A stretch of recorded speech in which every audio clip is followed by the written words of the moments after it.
Can we take a seat, please?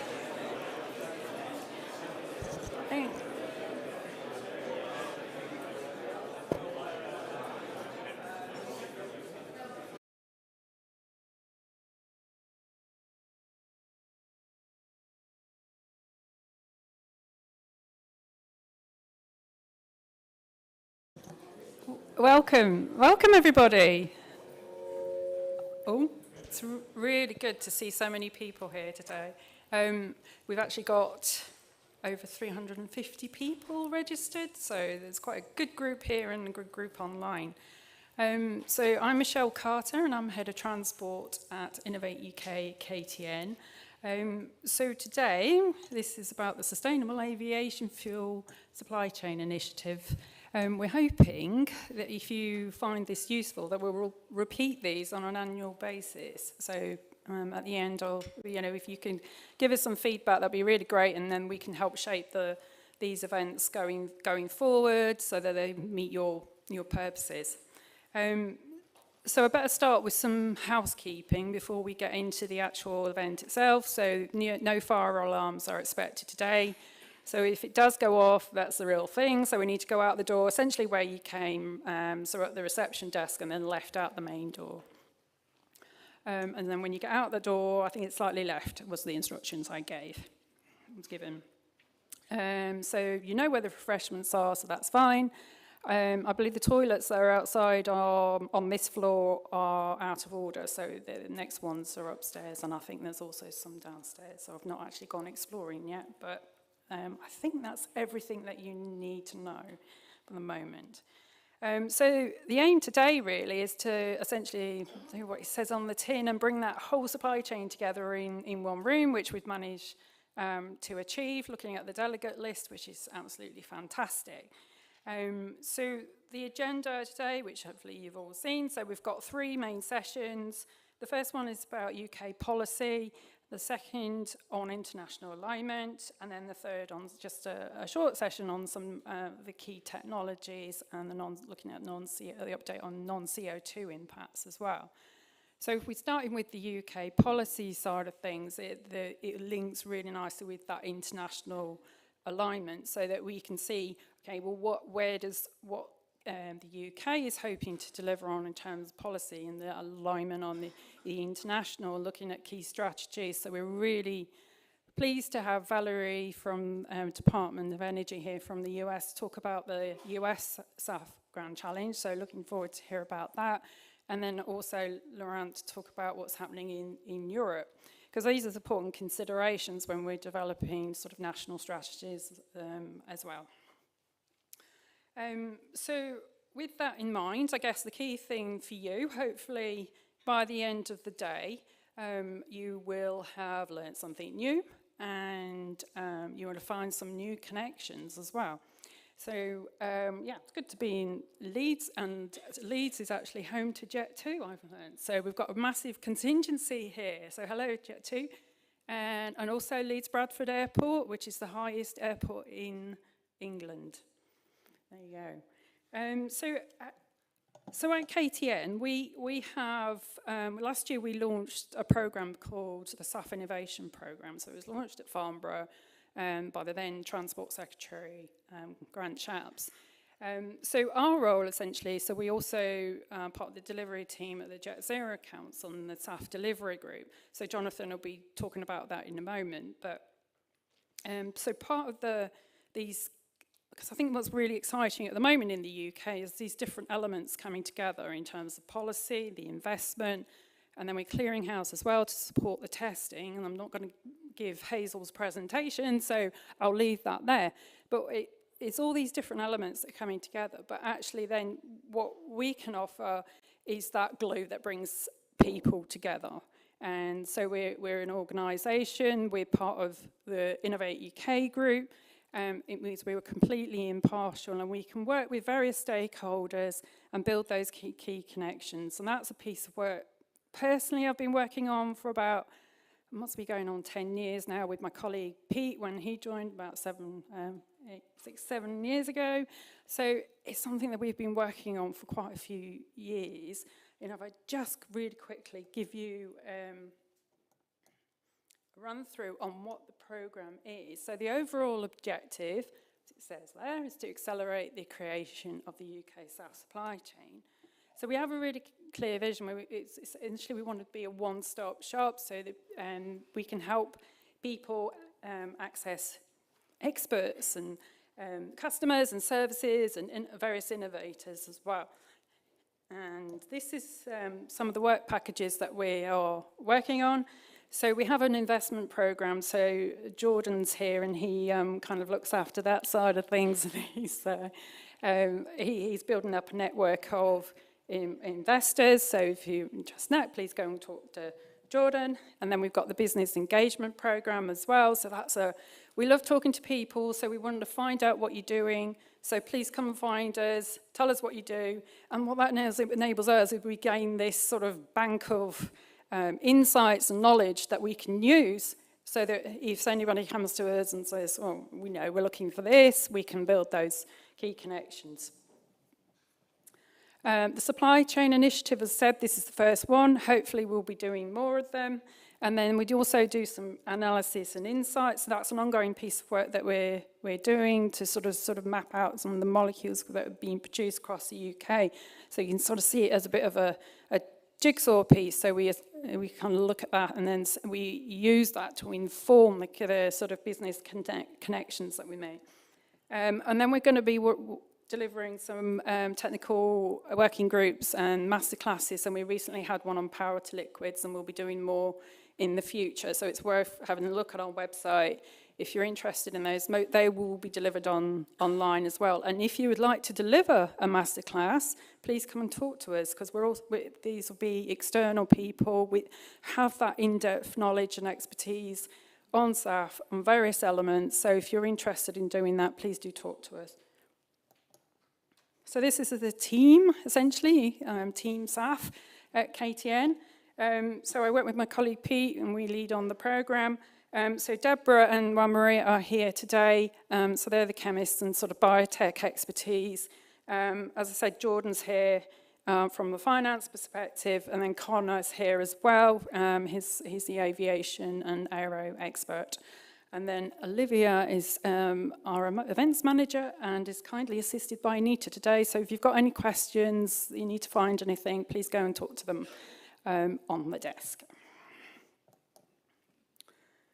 So the key bit as well is that the innovation programme is delivered in partnership with DFT and also Sustainable Aviation. And there's an email address if you want to reach out to any of us. Okay, so I think that essentially sums up what I want to say to you and welcome you all today. And I guess the key thing is, I think I've got one ask, is go and find somebody you don't know and ask them what they do. And just, so I hope you have a really, really good day. I'm now going to hand over to Sarah Sharples, who's going to chair the next session, and Sarah is the Chief Scientific Advisor for Department for Transport, and we'll get the next session underway. Thank you, Sarah.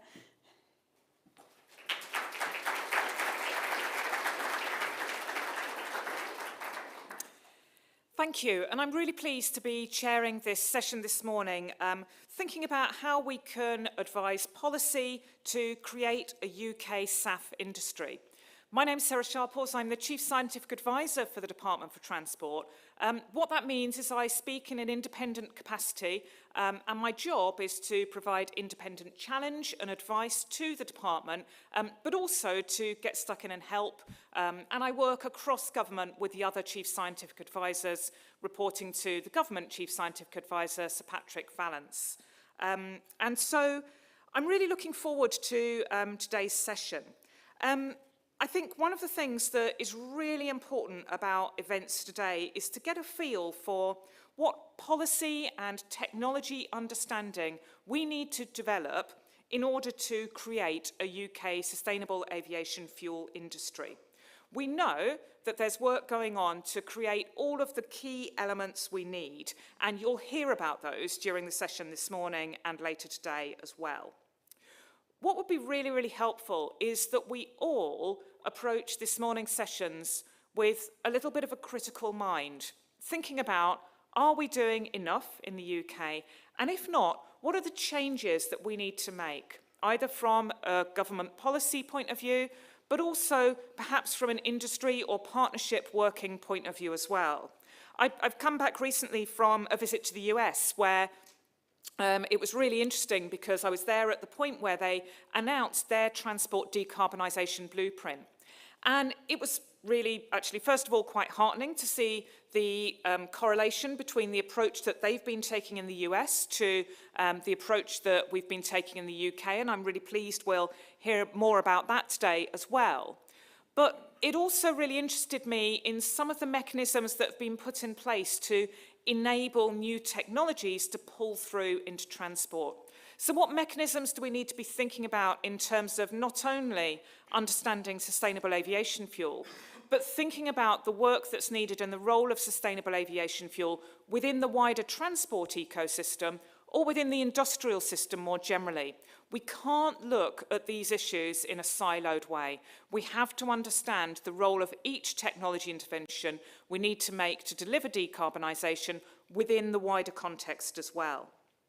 So I thought I'd cheekily use this opportunity to share a few of the things that are on my mind in this area, because events like this are really, really important for me to learn as Chief Scientific Advisor. As someone said to me, I didn't magically get imbued with every single bit of science and engineering knowledge that's needed about all parts of transport when I became Chief Scientific Advisor. I come here to learn from all of you as well. And so I think, first of all, thinking about the role of sustainable aviation fuel as we make transitions through the transport ecosystem. How do we cope with co-location of different fuels in airport settings? What are the scientific and the policy implications that we need to consider as we increase the percentage of sustainable aviation fuel within fuel composition?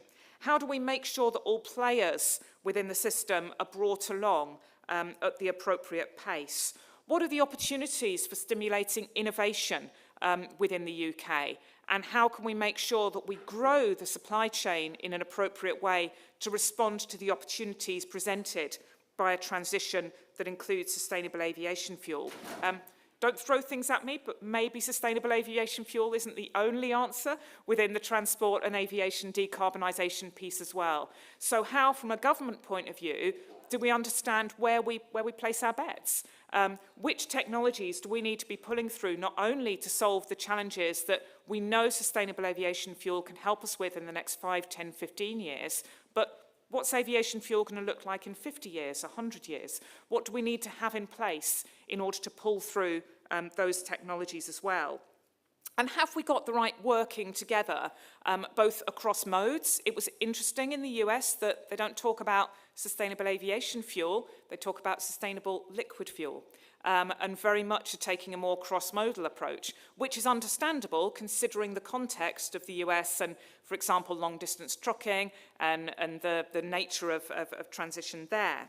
And again, the availability of feedstocks and energy that they will have in the US. But how does a cross-modal approach play out from a UK point of view? And have we got the right working from the science community, the innovation community, the supply chain, and the delivery partners that we need? So really looking forward to the talks this morning. It's a slightly odd situation because due to a clash with Jet Zero Council, I think 3 of our speakers are online today. We will ask our speakers to keep to time, but we really want questions from all of you, for all of the speakers, whether they're speakers in the room or speakers online. So please do engage.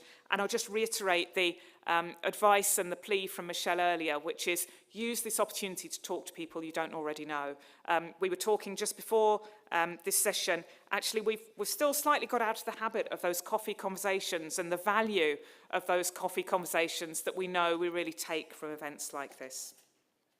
So I'll move on now to introduce our first speaker, who I'm delighted to say is one of my colleagues from the Department for Transport, Hazel Schofield, who is Deputy Head of Low Carbon Fuels. So welcome, Hazel.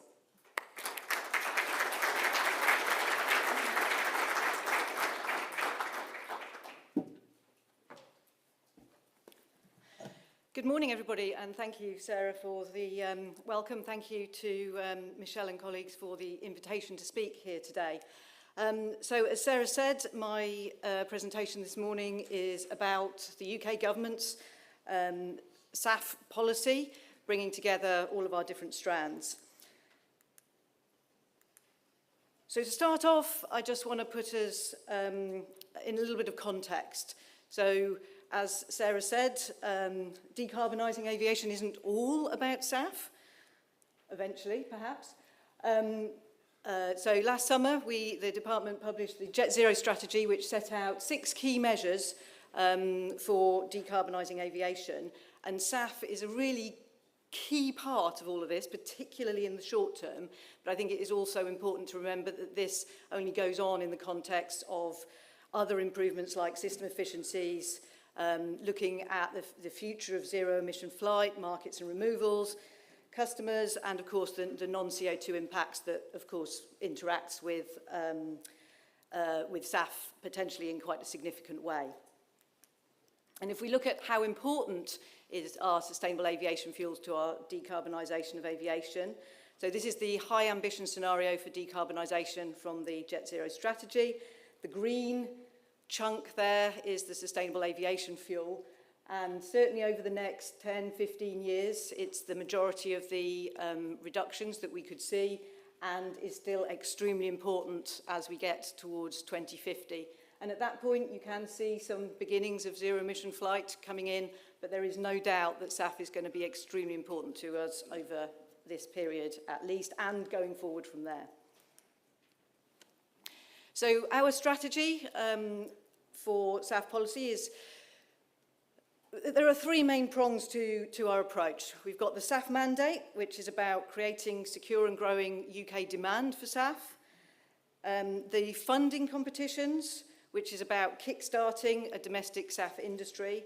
And then work to secure a long-term supply in the UK, which is really what we're here to talk about today. Working in partnership with industry, how can we get a long-term supply in the UK?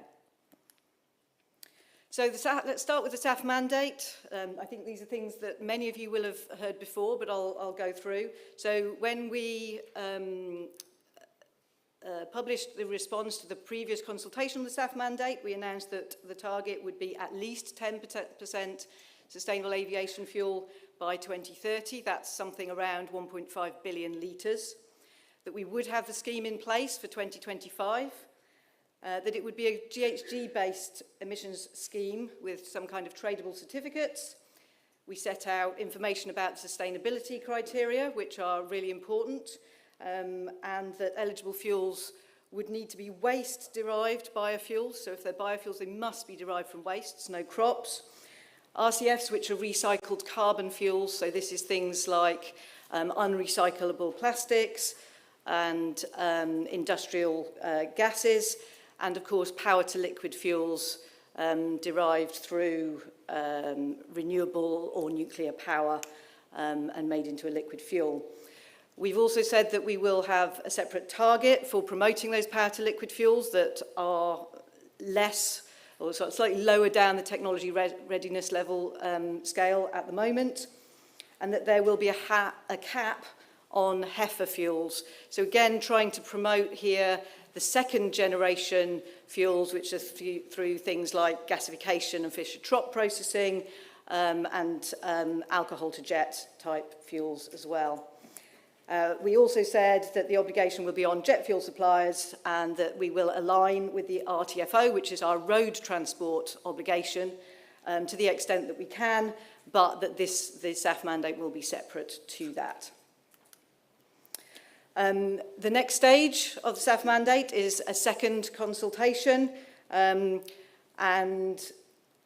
this will set out the full detail of what needs to be included in the legislation. There's a lot of detail that needs to be in here. The main thing that I think most people will be interested in is all around the targets. So we've set out the 2030 target, but how are we going to get there and how are we going to go on from there? How much would the buyout price be? So this is if an obligated supplier chooses to buy out of their supply and effectively sets a cap on the price of certificates. how much will the heifer cap be, the PTL sub-target, and review points for all of those things.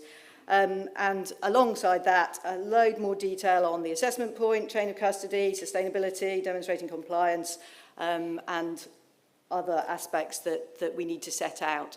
It's really key in this consultation that we get everything that will need to be included in the legislation. If it's not in the consultation, it won't be in the legislation. So that's really important to us.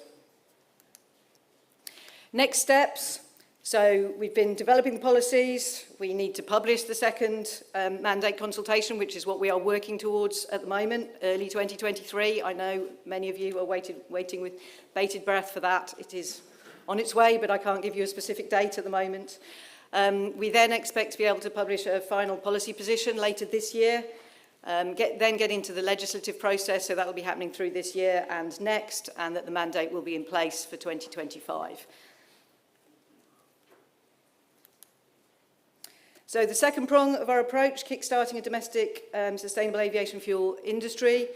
Main part of this, the Advanced Fuels Fund, which was launched last year, and we announced the initial 5 winners in December, which was excellent news, and work is now starting to progress with all of them. We are not able to say at the moment whether there will be a second window for that, but we are working towards it. So again, hoping to be able to say more on that, but there isn't a new announcement on that at the moment. We also have our Net Zero Transatlantic Flight Fund, and we announced the winner of that in December, which was Virgin Atlantic, and I think we're hearing from them later today, if I've got that right. So that will all be very exciting, and that's on track to fly by the end of this year. So looking forward to that one. As Michelle mentioned, we've got the clearinghouse, which is really about testing of fuels. So helping UK suppliers to be able to access testing capacity more easily than having to ship fuels abroad for testing, and becoming part of the international sort of network of testing houses. And we're hoping to be able to announce the delivery partner for that very shortly. So that one really is coming up soon. And of course we have our legacy funding programs as well, which where there's still some work going on, where there's been a total of £62 million made available over the past number of years. Third prong of the approach, creating the right long-term conditions for investable SAF projects in the UK. So the reason that we're doing this, we see potential for increased fuel resilience, so the UK not being so dependent on imported fuels. Obviously the opportunity for economic growth and UK green jobs. So this really links us to other aspects of government priorities other than decarbonisation. And what have we been doing? So over the last year or so, we've identified the barriers. So what is causing difficulties with getting investment in the UK at the moment? And we've sort of boiled that down to 4 main areas. Feedstock, so that's getting access to the feedstocks. The technologies that are required for conversion of the feedstocks into the fuels. Construction of plants, these are big plants and take a long time to build, and an awful lot of engineering know-how in design and build, and then revenue certainty, which is the one that tends to get discussed most, but certainly isn't the only barrier that's out there. Having identified these, we commissioned an independent review to look at this evidence, gain more evidence, and bring us a sort of wider perspective on what's going on. This has identified a number of UK strategic advantages, also brought to us that there is industry consensus on the need for complementary support, so this is on top of the SAF mandate and the funding competitions we have, and has started to set out some options, many of which actually are already part of the plan. So I think that's very encouraging to say that a lot of what we're doing is already going in the right direction here. So very, very happy with that. We do expect to be able to publish this report. Again, I can't tell you exactly when that will be, but we hope that it will be shortly. And ministers are considering what our response will be to that and the next steps. So, in conclusion, Progress, yes, loads of progress. We have moved forward over the last year, lots done, but certainly a lot more to do in this space. Thank you.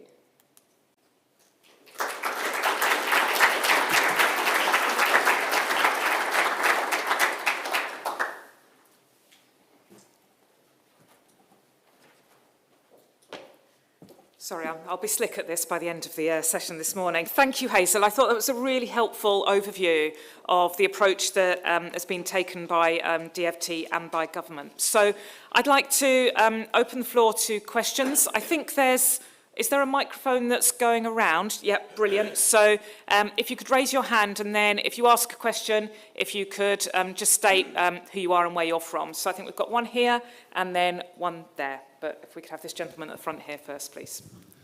Hello there. Question, Hazel. Could you expand on the plastics recycling? Difficult plastics to recycle as a low carbon source for SAF. 'Cause a lot of us are in that market of bringing plastics recycling to the UK. Currently, we're a little bit unsure whether it will be classed as a suitable feedstock for SAF or not. So I think plastic that can't be recycled is something that we're looking at. I'm not sure about difficult to recycle. We probably need to be very careful about that difference and definition. I'm sorry, I didn't catch who you were. Sorry, Martin Atkins, Green Lizard Technologies. Okay. So I have colleagues who can talk more in much more detail about this than I can. I mean, it's something we have been looking at for a long time. I think we are due to publish a further detail on exactly what will and won't be included in the RTFO at the moment. So this is our road transport fuel obligation. But the intention is that once that decision has been made, that the same thing would then be applicable to the SAF mandate. I think one of the challenges that we have at the moment is legislation. So at the moment, the legislation that enables us to do the road transport obligation and will enable the SAF mandate only allows us to include renewable fuels, and plastics are not renewable. So we are working on getting primary legislation, so a bill, an amendment in a bill that can enable that. But that is pretty challenging at the moment. We are hopeful, again, no specific news, but fingers crossed that will move forward. Does that answer your question, or were you looking for some more, Perfect. more No, detail that's, than I'll that? maybe talk to you later on. Yeah, thank you. And if I can just add a sort of note on that, I'm still new to government, but one of the things that I've really come to appreciate is the power of groups like this in influencing prioritisation in terms of things like legislation we need to come through. So if there are sort of clear opportunities that we know we need to make in order to open the door for new science and innovation to come through, such as the sort of plastics example you brought there, by all means, being open about that need is normally very helpful to us from a department point of view, because as you'll be aware, there's an awful lot of pressure on the legislative frameworks. And so one of our jobs is to give advice as to what will really have the biggest impact to the UK. So really helpful you've raised that. But there was a question at the back there. Hi, good morning. It's Ian Doubtfire, Sustainability Director of Jet2. Hazel, thank you very much for a very interesting presentation, and this event indeed is very worthwhile. Just a couple of points I'd like to make is that we are contributing about 40 million this year on the emission trading scheme, and by 2025 we reckon that's going to be about 60 million. What we've been asking for, and all the airlines have been asking for, is where do these funds go? What we'd like to see is them hypothecated and very much going into green technologies, which is much needed at the moment. As you know, at the moment, we're not going to see, it looks like, any SAF plants in the UK of sizable build until 2027. So it'd be interesting if you will take into consideration that when you'll finally decide on what the mandate will be for 2025, because it looks like most of us are going to have to import it, which is rather against what sustainable aviation fuel is all about. And the other thing is funding, which I think is one of the issues at the moment. And it was interesting, your comment about the separate RTFO. I think it's very important to fix that, because until people know exactly how that fund is going to work, they're not going to be willing to invest.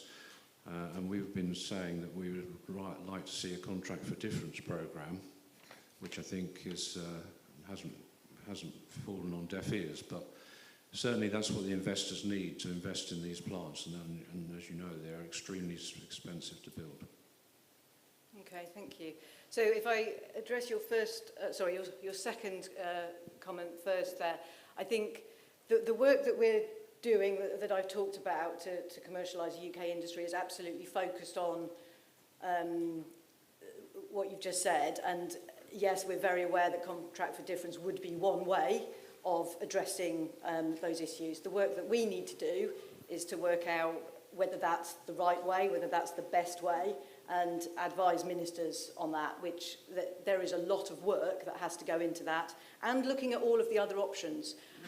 Is it the quickest way? And I think timing is one particular challenge around how long it may take to put a contract for difference into place. On your first point, which was about hypothecation, of course, that's a matter for the Treasury. And if that word is used, it's not a popular word in the Treasury. It's certainly not something that they like to do. They will, of course, talk about how much investment there is in green technologies generally, and that funds coming in go into a general pot that they can make decisions about. So that is a very difficult conversation to have. But of course, it's yours to have. I think in terms of funding, if we think about the SAF mandate, the intention of that is that funds are effectively, they kind of transfer around the industry, so effectively they get passed on to the fuel user at the end. So passengers in your case, or freight users, or even military use, will be paying for the SAF mandate, and that money should come round to the fuel producers. That's the theory. So that one is kind of self-funding and doesn't require any funds. If we can come up with a way of doing something similar that could focus very much on UK producers, then perhaps that's a way forward, and certainly something that we are continuing to talk to the industry about. Great. Thank you. I think we've got time for a couple more questions. So I think we've got one, we've just got one over there, the lady in the red jacket. And then we've got this person down here as well, so yeah. Hi, Valerie Reed from the U.S. Department of Energy. Nice to meet you. I really appreciated your first comment when you said that we can't look at transportation without also considering industrial decarbonization, and that is exactly the approach that my office takes, being the Office of Biomass. The resource has to meet many needs, but also those needs can help support both transportation, which has to be very low cost, and industry, which has some significant challenges. To the point on plastics, an area that we're incredibly interested in, and plastic recycle, would like to talk to you more, offline of course, about plastics are fossil-based. Recycling them keeps them in a long-term, non-emitting state. Using them for a fuel emits them. CO2 emissions from industry as well. So we're looking to that approach of combining the two, of course, in the biorefinery, and being able to utilize the fossil-based in the right way so they're not emitted, et cetera. Very challenging effort. But we'd love to talk offline with you about where we're headed with that. We just released our plastics roadmap on this issue, which is similar to the blueprint that was recently released. Thank you. Thank you. I'm very happy to put you in touch with well, I'll come and say hello personally when I get the opportunity, but put you in touch with colleagues who can talk in more detail about that. I think the key point to make, though, on the plastics, we are absolutely talking about unrecyclable plastics. If it can be recycled, it needs to be recycled. We have the waste hierarchy that sets out the order of uses. Energy, which is what fuel is, does sit towards the bottom end of that. Which I know is a source of frustration for some people, because then it gets lumped in with other types of energy recovery which may not be as efficient or as effective. So there are sort of conversations going on around how we can think about that. But yeah, absolutely unrecyclable plastics. Thank you. Hi Hazel, thank you for your presentation. Mark Latimer from Vertis Environmental Finance. You mentioned that this SAF mandate will be a greenhouse gas emissions scheme with tradable certificates. Just wondering your thoughts of how that will tie into UK ETS and the ability aircraft operators have to make SAF emissions reduction claims. So it will be separate to the UK ETS, a separate scheme. I think we are currently working through how it may operate in detail. And, sorry, close the microphone. Sorry, of course. Yeah, how it may integrate with the ETS and trying to make things work as seamlessly as possible. There will, of course, be challenges in that and probably won't ever be as perfect as anybody would like. But, yeah, I can't give you any detail on that at the moment, but it certainly is a consideration. The schemes need to work together. Of course, ETS applies to airlines and the SAF mandate will apply to fuel suppliers. So there is a difference. And there's a lot of complexity in terms of carbon accounting in there as well, and whose reduction is it, and can you count it? Yeah, there's a lot in there, and I'm not going to try and address all of that now. You'll all be relieved to hear. I think, Hazel, as ever, I'm in awe of the depth of knowledge of my department colleagues, because I'm glad you're answering these questions, not me. It's all a complete mystery to me, but really, really helpful to have that, that oversight. I think we've got time for one more question. Yeah, just in the middle here. We might have time to come to you at the back as well, but we'll see. Hi there. My name's Douglas Spalding from Equinor. Hazel, fantastic presentation, very informative. Really interested to hear more about the industry consensus on the need for complementary support. Thinking from the prospect of evaluating power to liquids processes, green hydrogen is not an inexpensive commodity. And obviously the government is also pursuing the hydrogen business model. So when you talk about complementary support and the potential for one subsidy to offset another and all the fears of stacking, there is the issue of potential market distortion as well. So really it's to understand your view on the potential for integration of, say, the hydrogen business model with the SAF mandate for power to liquids to help get the right incentive. Okay, so integration of the hydrogen business model with the SAF mandate, I think that's something that we need to look at. We need to look at, we are looking at hydrogen generally in terms of what types of hydrogen will count, under what circumstances towards production of fuels for the SAF mandate. In terms of actual integration with the hydrogen business model, I don't think that's likely. The two will sit separately. They're under very different types of, primary legislation and they will be operated separately. But certainly how different government schemes work together and whether it is appropriate to stack incentives and under what circumstances is certainly something that we do look at and will be looking at in that case. Thank you. Brilliant, thank you. I'm going to move on to the next session now, but we do, between 11:40 and 11:55, if we manage to keep to time, there may be an opportunity to come back, so I know there's a couple more questions in the room and there's a question online. So, Hazel, if you'd be happy to sort of return to those, and as we do a general wrap-up, I think that would work really well. I think if you could join me in giving Hazel a round of applause.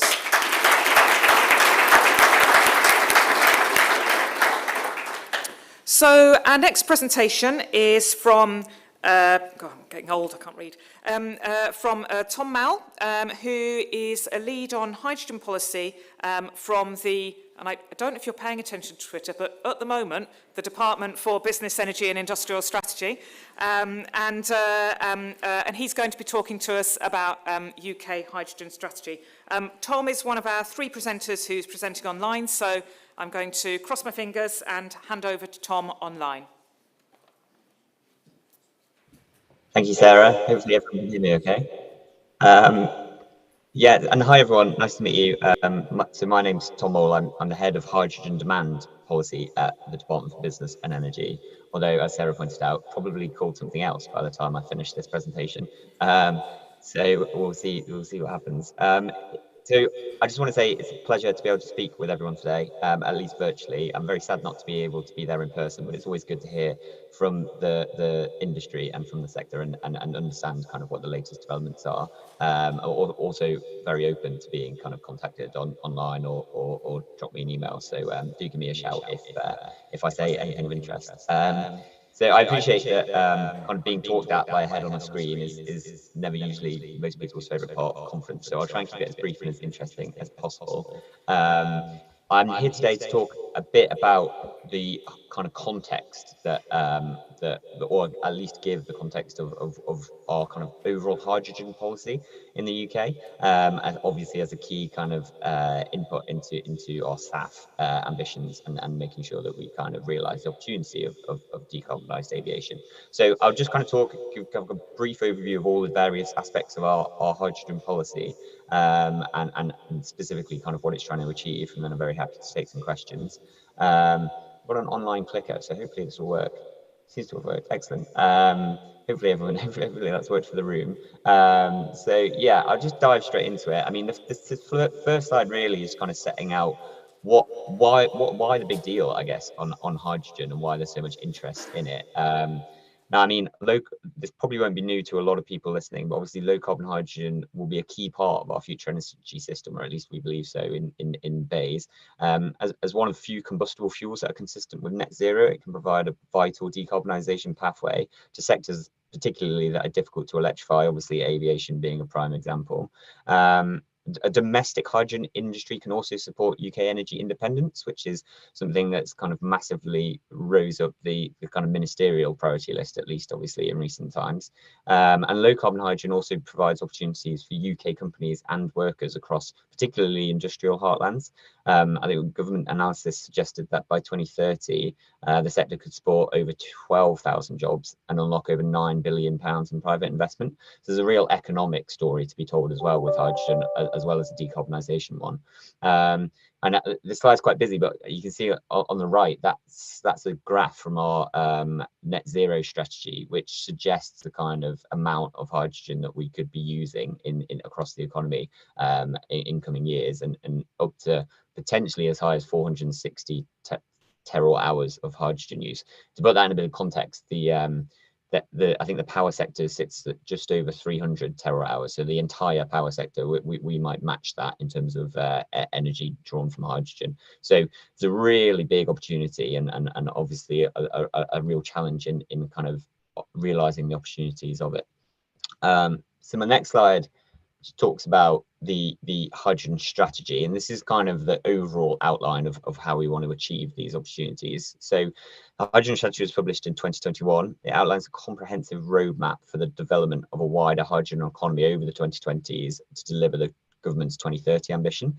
Again, the slide's quite busy, but really I think the key message is that the hydrogen strategy really sets out how we're going to support hydrogen to be developed right across what we call the value chain. So that's from production to distribution and storage, and then end use, which is obviously where I come in, but we'll go into more detail in all of that later.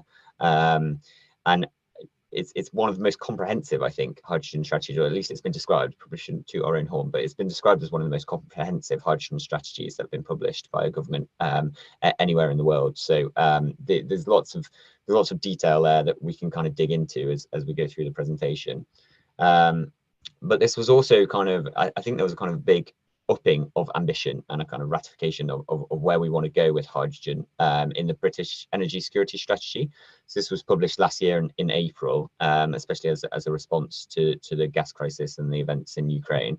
In that, we doubled our ambition to up to 10 gigawatts of low carbon hydrogen production capacity by 2030, up from 5 gigawatts previously. At least half of that will come from electrolytic or green hydrogen. In addition, we will set up a hydrogen certification scheme by 2025, opening up export opportunities and helping ensure both exported and imported hydrogen meets the high standards that UK companies expect. So that's all about whether the low carbon counts whether hydrogen counts as low carbon. Our increased ambition will also, it's hoped to drive private sector investment delivered by a strong and investable proposition through the hydrogen production business model. We're aiming to run annual allocation rounds for that, at least on the electrolytic side, moving to price competitive allocation by 2025, or as soon as the legislation and market conditions allow. And we also committed to design by 2025 a new business model for hydrogen transport and storage infrastructure. Again, we'll kind of go into more details of this as we kind of dig into different aspects of the value chain. This next slide is really just kind of to show that the amount of kind of thriving kind of hydrogen economy and investment and prospective projects there are in across the hydrogen space in the UK. The UK's natural assets expertise and innovation position us as a really strong potential leader, able to create strong supply chains and benefit economically from that, as we've discussed. We're aware that a potential pipeline of almost 20 gigawatts of production across the UK. This includes large-scale CCUS production plants generally located in the kind of industrial heartlands of the country, as well as proposed use of renewable assets, kind of much more dispersed across kind of every corner of the union. Oh, my slides. There we go. It just skipped on a little bit more. Just kind of dig down specifically into some of the aspects of our kind of hydrogen strategy and the kind of policy framework. So this slide really talks about the production, and a lot of work has gone into supporting the production of low carbon hydrogen already. It's where a lot of the policy focus has been today. So just kind of give a brief outline of what's on the slide. The Net Zero Hydrogen Fund will provide up to £240 million of funding up to 2025 to support the development and construction of new low carbon hydrogen production plants. So the fund's a kind of capital grant co-funding scheme aimed to address some of the risks and barriers to production. It also is designed to support the development of a kind of diverse pipeline of projects. And then kind of sitting alongside the Net Zero Hydrogen Fund is the hydrogen business model, and that's designed to close the gap between the cost of producing hydrogen and the price it can be sold for, at least in the early years. We've used similar mechanisms to grow the offshore wind sector through contracts for difference, and we're adapting that kind of model to make it suitable for a much more nascent hydrogen market. So as I mentioned, in early 23, we expect to be able to announce some of the really early projects that will be awarded, or at least a short list of projects that will be up for allocation support through the Net Zero Hydrogen Fund and the hydrogen production business model. And then we're planning a second allocation round later this year. We are also aiming to run annual allocation rounds, as I've said, and move to a more competitive framework to hopefully drive those cost reductions as we've seen in renewables. This means that we will aim to have up to 1 gigawatt of electrolytic hydrogen in construction or operational by 2025, and up to 2 gigawatts of production capacity overall when you include CCUS enabled hydrogen. And that kind of brings us onto the kind of blue side. So CCUS or blue hydrogen projects, the government took a significant step forward in the cluster sequencing process. Last August, we announced a shortlist of 20 projects that represented a range of innovative CCUS technologies, and they're hopefully going to progress to the next stage of funding. We have secured the agreement of the Chancellor of a shared understanding of the likely scale of the costs of the initial deployment of Track 1 clusters, so our early cluster projects, and that will help us to proceed with negotiations and ultimately ideally let these projects deploy and for investment to be realized. So that's production. As I say, we've done a lot on the production side, but hydrogen is kind of notoriously tricky to move around and store. It's very leaky and a little bit explodey. So we're also doing a lot of work on the transport side, and it's really key actually to really realizing that 10 gigawatt ambition by 2030 is to be able to connect producers and consumers and balance any misalignment in supply and demand with storage. It's tricky though, because lengthy development lead times and high capital costs on things like pipelines, as well as a kind of uncertain financial investment returns in a nascent market, mean that this infrastructure is unlikely to materialize without some sort of supportive policy framework, or at least that's the government's assessment. So that's why we committed to those business models I mentioned in the energy security strategy, and we'll hope to deliver those by 2025. In August last year, we published a consultation, kind of an early consultation on the design options for those business models. We also sought views on the need for a strategic planning function to kind of oversee where and how it's best to roll out this infrastructure. So that consultation closed just at the end of last year. We're currently collating the responses. I think we've got 88 responses from a variety of stakeholders. So really useful to get that input, and we'll be reflecting on that and using that to help design our policies and our business model. We'll intend to publish publish a response to that consultation in Q2 of this year. Hydrogen demand, which is kind of really my bag, and the team that I lead. So obviously it's all well and good kind of producing this hydrogen and moving it around, but really we only reap the benefits of it, particularly the decarbonisation potential of it, if we have useful places to use it in. I think it's fair to say that it's relatively uncertain, exactly where and how we'll use hydrogen, but there are some really clear use cases, and the government is really keen to kind of accelerate the demand to come forward for low carbon hydrogen, really to support our production ambitions and all those potential benefits that hydrogen can bring. So just to give a kind of bit of a feel of what we're looking at here, I mean, industry, I think somebody mentioned it earlier in the last presentation, that the industry is a really key offtake of hydrogen, both as an early offtaker, but also as a long-term decarbonisation option. So we've done quite a lot on kind of early innovation funding on industry. We're also announced the intention to develop standards for some industrial processes that will be using hydrogen in future. Power is another really clear use case where there could be a really strong benefit to having a kind of hydrogen fired capability in the power system, and that can draw on that stored hydrogen and kind of shift times where we've got lots of renewable power to times where actually we're in a bit of a surplus, and that can also help energy resilience. Transport as well is another one, and obviously we're here today to talk about aviation and SAF in particular. We've done some kind of early analysis into the kind of hydrogen requirement that SAF could have, and it's really substantial. I think if anyone else has seen similar analysis, there's a really key, I think, potential off-taker, obviously slightly more longer term than some of our early off-takers, but as we've heard, but yeah, it could be a really kind of key story, I think, in our overall hydrogen system, exactly how we support the kind of decarbonisation of aviation. There's a picture there of a hydrogen powered plane. Probably should have been a SAF powered plane rather than a hydrogen powered plane, but you'll have to forgive me on that one. And yeah, I'm very happy to talk about demand. If anyone's got any questions specifically on demand, that'd be great. Otherwise, I might have to take them away to colleagues in other teams. And then just to kind of wrap this up, so we've also looking at the Sector Development Action Plan. Now, this is kind of, as I say, really trying to reap the benefits of moving to a kind of a hydrogen system as part of our net zero transition. So it's really kind of aiming to kind of build sustainable world-class competitive supply chains, covering production, TNS or transport and storage and end users. Also about ensuring the right skills are available at the right time to support the growth of the hydrogen economy. That can sometimes be a bottleneck, especially when industries transition quite quickly. So we're really looking to support the development of those skills, and maximising value by attracting investment as well, and realizing the export opportunities that developing such a kind of high-tech and forward-thinking part of the sector and part of the economy can have for the country. So there's that kind of real economic benefit angle as well. My final slide is just on, there's been lots and lots of reports recently, a lot of them kind of thinking about whether our hydrogen policy kind of framework and landscape is fit for purpose.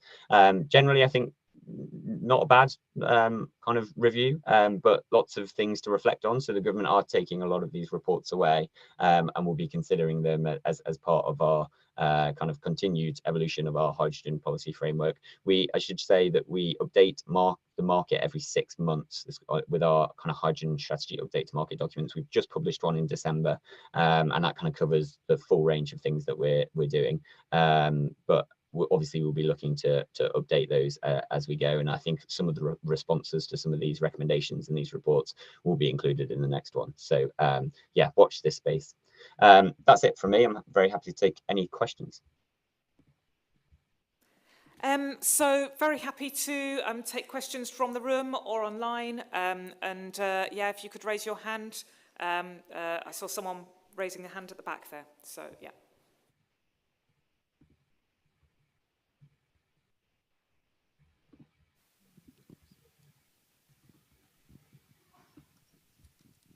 Hi Tom, thank you for the presentation. Charles Harris-Cook from Shell.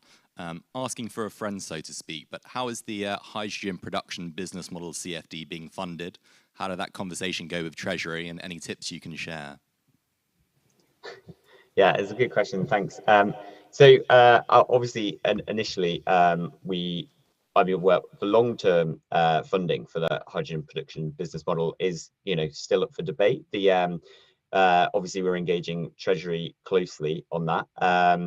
The government has committed up to £100 million of taxpayer funding for initial electrolytic hydrogen production projects. The hydrogen production business model via the Industrial Hydrogen Revenue Scheme will provide annual revenue support for the duration of the business model, contract awarded to each project. And then decisions regarding the future funding are ongoing, but we'll take into wider government priorities and policies. I think there's obviously the question about the impact that we can have on energy bills at the minute, at a time when obviously they're so much higher than would be expected. So I think TBC, obviously initially government funding to provide that in the short term, and then there's a decision to be made still, I think, on the long-term funding for this and other green levies.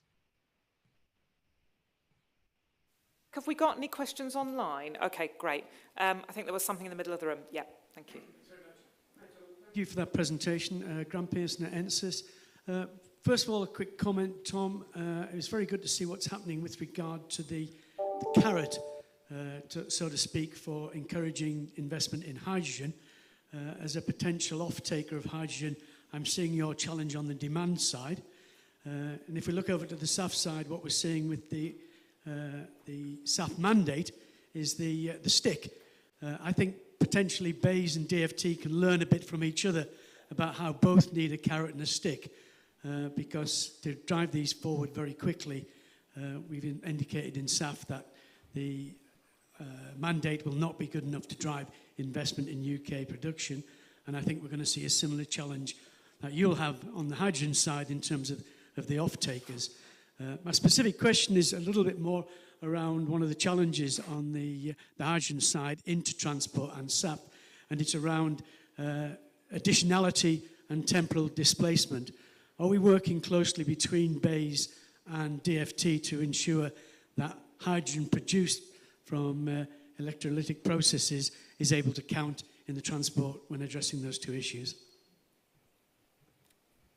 Tom. Thank you. Yeah, thank you for that question. Additionality has been a really interesting point, especially recently. I think ever since the kind of EU were looking at reducing their additionality the requirements, we've definitely had quite an increased focus on that.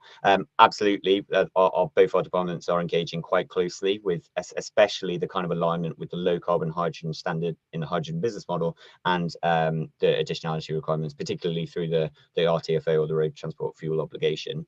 They're very slightly different schemes, so they're trying to achieve slightly different things. So obviously there is always going to be a little bit of kind of consideration being paid to what they're trying to achieve, but I think the overall message is absolutely we're engaging, and we're very keen that they are consistent enough so that that it doesn't impede turning something that is effectively the hydrogen business model sees as low carbon hydrogen to decarbonising an end use sector. So yes, very much hear your message loud and clear, and we're working very closely across the departments on that.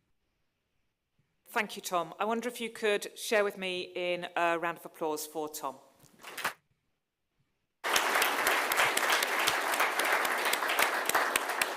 So, and as I say, I realise there are still more questions, so I don't know if we'll be able to get Tom back online at the end of the session, but certainly we'll have an opportunity for a little bit of a wider discussion just at the end. Now, I understand there may or may not be a change of order of Luke and Jonathan. So can someone tell me, have we got Jonathan? Jonathan, brilliant. So I'm really pleased then to welcome Jonathan. Jonathan is the group head of the International Airlines Group, but also acts for the Jet Zero Council as the Sustainable Aviation Fuel Delivery Group Chair. So really look forward to hearing from Jonathan. Over to you. Thank you very much, and great to be able to join you virtually today. I had all good intentions to be there in person. I'd actually booked my hotel and train ticket, but as you know, Jet Zero Council was announced for this afternoon, so I had to attend that to give an update on the SAF Delivery Group.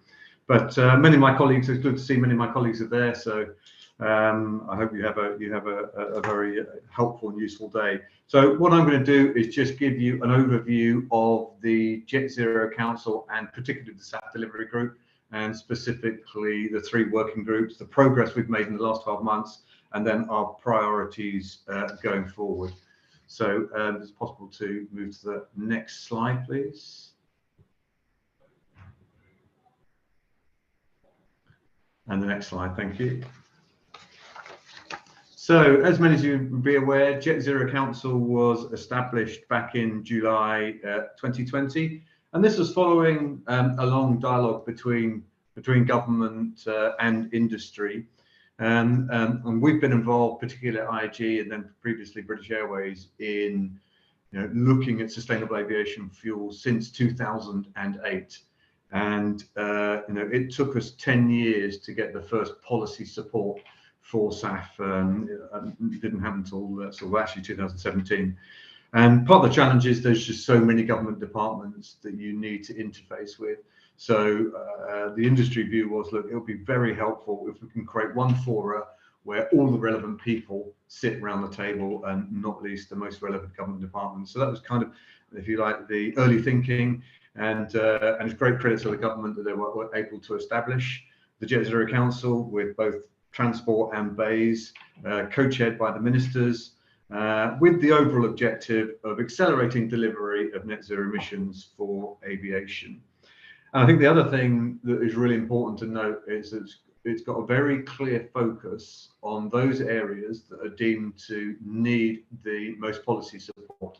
So it was very clear that that is sustainable aviation fuels and zero emissions flight. So it's equally clear what it doesn't do. So it doesn't do airspace change management, because the view was there's already governance, well-established governance through ACOG to deliver that. And it doesn't focus on market-based measures such as CORSIA and emissions trading schemes, because again, there are well-established governance procedures to work with those. So very clear focus on those 2 key elements. Industry chaired by Emma Gilthorpe from 2021, and that was a major change, and Emma has brought much energy to the council and to the working groups. So that was a significant step forward.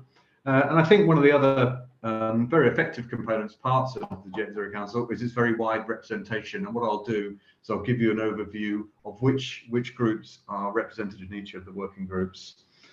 So far, we've held 7. Well, today is the 7th Jet Zero Council, but these are supported by many other additional groups, not least the CEO steering group, which is essentially the Jet Zero Council with all the senior members present, but without the ministers. So that tends to be a more, sleeves rolled up, talk about some of the blockages and issues.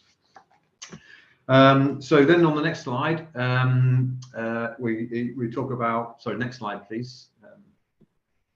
Talk about specifically the 3 subgroups. So we have a mandate group focusing, as expected, on the design and development of the mandate policy. Commercialization group, which we'll talk a little bit about, because I think that now has become very much the priority. We recognize overall that a mandate is very important. It creates a demand signal if you want to get these plants built, but it needs to be supplemented by some form of price stability mechanism, which we've seen in the development of many other renewable industries, and it's something we very strongly feel we also need for sustainable aviation fuels. And then the technology group looks at some of the more technical issues, typically how do we get 100% SAF blends accredited, non-CO2 issues, and also feedstocks. Now, across all of those, we've had 30 workshops in the last 2.5 years, and culminating, I think, in what we all agree was a very important milestone in terms of delivering net zero emissions by 2050, which is the Jet Zero strategy, which launched at the Farnborough Air Show last year, and very welcome sort of key commitments in that. One, the reaffirming the 10% commitment, 10% of SAF by 2030. But importantly, as a major, important milestone is 5 plants in construction by 2025, and I'll come back to that when we think about the critical path lead time on some of the policy moves. And then supporting the first of a kind projects and through their development phase. There's a very welcome announcement of £165 million to support initial development of those projects. and also the commitment to consider that additional policy support over and above the mandate. That was by year end. We understand that's work in progress. We will hopefully hear a lot more on that either at the Jet Zero Council today or in the coming weeks. And as we've seen, the first tranche of projects have been awarded that share of the 165 million. Roughly about half of that. So I think there's Velocis, Alphanar, Lanzatech and Fulcrum. So congratulations to those organisations. And interestingly, we're having more conversations with other countries that would like to replicate the Jet Zero Council. So imitation is strongest form of flattery. So I've been involved in conversations with Australia, who've actually now established their own form of Jet Zero Council, and now we're engaged in conversations with Spain and Ireland, who would like to do the same thing. But now let me get into, on the next slide, sort of the specifics around the SAF delivery groups. As I say, we've got the three groups chaired by, so the mandate group is chaired by Matt Gorman, the technology group by Mercedes Murata from Heriot Watt.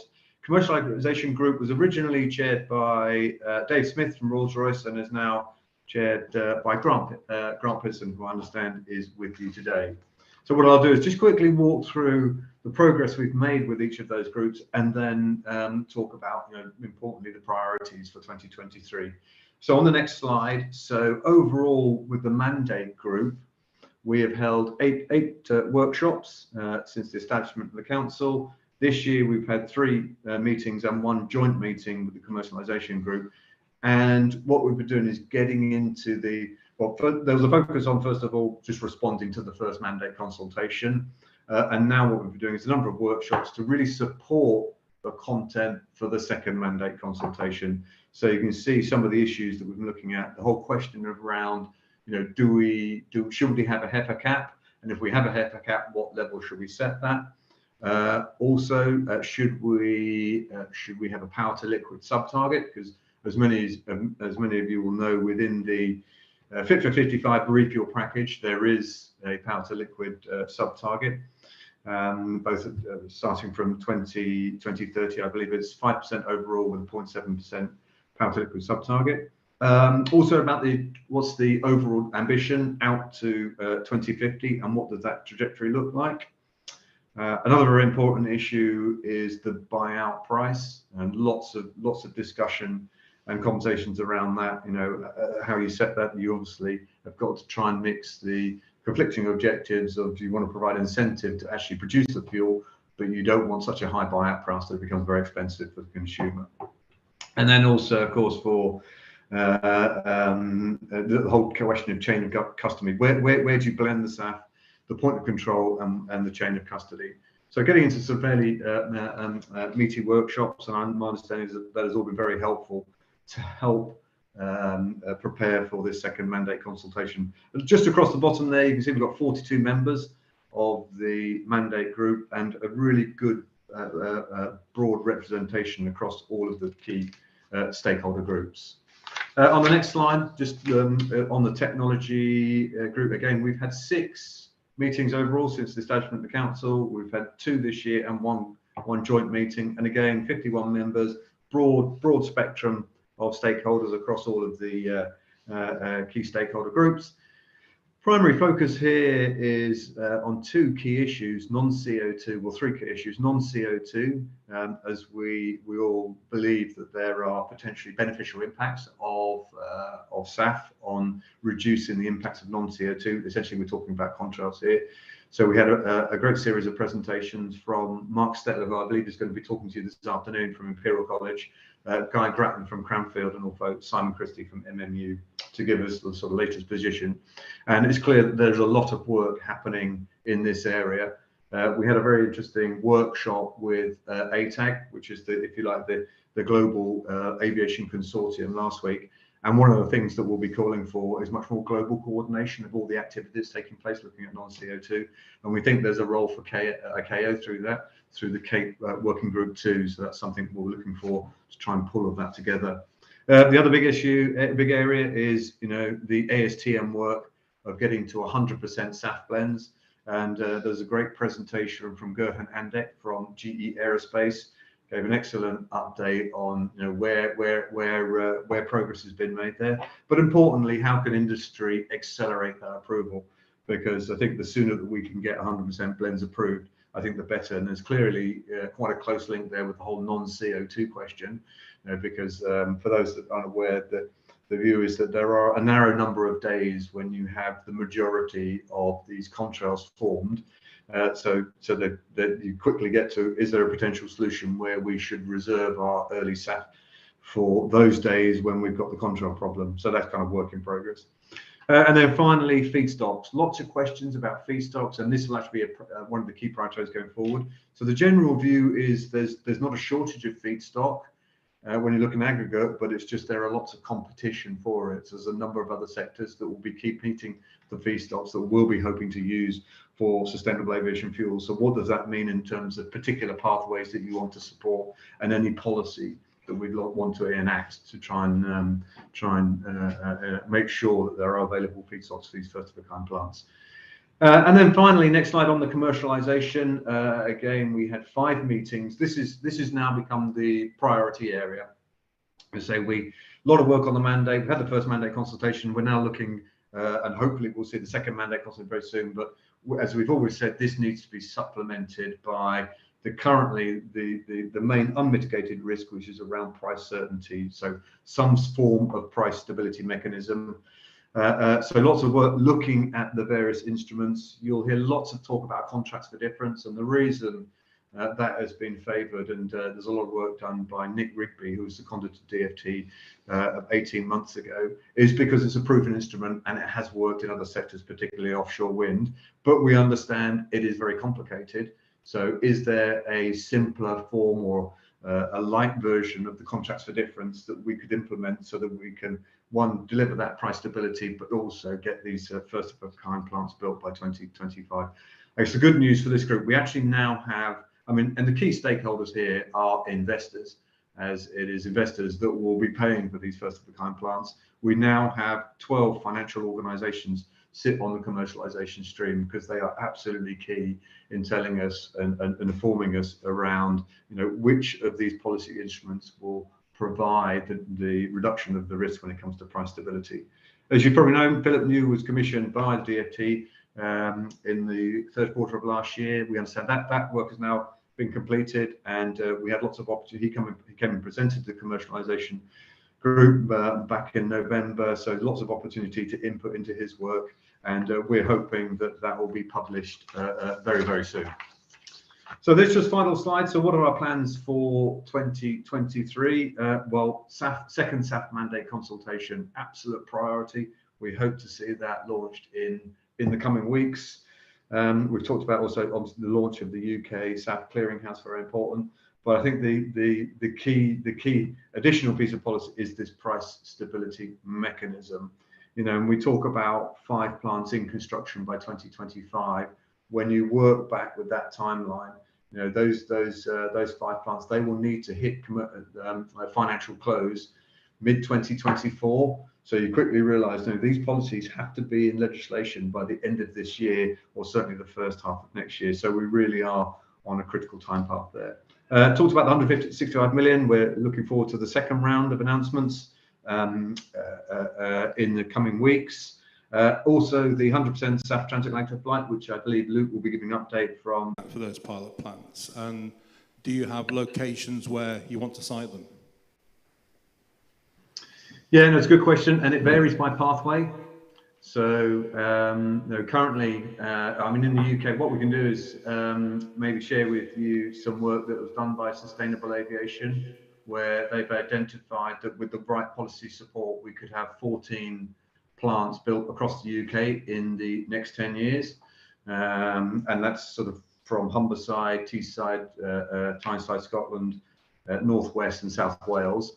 And a mix of pathways. So we're looking at MSW, municipal solid waste, which is gasification and Fischer-Tropsch, but also alcohol to jet, and also HEFA type plants. And so depending on the technology, depends on the scale that you're looking at. But typically anywhere between 50 and 100,000 tons of sustainable aviation fuels per year. would be the sort of ballpark that we're looking at. And one of the questions is, obviously these are the first of a kind, is how quickly can we scale up that production capacity?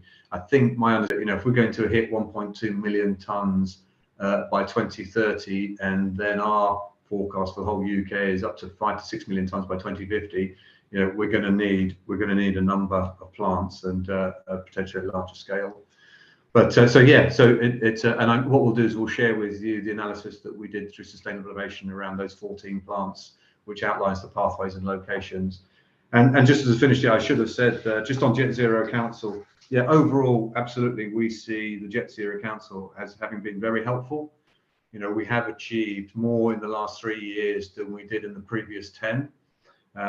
With the mandate consultation and some commitments around 10% flight plants by 2025. That said, as industry, we're always calling for more speed, and what we'd like to see, if we're going to get those 5 plants in construction by 2025, we really do need those policies and legislation in the next 12 months. With me in giving Jonathan a round of applause. Thank you very much. Now, just before I move on to introducing Luke, I have to offer my apology because for reasons that may be obvious, I have to nip out for a quick discussion. I may or may not be back at 11:40. If I'm not, thank you so much for all of your participation and support, and I will magically, in a Doctor Who-like transformation, morph into Michelle. If I can steer for some of the things that I've heard today, I think issues around scalability that just came up there were really important. I think it'd be really good to hear a bit more about partnership mechanisms that work. We heard a really good input there around Jet Zero Council. Are there other things we should be doing, or how can we make the most of Jet Zero Council? Join up of different technology solutions. I'm really keen that we don't work in opposition to different technology solutions, and it'd be interesting to hear thoughts on that.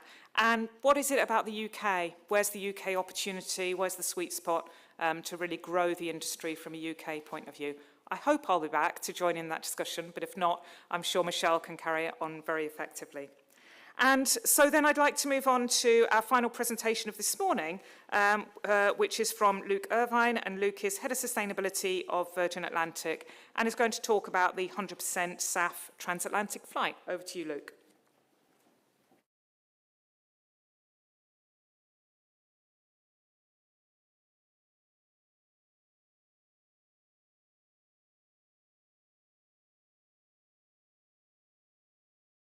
Before I begin my presentation, I would just like to express my thanks to both the DFT and to all of the other bid collaborators for the opportunity to operate this 100% SAF flight.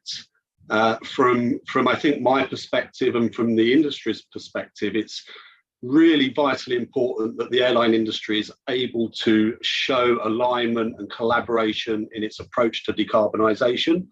Whilst also really showcasing both UK and industry-wide kind of skills and technology. So from that perspective, I think the 100% SAF flight is so important. And really from a selfish perspective, from a Virgin perspective, we've got a vested interest in pushing the envelope on 100% SAF certification. We are often constrained by fuel volumes needed in what is a fragmented operations network. And so being able to get 100% blend is really kind of opening the door to kind of unblocking a challenge that lower blending levels often kind of bring for us specifically when we're trying to increase SAF uplift and use. But what I would say before I begin also is that we are at a very high level of operating our kind of planning, I guess, for the 100% SAF flight. So very early days, we are starting to put some flesh on the bones of what was a successful bid.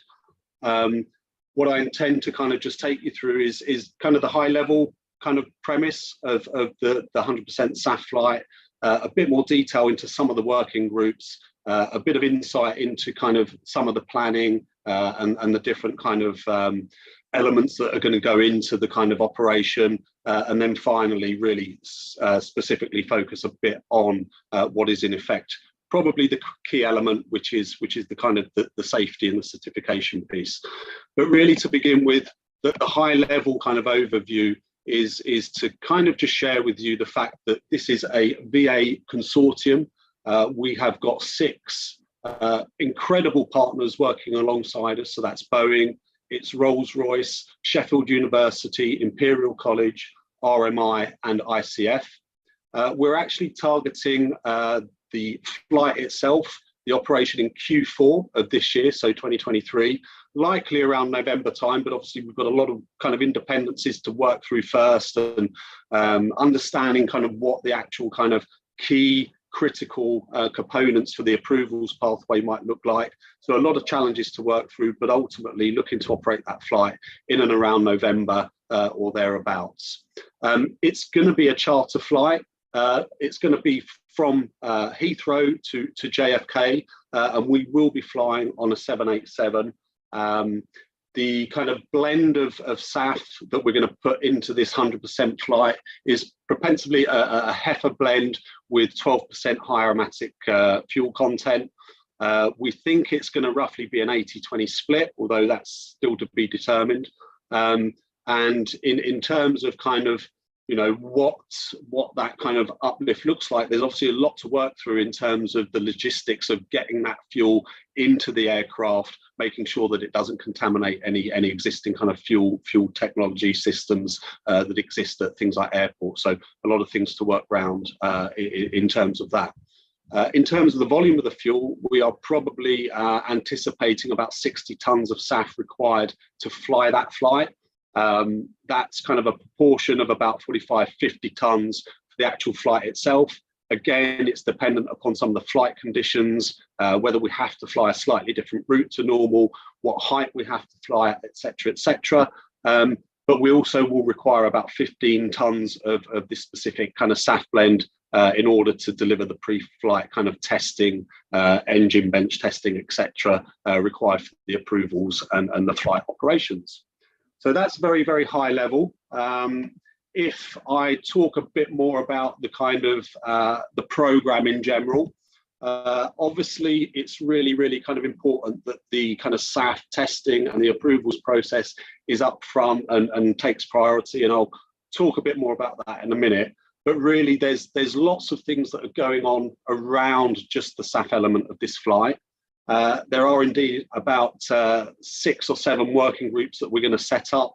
I'll ignore the safety and approvals bit for now, but talk a bit about fleet and operations. You know, in addition to the SAF piece, we are looking at some very bespoke flight management procedures. We'll be deploying a number of kind of carbon reduction and fuel optimization processes, largely reflecting BAU deployment at Virgin Atlantic currently, but with a real focus on kind of what that looks like, sharing the lessons learned. Some of those things that we're going to focus on include things like single engine taxiing, route optimizations, which of course we'll have to work quite closely with NATS on. We are taking some of our kind of pilot feedback and route efficiency software at the moment. So we work with a company called Signal, and we use Boeing's kind of flight advisor deck to really kind of inform at a kind of a cockpit level in terms of decisions they make and how best to balance some of those fuel requirements with kind of fuel efficiency. So a lot of fleet and optimization stuff that's going on around the actual SAF flight itself to reduce the carbon emissions from that flight. We're also going to be focusing on kind of net zero emissions validation. So taking the SAF piece and how that kind of helps decarbonize the flight, taking some of those fleet optimization pieces, and really prior to the flight, doing an ongoing benchmark assessment and data collection across a comparable flight, both pre, during and post the actual net zero flight, so that we can provide those benchmarks and actually what it looked like in terms of implementing the SAF, implementing the fuel efficiencies, implementing the fleet efficiencies, to provide a very comprehensive look at how one might approach kind of reduction of CO2 emissions. And then what we'll do is we'll package that up and really provide an end-to-end view of all of the things we put in place. And any residual emissions will actually be removed via biochar. So we will actually buy biochar removals from the carbon market, and we will actually kind of use those to make sure that we've got a completely net zero flight. So 100% SAF, but also completely net zero. One of the other kind of areas that we're going to be looking at, and that's largely focused on contrails, and we're working alongside the likes of kind of Imperial and Rocky Mountain Institute, is to really kind of focus in and kind of put a lens on work that's already underway to support and enable improved data gathering in terms of baselining and understanding non-CO2 emissions. So the first thing that we'll really start to look at is a data collection that's already taken place that really is tracking the Virgin flights across the Atlantic to understand kind of how contrails are starting to be formed, what time of day they're being formed at, and more importantly, what mitigation measures we can put in to avoid kind of the creation of kind of long duration non-CO2 contrails. We're also going to be looking at the role that SAF plays in helping to reduce those kind of non-CO2 emissions. So understanding and looking at the particular SAF we've got and kind of measuring and monitoring the tailpipe emissions of that particular parcel of SAF with the intention to, again, build that baseline data set prior to the flight. In terms of some of the outputs, we'll also be working with Rocky Mountain to see what kind of, if possible, route kind of planning we can work on to avoid contrail formation. This is quite dependent at the moment on some of the kind of the SAF approvals process. Obviously, we might have to take slightly different routes to normal depending upon kind of what our approvals kind of pathway throws up. But ultimately, we'd love to be able to, at the same time as the 100% SAF flight, be able to do a bit of contrail avoidance kind of flight optimization as well. So a lot of work going on in terms of the contrails, and hopefully, you know, we will be taking a lot of that work. We are creating, with RMI's help, a group called the Climate Impact Task Force, and really that's looking to stand up a kind of a working group that's formed of both operators but also research institutes to really help kind of with the understanding the contrails. And no doubt we will be kind of feeding that information into various other working groups and technical working groups that we've got at places like the Jet Zero Council and Sustainable Aviation. So I think that's something really, really important and something that we need to focus on as well. The last kind of working group that we've stood up is really about customer and engagement. Again, you know, this is hyper important. We want the exploration of this permit to fly to have passengers on board, but that's going to involve a lot of conversations at a high level with the CAA, with the DFT and with ourselves to understand even if that's feasible. Obviously, everything is going to be grounded in safety and approvals. Ultimately, we would like to have some passengers on board, but we will very much be led by that approvals process. When we kind of get into the real kind of business end of the operations, what we're planning to do is collect the data information and really create an open source information sharing platform across industry stakeholders. So taking the learnings, taking the challenges, and really kind of disseminating that across the value chain so that everyone can really understand the lessons that we've kind of been through and that we've learned, so that they can employ that into their own kind of operation as they look forward to a time when we have both 100% SAF, but also in terms of that kind of broader decarbonisation point and those fuel efficiency elements. We will also want to obviously engage with kind of wider community schemes. So as an example, we are taking the learnings of the SAF flight and we are building that into our own kind of end-to-end programs where we go out to schools and we talk to young children, young adults in particularly kind of maths and science disciplines about sustainability and how it's important to bring sustainability into business and some of the things from a technical perspective that we can deliver. So very, very kind of key lessons that we're going to share with both kind of an educational perspective, but also with cross-industry partners. And then in terms of some of the high-level milestones, like I say, there's a lot of kind of meat to be fleshed out in terms of what the milestones looks like. We've got a good plan at the moment. very early stage, and there are a number of key dependencies. What I would say is that we're looking at this in terms of kind of pre, during, and post-flight. Again, there's a lot of work ongoing at this point in time to just make sure that as a kind of a group of collaborators, we have got a good project discipline set up. We have 6 working groups that report up into a kind of a broader kind of regular working group cadence.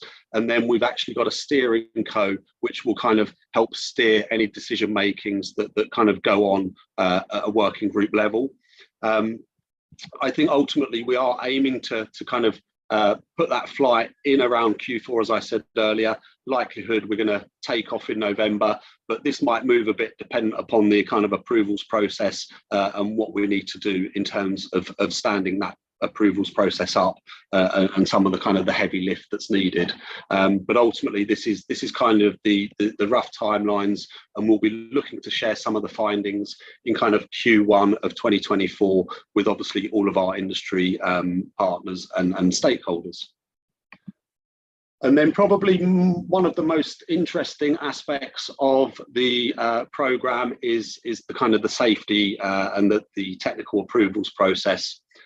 We will be working very closely to really kind of lay out what is in effect a really kind of high level kind of program of clearance that's required, whereby we'll be demonstrating that both the Boeing 787 that we're flying in and that the engines that we're kind of using on the flight itself are compatible with the proposed HEFA and high aromatic blend component that we're going to be using.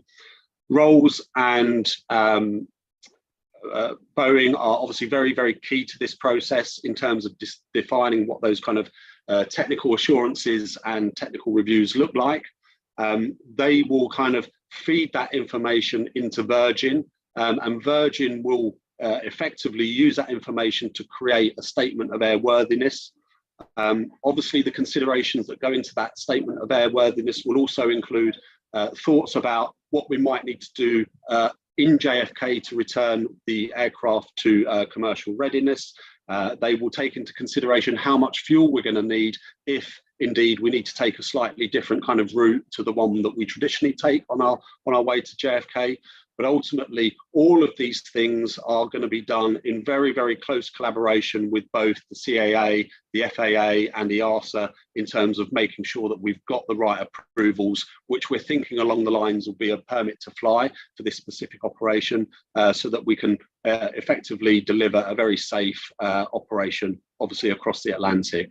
But I guess that's probably the very high level overview that I wanted to share with you today. There's probably a lot of partners that I didn't get to mention and should have, like Sheffield, who are going to be doing some fuel analysis for us, and RMI, who are going to be, ICF, who are going to be undertaking some of our kind of LCA analysis for things like our emissions reduction programs. But broadly, that's what the program looks like, and I will stop there and take any questions. Thank you, Luke. It's Michelle. I'm not Sarah.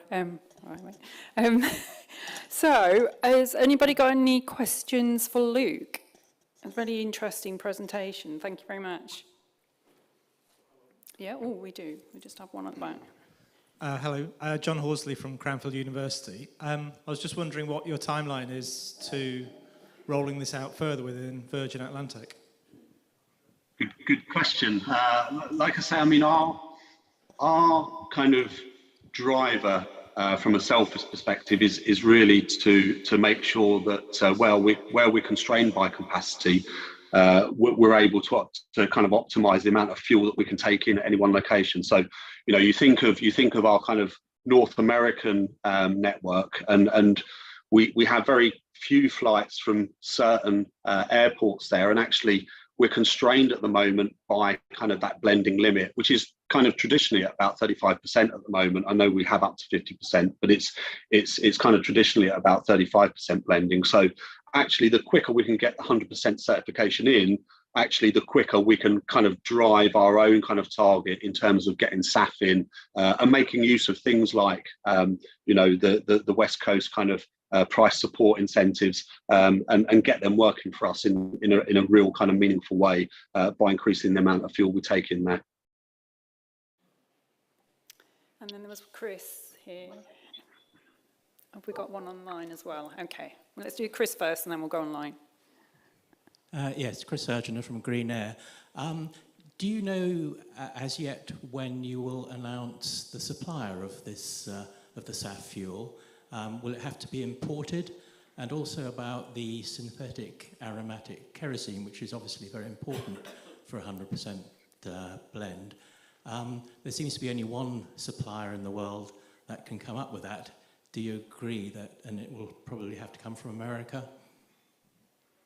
Yes, indeed. So I think in terms of announcing who the suppliers are, you know, we are kind of looking at those commercial agreements at the moment, and a lot of them are being shaped obviously by the conversations that we need to have around kind of the amount of fuel to take on board. And like I say, that's still a bit to be defined, because we need to work closely with the approval authorities to understand what route we might take, and therefore that's going to kind of impact how much fuel we need to put on the plane, and therefore kind of impacts on those commercial kind of conversations. So we haven't got to the point where we've done those commercial decision making and agreements right now, but I think it's suffice to say that you can probably guess who produces SAK in the world, and for sure we're going to have to kind of import that. We are looking at obviously making sure that the small amount that we do import is going to be put on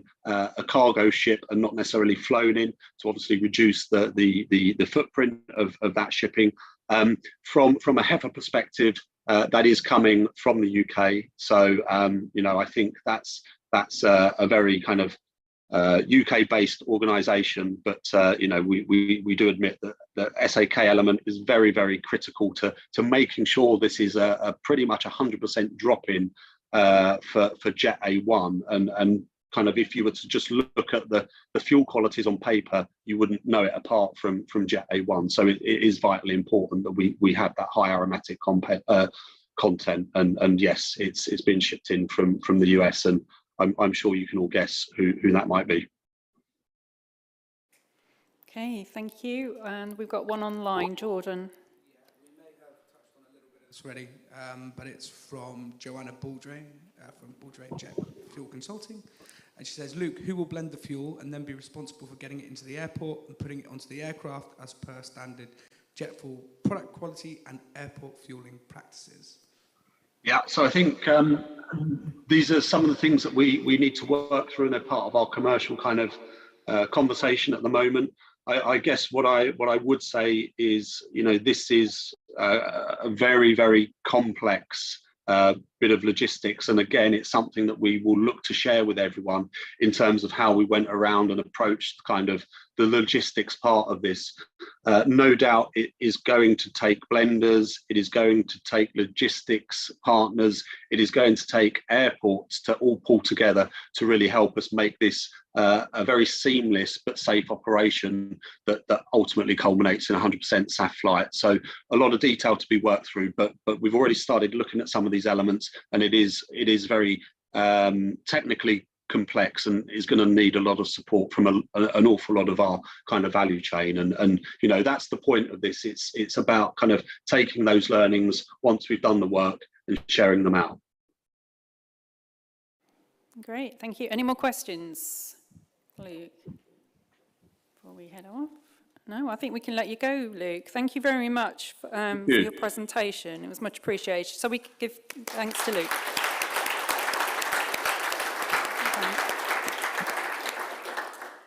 Okay, so we're going to head into the networking lunch for the moment. So I just wanted you to flag also that you will get the recording afterwards and the slides. So if you're frantically writing notes, and we can alleviate that for you by following up with the slides.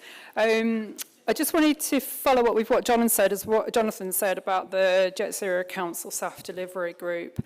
If that's something of interest for you, the three subgroups, you would like to join, We do limit it to one person per organisation. So if you feel there's a gap in the representation of your organisation in those groups, please feel free to talk to myself or any of my colleagues here. And we are particularly interested in private finance organisations as well. So if you are not a member at the moment and would like to be, please talk to Jordan, who's over there, and he's a secretariat for the commercialisation subgroup. So happy to pick up anything like that. Okay, I was going to say something else, but I can't remember what it was. I should have written it all down. But I think that was it. It was the slides and the Jet Zero Council. And thank you very much for bearing with us. This is kind of technically challenging to do in terms we wanted to make sure the agenda was inclusive, and it was, you know, we curated the agenda quite carefully, and which meant that some of our speakers obviously couldn't be here. So far, it's not too bad. Not too bad. They've still got one more to do online, so there's still, you know, still potential, but we'll remain positive. It's gone fairly smoothly, so I'm quite impressed. So thank you for bearing with us. We'll let you go and find your meetings and find some food and find people to talk to. So we'll see you at 1:15. Thank you.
Hi, welcome back, everyone.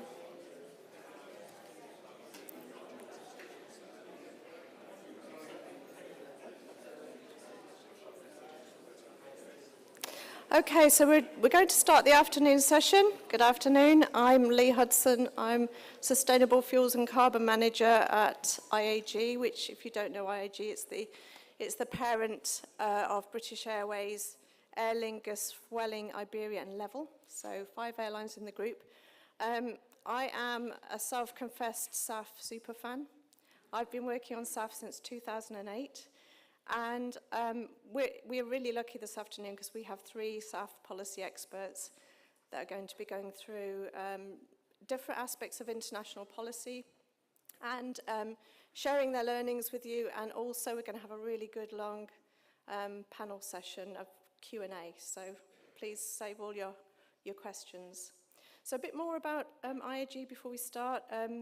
We've been active in SAF since 2008, as I said, and we're actually quite unusual in that we invest in SAF projects and development and provide offtake agreements, firm offtake agreements for project developers.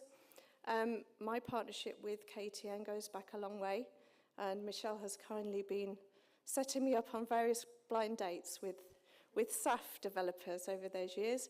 And like all blind dates, some of them we've had to say, it's not me, it's not you, it's me, or it's too soon. And sometimes we've had really great successful partnerships out of it, but I would encourage you to use the KTN network because there's such a diversity of people engaged through Innovate UK, and I'm sure that you will make some great connections here and really benefit from them. So just a big thank you to my KTN colleagues. So I'm going to introduce you to my panel. So this afternoon we have Valerie Reed from the Department of Energy in the US, who's flown all the way over to be with us, which is very kind of you, Valerie. And Valerie has a PhD in biochemistry and has been heading the Bioenergy Technology Office for some time, has a real history of driving renewable policy in the US, and she's going to be talking to us about the SAF Grand Challenge. We have Alex Philpott here from the UK's DFT, and Alex is responsible for international aviation environmental strategy, so he's going to be telling us all about the ICAO process, which to a lot of us, including me, who is involved in it, is something of a mystery, how global governments come together and agree policy. He's going to describe the changes that we've seen on SAF and the long-term climate policy agreements that went through last year. And then last but no means least, my friend and colleague Laurent Dancil from Airlines for Europe. Now, Laurent is currently acting CEO of Airlines for Europe and is responsible for all of the European policy frameworks that come at us out of the EU, including all the Fit for 55 and Green Deal changes. And there's a whole myriad of new legislation coming out of Europe, and Laurent's going to hopefully unpick that for us. And I think Laurent speaks 4 languages, is that right? So well equipped to be able to interpret EU legislation. I think he speaks Icelandic, so we're in good hands there. So I want to hand over first to Alex. Alex is going to pick us up on the first presentation. So Alex, over to you. Thanks very much, Lee. Good afternoon, everyone. Really pleased to be here to join you all.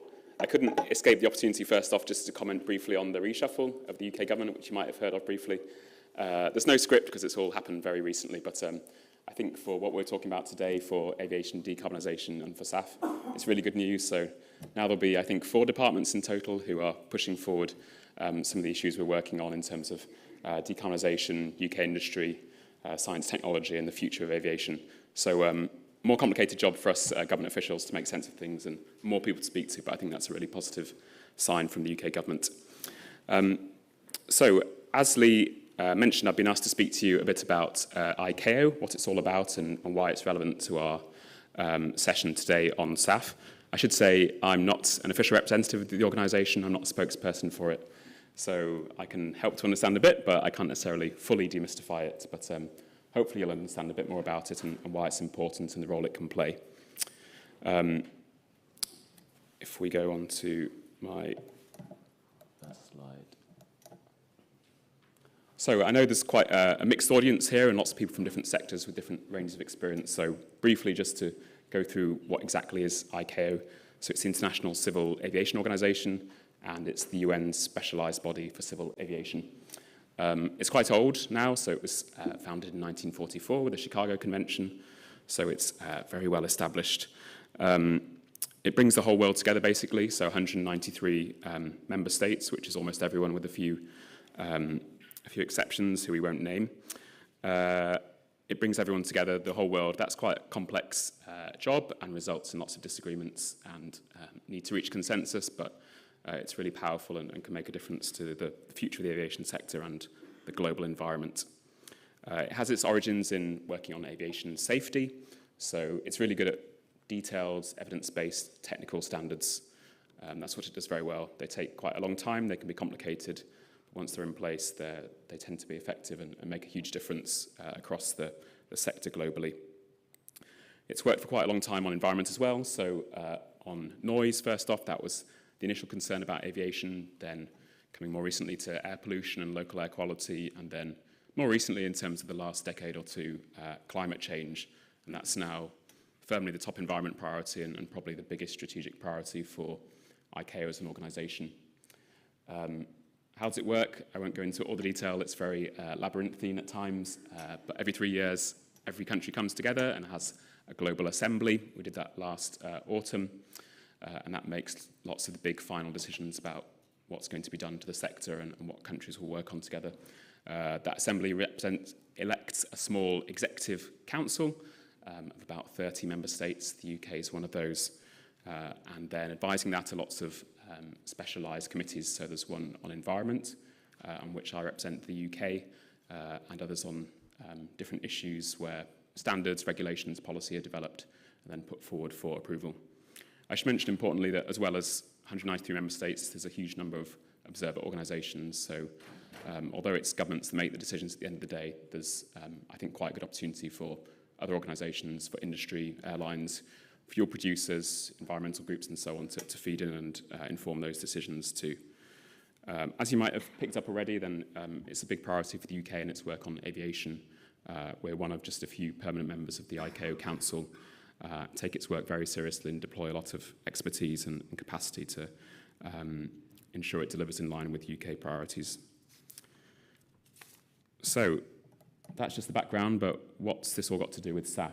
Well, there's been quite a lot of work already, which I will talk through on this slide, and a lot more to come, which is the more exciting bit. So back in 2010, ICAO set a climate goal, ambitious at the time, but perhaps not so much now, which was carbon neutral growth from 2020. And to achieve that, it set up the scheme you might have heard of called CORSIA, which stands for Carbon Offsetting and Reduction Scheme for International Aviation. Many people have heard of this because of the offsetting elements and perhaps some of the controversy that comes with and complexity that comes with emissions offsetting. But of course, reduction is within that title as well, and that's a really big and important part of the scheme, reducing emissions from aviation, not just offsetting them. So how it works is that airlines flying between states are included, 118 states so far, are obliged to buy offset credits for their emissions above a particular baseline. Importantly, there are two compliance routes, so you can buy those offset credits, and that's that, and that reduces your net emissions, but you could also just reduce your emissions and then avoid the need for any offsets, and that's where SAF starts to come in. So in a small way, CORSIA introduces a global carbon price for the aviation sector, and that's quite an impactful and important measure in starting to incentivize new fuels and technologies. So airlines can report their use of cleaner aviation fuels, of which SAF is overwhelmingly the one we have in mind, and they can therefore sort of reduce their obligations to buy these offsetting credits. A huge amount of work's been done in ICAO to sort of set up the framework for how airlines can use and report their use of SAF. So there's two weighty tomes, there are many more, which sort of set up a comprehensive and quite rigorous framework for how they should be used. So I've just highlighted two here. We have really detailed sustainability criteria. As you might have heard already, sustainability will support the CORSIA scheme and make sure that it incentivises the right sort of SAF and genuinely helps to reduce emissions. But I think it's also got an important role as a sort of emerging global framework for how SAF is categorised and measured and how we together ensure that it's genuinely sustainable. So that's CORSIA. Secondly, much more recently, there is the LTAG or LTAG, which was a big new agreement that did make some of the news last autumn when ICAO collectively agreed that it should aim a lot further actually. It should aim for net zero by 2050 for all international aviation. Of course, in the UK and in Europe and other parts of the world, we've been pushing in this direction for a little while, but to agree that globally between 193 states, I think it's fair to say is a really big achievement and something that will hopefully set a kind of really ambitious direction for the sector in the years ahead. Of course, as the name says, it's long term, it's 2050, that's a long time away, and it's an aspirational goal, so there's a lot more work to be done to kind of make a reality of that, to help implement it, to define exactly how that will be achieved. But the sort of objective has been set there, and it's quite a stretching one, and SAF will have a big role to play in achieving that across the world. So in terms of all this stuff coming up and the role SAF will play in ICAO's future work, well, I mentioned the LTAG, the Net Zero 2050 goal, a lot of work now to decide how that's implemented and achieved across the world. Sorry, the slides become slightly muddled here. Three main areas in which this is looked at. So technology, making the most of new aircraft technologies as and when they come online. Operations, so how we can optimize use of airspace and airlines' routes to reduce emissions, but probably most importantly, fuels, and that's where SAF comes in.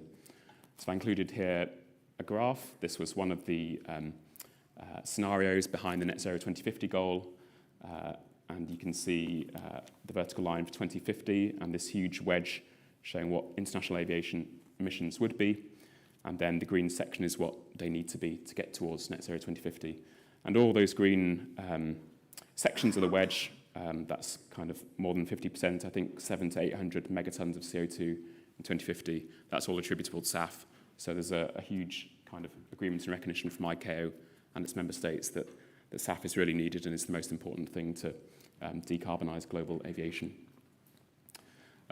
That's going to come to a bit of a head quite soon, in November of this year, with ICAO's Conference on Aviation Alternative Fuels, another snappy acronym, CAF3, it's the third one.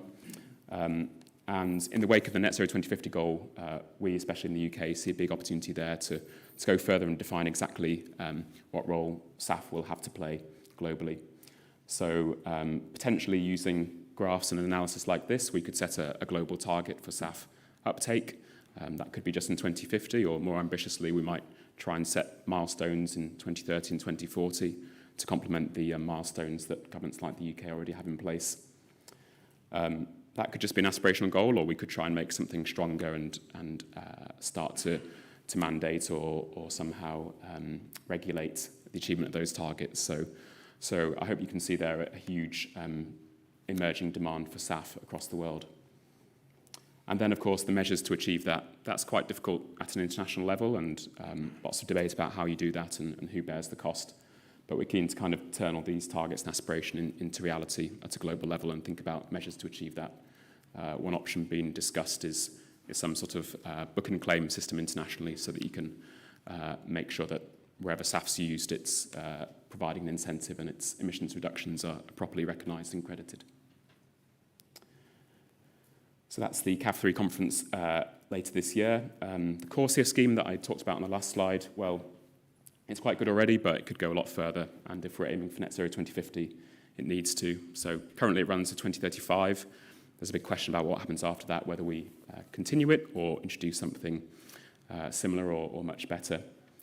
I think as well as perhaps changing the baseline and making it more ambitious, which would have the effect of potentially increasing the carbon price and the sort of incentive effect that CORSIA has. Increasingly, it will start to look at, we would like as the UK, negative emissions reductions, so not just offsets, but how greenhouse gas reductions can be used as part of achieving net zero 2050. And we think there might be a role for Corsair to play in that.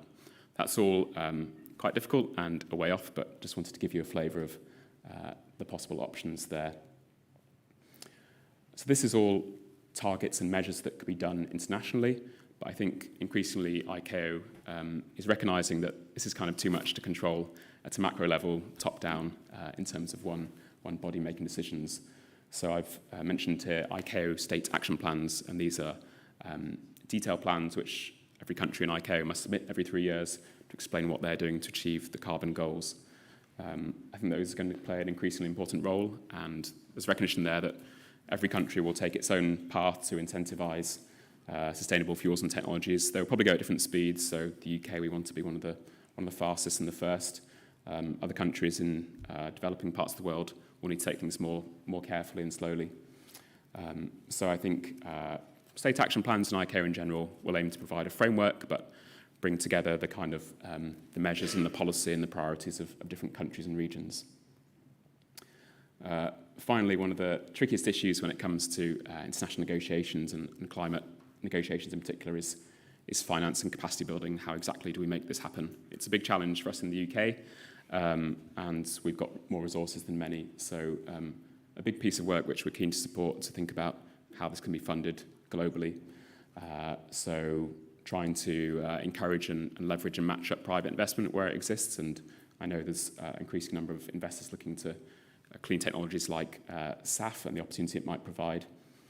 Looking at public funding and multinational institutions, investment banks, and the role they can play here now that ICAO set its framework.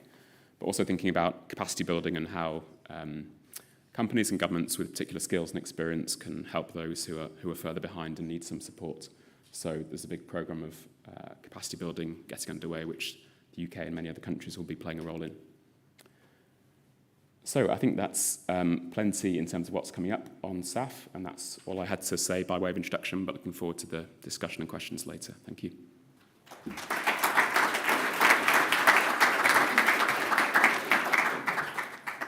Thanks, Alex. Save your burning questions. Sorry, couldn't resist that with us. I'm going to get as many SAF puns as I can into this. So Valerie's next. Valerie gave the best speech recently when I was at an event for one of our projects that's in construction. I'm going to steal your quote, Valerie, from the LanzaJet event, where it's an alcohol to fuels project that we've invested in the US. And Valerie's quote was, we drink the best, we fly the rest for alcohol to jet. So I'm going to hand over to Valerie.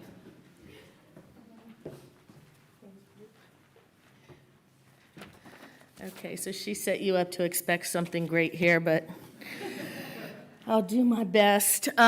So I'm really, really grateful to be here, and really grateful to be here in person, because there's so much going on in the world of sustainable aviation fuel, and we hear about EU policies and UK policies, and being able to really come here and talk to people and get to the heart of it is so much better than the virtual environment.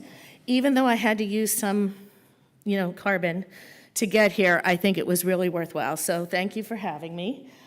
I am going to start by kind of describing how we got to where we are in the US with the Sustainable Aviation Fuel Grand Challenge. So you've seen versions of this graphic before. This is basically the US version of this graphic. So in the US, aviation is the third largest emitter of CO2, followed only by light-duty vehicles and heavy-duty vehicles on the road, okay?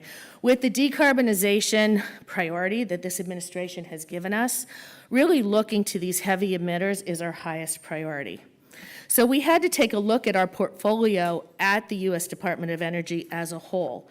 And this is where the blueprint for sustainable transportation comes from. You heard about it briefly this morning.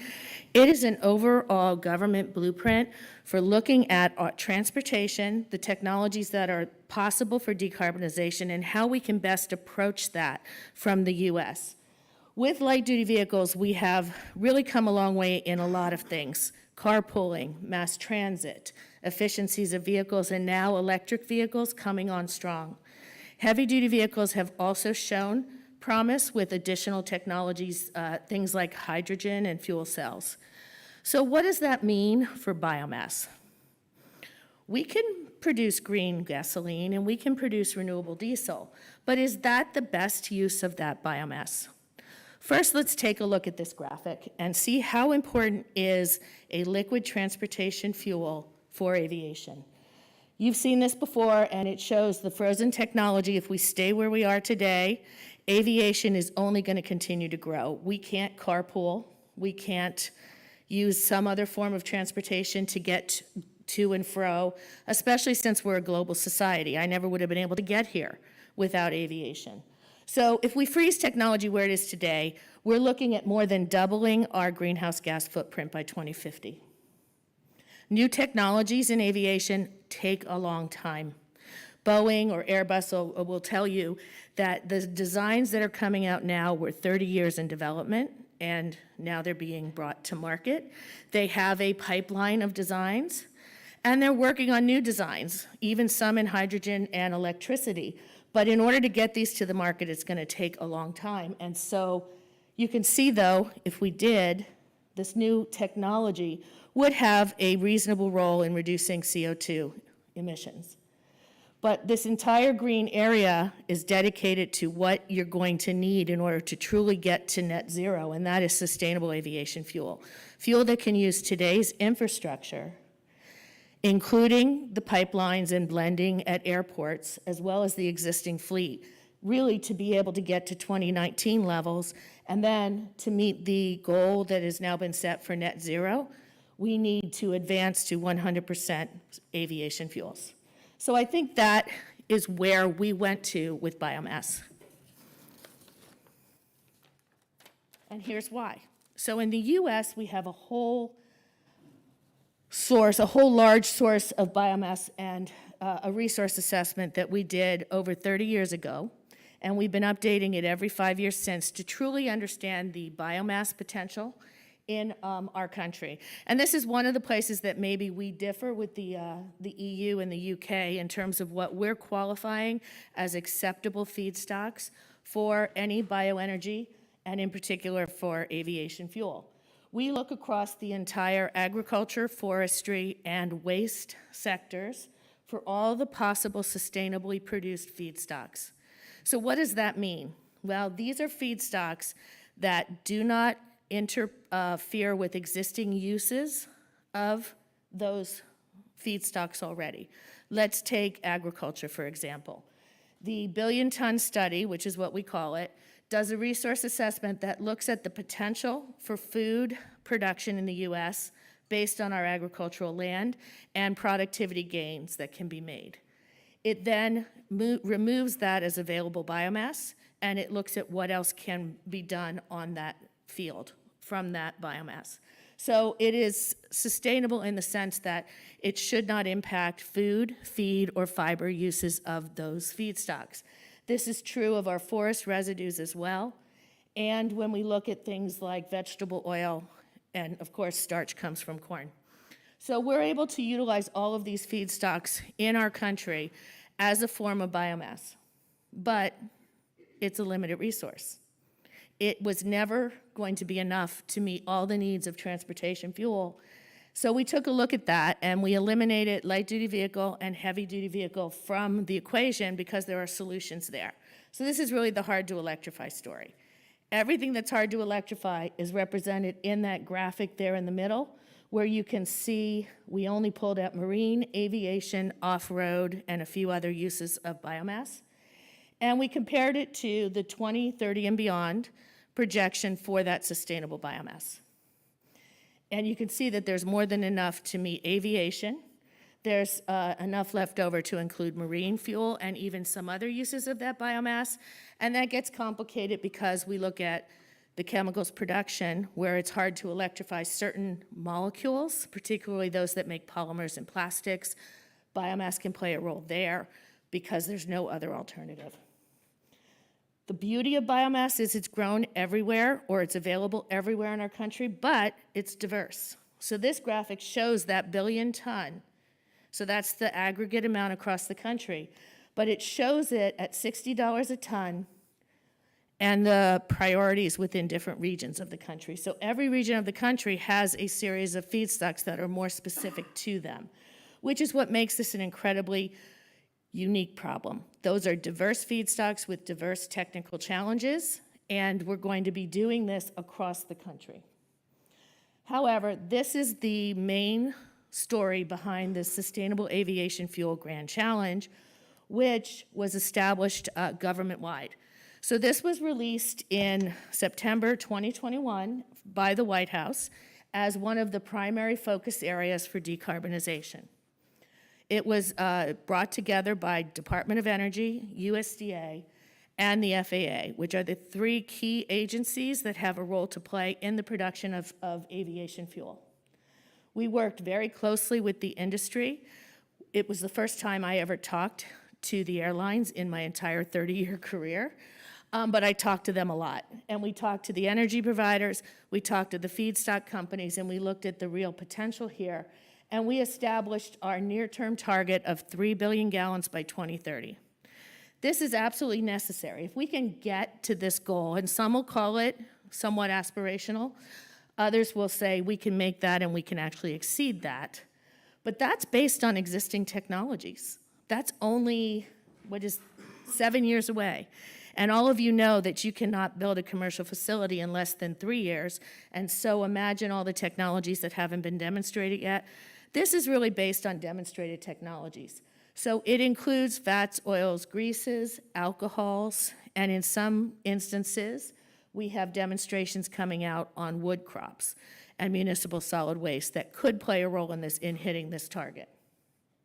But what's important here is it has an immediate CO2 reduction benefit.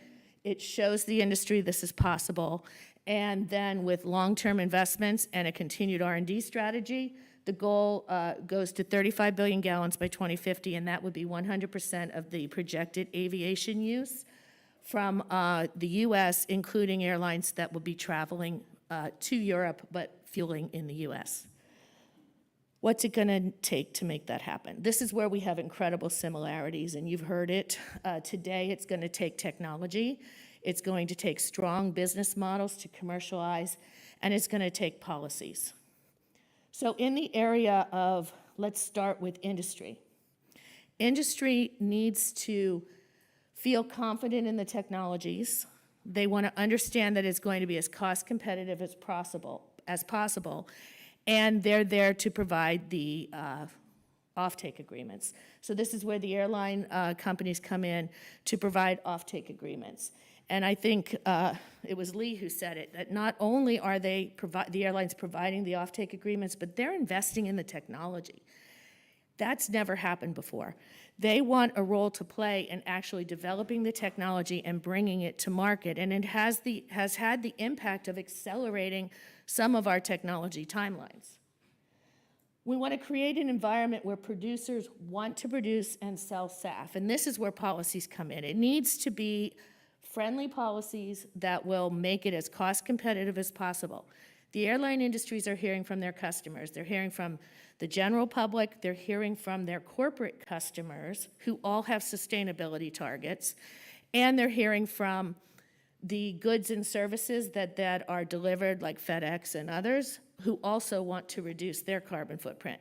So they have pressure coming from their customers. They're a customer of the aviation fuel, and they want to make a marriage happen there. So these legislative actions are necessary to make it a good business decision. This is, again, something where we're different. We do not have mandates for sustainable aviation fuel, and quite frankly, until January 1st, we didn't have incentives either. There were no incentives in the US that gave sustainable aviation fuel any sort of advantage in the marketplace. And in fact, in many of our incentive packages prior to this, aviation was actually purposely removed because they didn't want to impact the cost of travel. It's an incredibly tight margin there. But now, with the Inflation Reduction Act, we've seen the first federal production tax credit, which supports sustainable aviation fuel.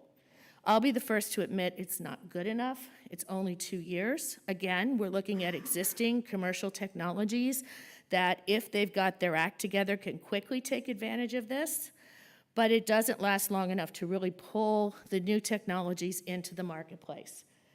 What will happen to that incentive, and I'll talk about that in another slide, is it will change to a general biofuels production credit. But it is a incentive that will support carbon reduction, which is good. So I think it's a first step. Some of our states are doing even better, and I'll talk about that in a minute. And then the middle section here is really kind of where my program comes in and a lot of investment comes in. And this is the technology. I talked about the 3 billion gallons. How are we getting to 35 billion gallons? How are we getting there sustainably? How are we going to use all the feedstocks we have and get the price of the fuel to be competitive? It's a very challenging multi-technology area that we're talking about here. So there are real R&D programs and demonstration programs which the government is investing in the U.S. to help accelerate and build these first-of-a-kind facilities. All of this is well, let's quickly look at the incentives one more time. I mentioned the first federal incentives there. Okay, these are based on the definition of sustainable aviation fuel that was put out by Corsia. So it is greater than 50% greenhouse gas reduction. Almost all of the feedstocks I showed you on the previous slide are already at 70 to 80% greenhouse gas reduction. So right now they're not getting any benefit for exceeding that, except that's not really completely true. In the tax incentive, they're getting a base $1.25 for 50% or greater, or 50% greenhouse gas reduction. They're getting additional penny for every percentage point over that. So conceivably, they could get to $1.75 if they were a zero emissions technology. This is similar to the LCFS that we've seen from California and now Washington State and Oregon State as well. And the net result of that has been, let's just take corn ethanol. That is one of the only biofuels that's really in the market in the US. We have a small renewable diesel market, and of course we have a very small sustainable aviation fuel market today. But ethanol has been a long-term market for us, mostly because there was a demand from the industry, because MTBE was banned and we needed oxygenates, and ethanol was the only one there. So it grew very quickly. The renewable fuel standard then, somewhat of a mandate program, not one with a lot of teeth, did help to support it at least as enough oxygenate to meet the demand of the gasoline pool. But it was the LCFS in California that took that ethanol from a greenhouse gas potential of 20% reduction over petroleum to 45%. They were getting paid to do it. Okay, so we believe we can get to net zero with the technologies that we have, things like agriculture, climate smart agriculture, being able to use our soil better than we do today. Also things like carbon capture and sequestration of CO2 emissions from ethanol facilities. So we have many pathways that can help us get to that net zero. And so ethanol can indeed get benefit from these tax incentives over what it's gotten today. Okay, I'll move on from there. So I mentioned technology and the importance of technology. So the SAF Grand Challenge was great. We had these wonderful goals. We had a lot of industry support, aviation, airports, energy companies, politics, all supporting this.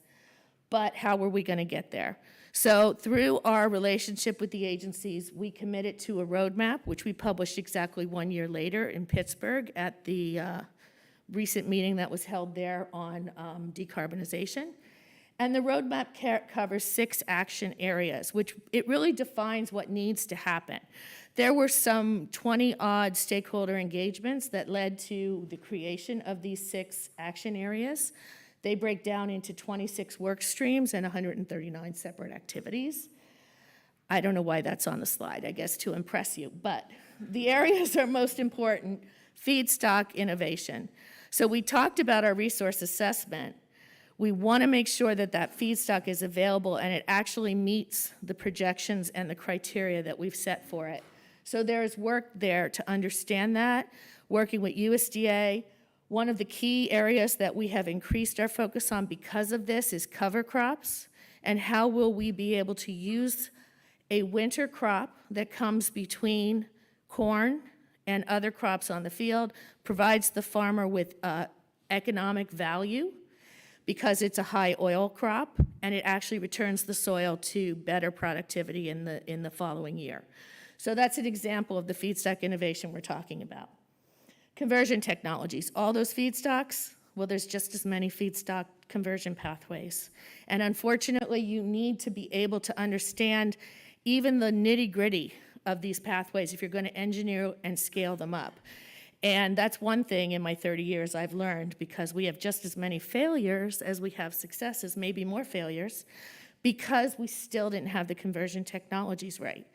So key area there is to make sure we're working with the understanding and best practices of the engineering community, bringing it back to the lab and ensuring those technologies are sound. Building supply chains, this is getting to how will somebody make a business case if they can't see where the feedstock grows, where the facility would be built, and how they're going to transport that fuel to the user. So really being able to build up these robust supply chains. Then there's more on the policy and valuation analysis. One thing I didn't mention is that, and through this particular roadmap, we've created a life cycle assessment group, which is about 20 individuals, and it crosses all parts of our government. And it brings them all together to look at the situation associated with giving value to the CO2 reductions. CORSIA has a strategy, and you heard about default, and you can utilize the default, or you could run their models and come up with a number. We have a strategy in the US, actually, to be honest with you, we have 5 different strategies, all of them providing certain levels of incentives based on the people who are using them. So this LCA working group was brought together to harmonize all that, to say each of these were created for various reasons. And those reasons are what drive the assumptions and the use of those models. So if we can understand all that, we can understand how we can better use the models that we have to get scientifically accurate, not politically driven, scientifically accurate CO2 reduction numbers that can then be used to value the various products. So that's our roadmap. Our next step here is the implementation strategy. We probably won't publish it, but this is really where we get to the heart of, okay, who's responsible for what, and how are we going to get there? And that helps drive our budgets and how we request funding and how we move forward with our programs.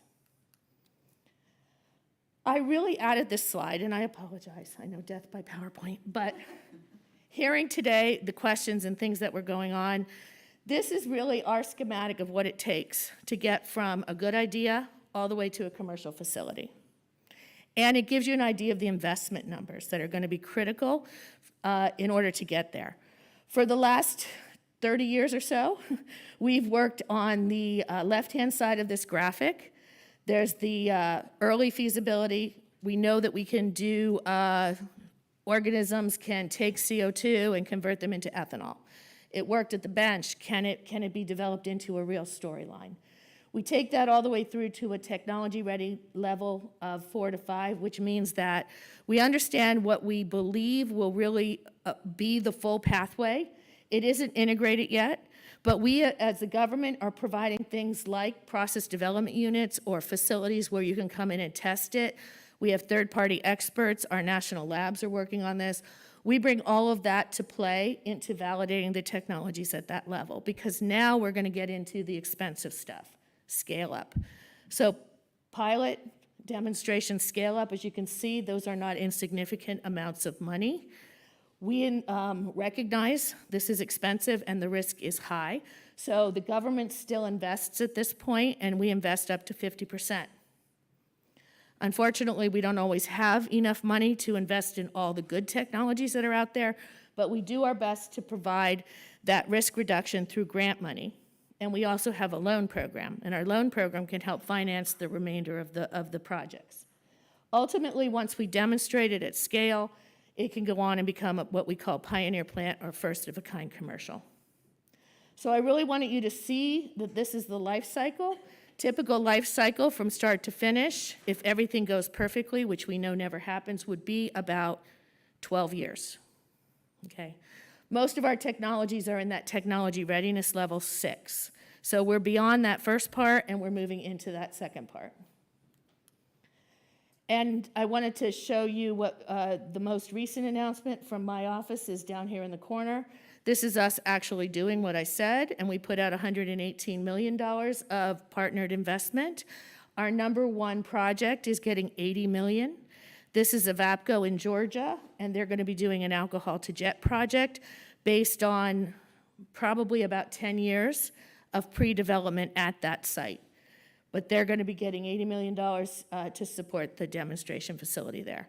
And it's our intent to continue this particular program annually as long as our budgets allow, because we know technologies are ready at different times. And in fact, in that level of funding, we have projects that are very much pre-pilot, just testing it out. We have pilot scale. When they're done, they're going to want demo scale help. So we want to make sure we continue that continuum there. And that's where I end.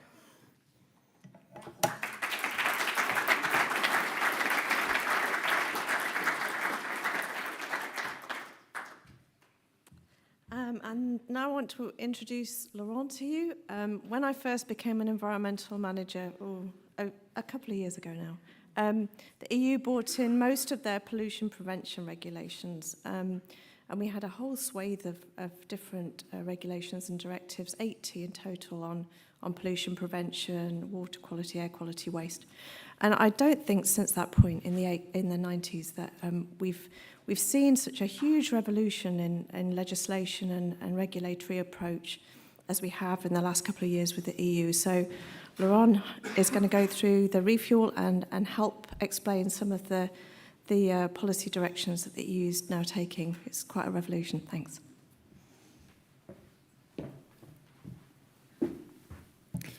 Thank you, Lee. Thank you all for the invitation. Very happy to be here to try to bring you a little bit closer to what's happening currently in Brussels. So I've been asked to share with you the latest development on the Fit for 55 package, but not being on the Commission payroll, I'll try to put two hats on, airlines and European Commission. And indeed, as we discussed earlier, there's since the 14th of July 2021, there's been a number of legislation focusing on carbon pricing, focusing on SAF, that have been involved, and the level of ambition is quite significant, but also the level of maturity now in these new files is already quite advanced. So I'm going to focus specifically on the SAF blending mandate, and then I will discuss a little bit the latest change in the carbon pricing, the ETS reform. Yeah, we mentioned this earlier. So A4E, we're based in Brussels. Our members carry 75% of the European passenger market. And you see their logo behind. IAG was indeed one of our founding members 6 years ago. Now, specifically on the SAF blending mandate, we're here very far away from the discussion that we heard earlier from the US. In a sense that the choice was made 2 years ago, building on the existence of SAF blending mandate in a number of member states, Sweden, Norway, France has its own blending mandate, that at some point they need some kind of harmonization at continental level. And this is how the European SAF mandate idea came up. What that means, very specifically, there's an obligation on the fuel supplier to provide a certain percentage of SAF at all European airports.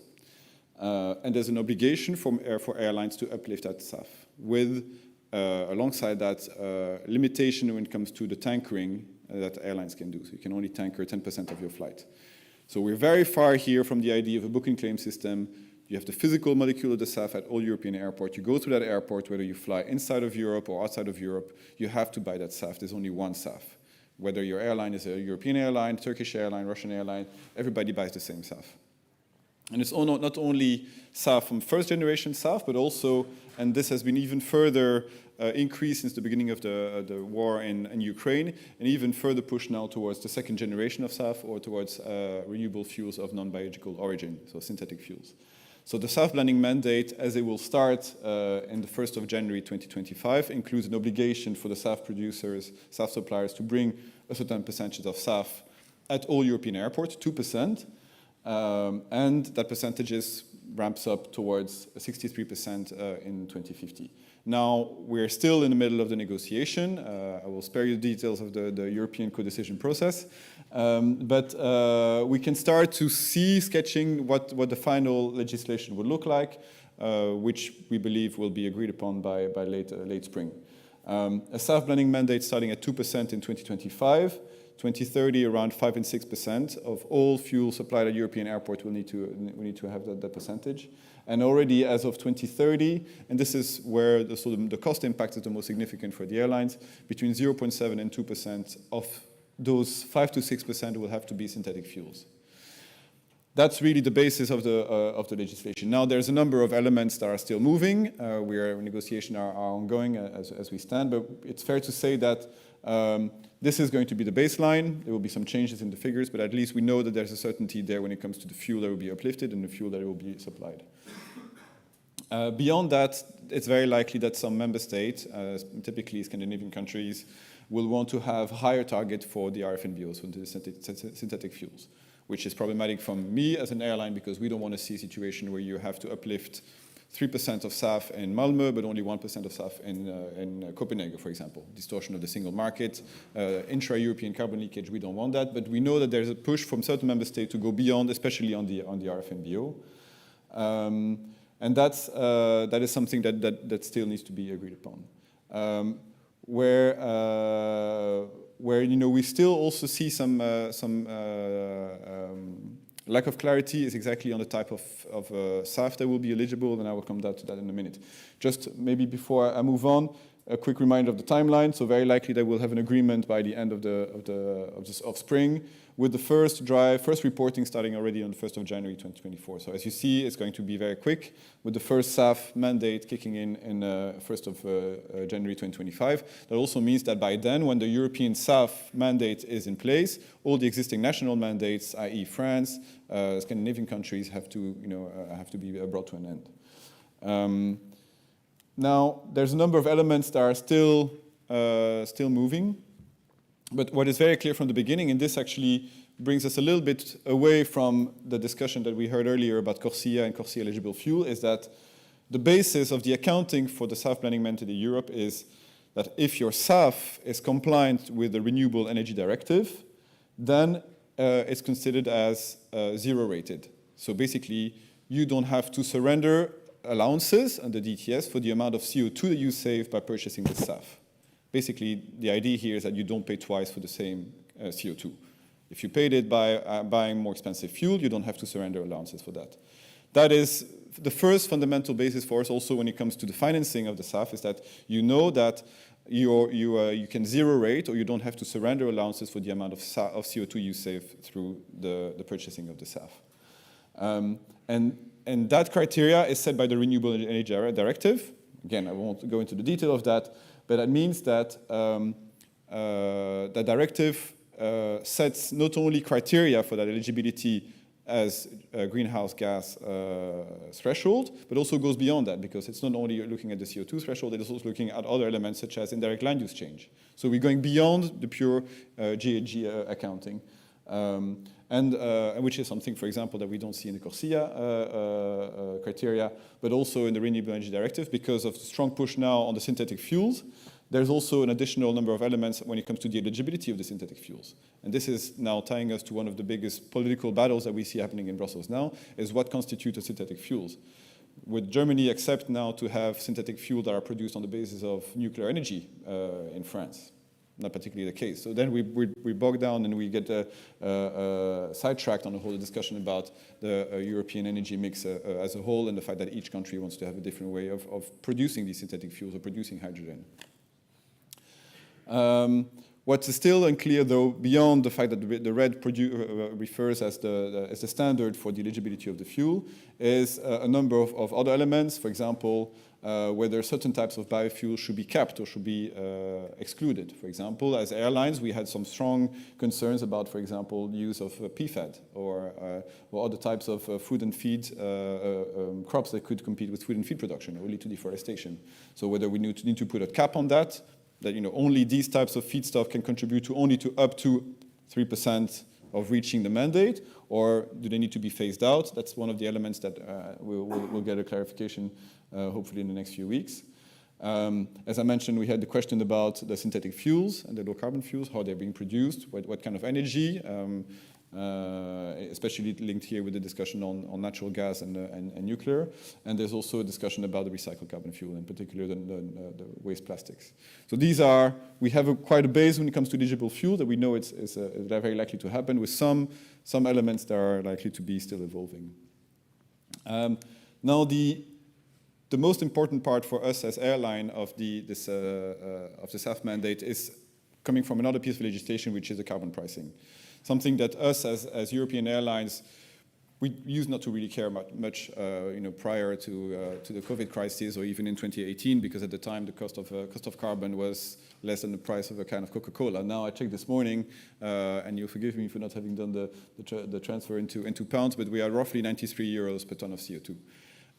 Compliance to the ETS, just to give you a standard, is likely to triple or quadruple for all European airlines between now and 2025.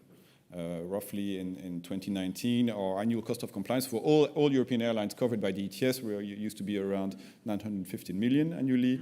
It's very likely that by 2025, especially as the price of carbon is likely to continue to go up, will be around 6 billion annually.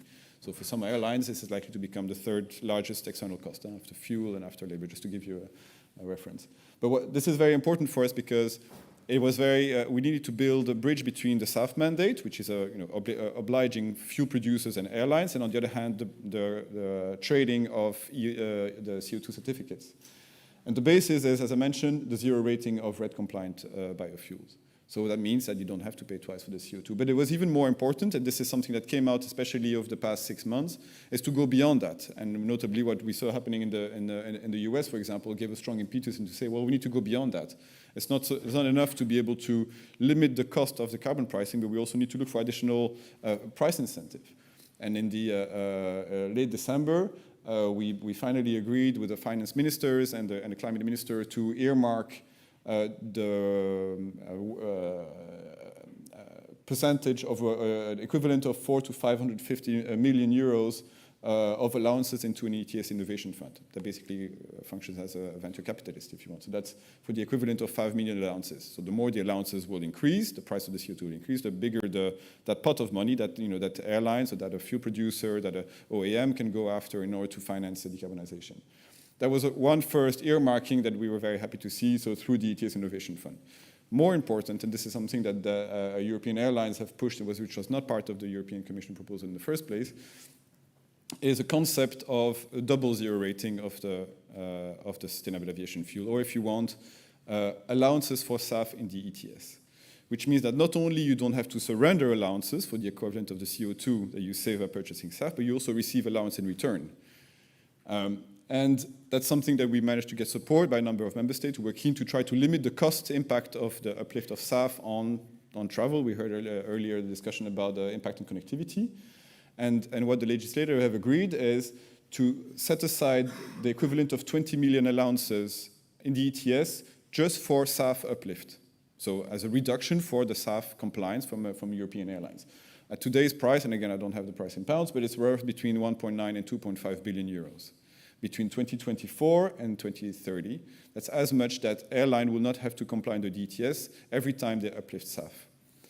And these allowances will be allocated depending on the type of SAF, because here the idea was also to try to think a little bit ahead, not only about the first generation of SAF, but also go a bit further. So these SAF allowances can cover 50% of the price difference between jet fuel and SAF. But it also discriminates in favor of the more advanced sustainable aviation fuel in the sense that it would cover 70% of advanced fuel, 95% for the RFNBOs. So you almost have a price parity every time you uplift sustainable aviation fuel or RFNBOs. Between now and 2030, you almost have price parity with the jet fuel. And because this was an impact and there was a concern about especially the island states, typically Malta and Cyprus, that these allowances are there to cover 100% of the price difference for flights to and from islands in the outermost region. So typically Canaries, Malta, Cyprus, the region in the outermost regions of Europe. That's something that is very important for us. And again, we would hope that this is going to be enough to go beyond, to incentivize airlines to go beyond the targets that they have under the legislation, but also have their own more ambitious targets. What I could say also is that a lot of this will have to be for the ETS. What was interesting is that we also quickly got tangled into the discussion about the scope of the emission trading scheme at European level and at ICAO. Without discussing in detail about CORSIA, here the zero rating applies only to those flights that are covered by the ETS. As you know, CORSIA covers typically, in a nutshell, transatlantic flights or transcontinental flights, where the ETS covers only intra-European flights. I understand that the discussions in the ETS when it comes to the UK is still in the making.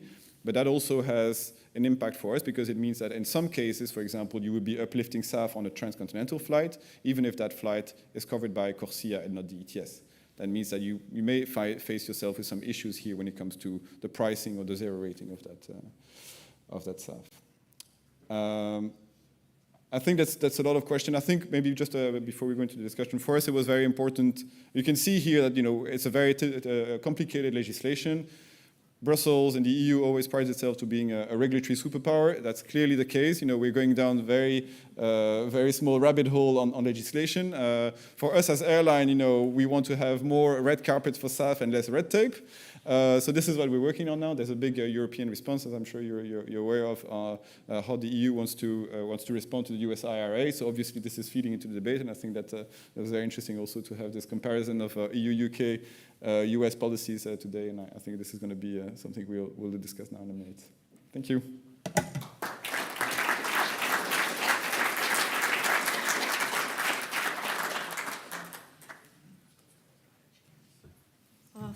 Thanks to all of you. I think we're going to get some chairs up on the stage now and do a Q&A session because that's really fascinating how those policies are developing. And also I may see if I can tempt Hazel back to the stage to cover UK questions because we've got this unique opportunity to delve into these 4 areas of policy that are sometimes complementary, sometimes not, and it'll be I'm fascinated to hear more. So can I invite my panel back?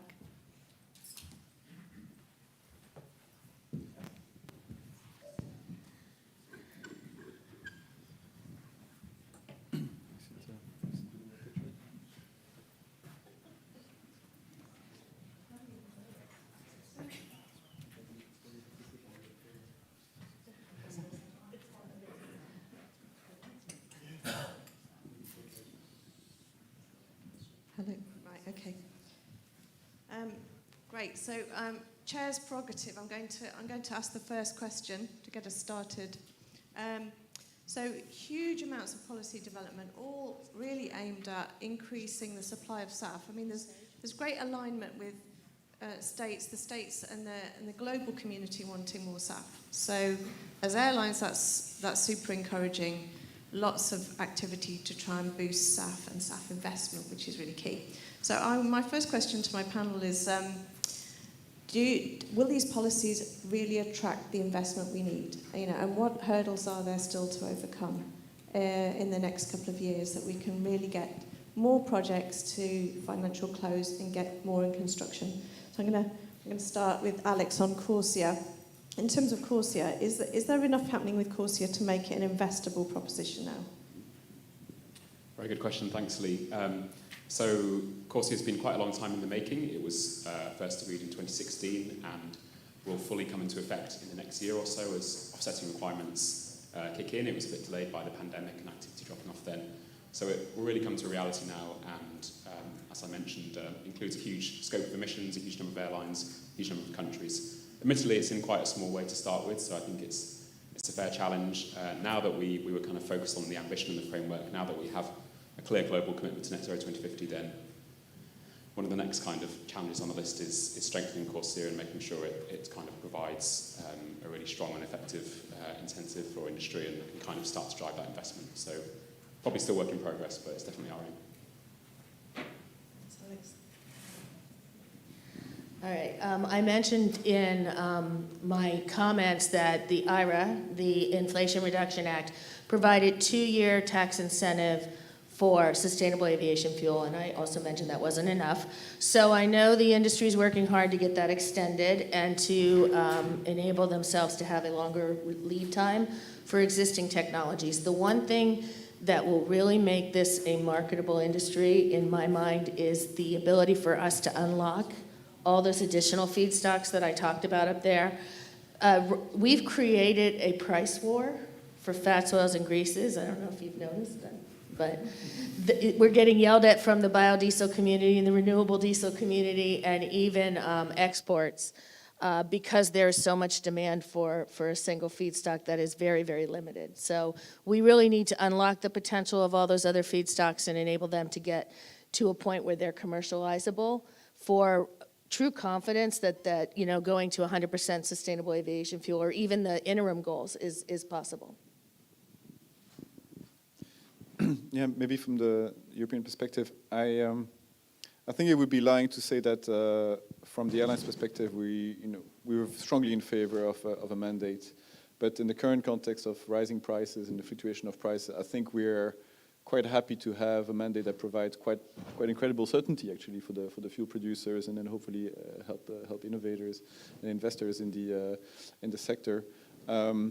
What I think will be the challenge is the short term, and I think what the US IRA does for the next 2 years, I think is clearly an advantage, because when I look at the European perspective, we have very strong perspective in terms of what will happen 2025, 2030, even for RFNBOs and electrofuels. The short term will be more challenging. I think that's one thing.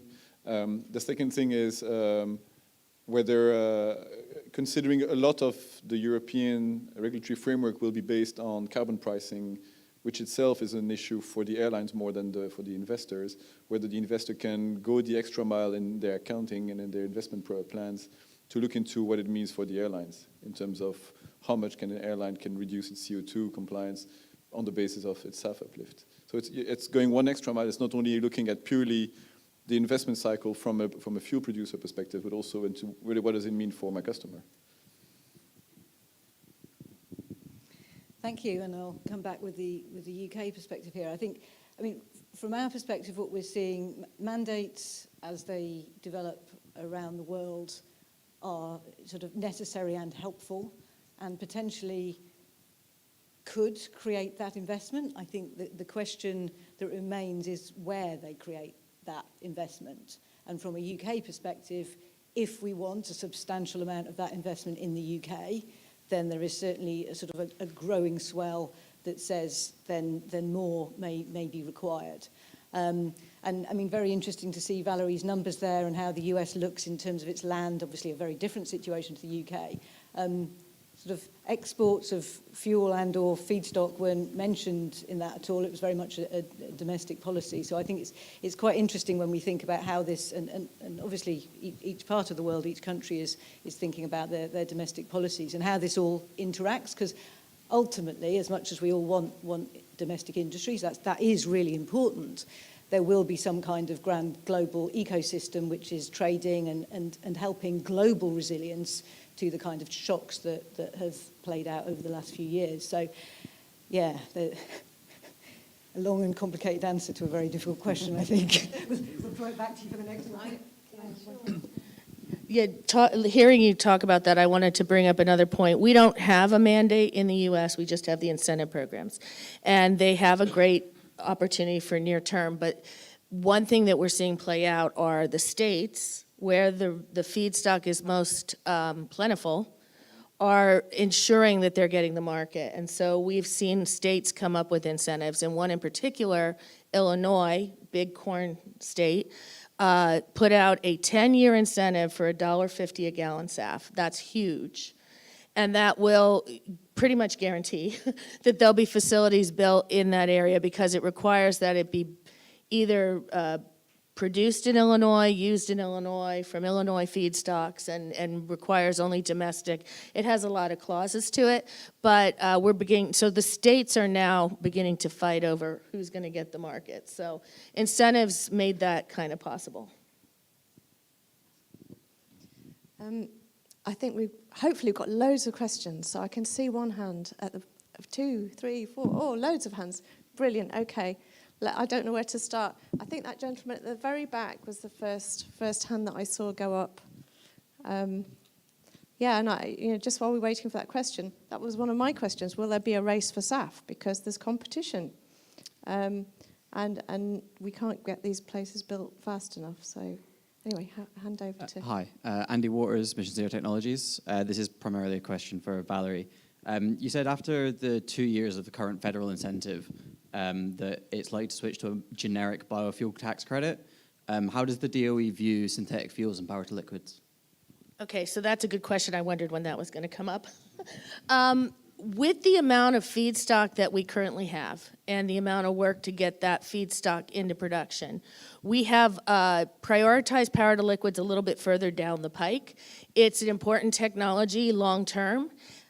Because without it, we are not going to have enough carbon, what I call good carbon, to meet all of the hard-to-electrify needs of the economy, which included those chemicals I spoke about, and even some of the work that fossil energy is looking at in terms of carbon capture, sequestration, and being able to take advantage of biomass in that story. So carbon is really the important piece here. For us, we have prioritized it lower because of two key things: lack of green electrons and lack of cost-effective green hydrogen. We believe those things are possible, and if we believe in all the goals that we've set across the sustainable transportation roadmap, we will get there. But for us, the near term is the sustainable aviation fuel, liquid fuel through these pathways with power to liquids to follow.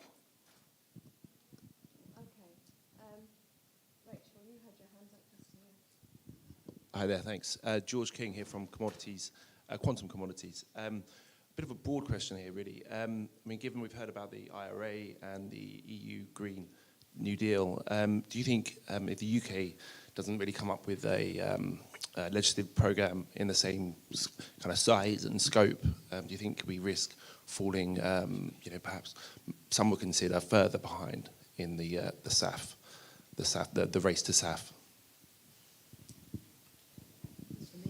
I think so. Do you mean in terms of use or production? Production, mainly production, yeah.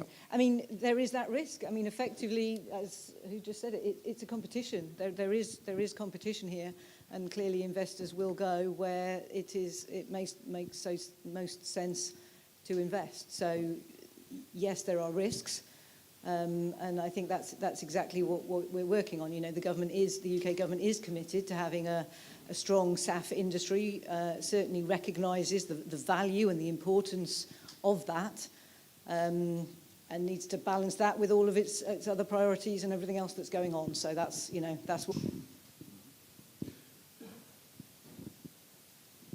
I just want to add a UK airline perspective as well, to say, we sometimes forget how important the UK is in aviation terms.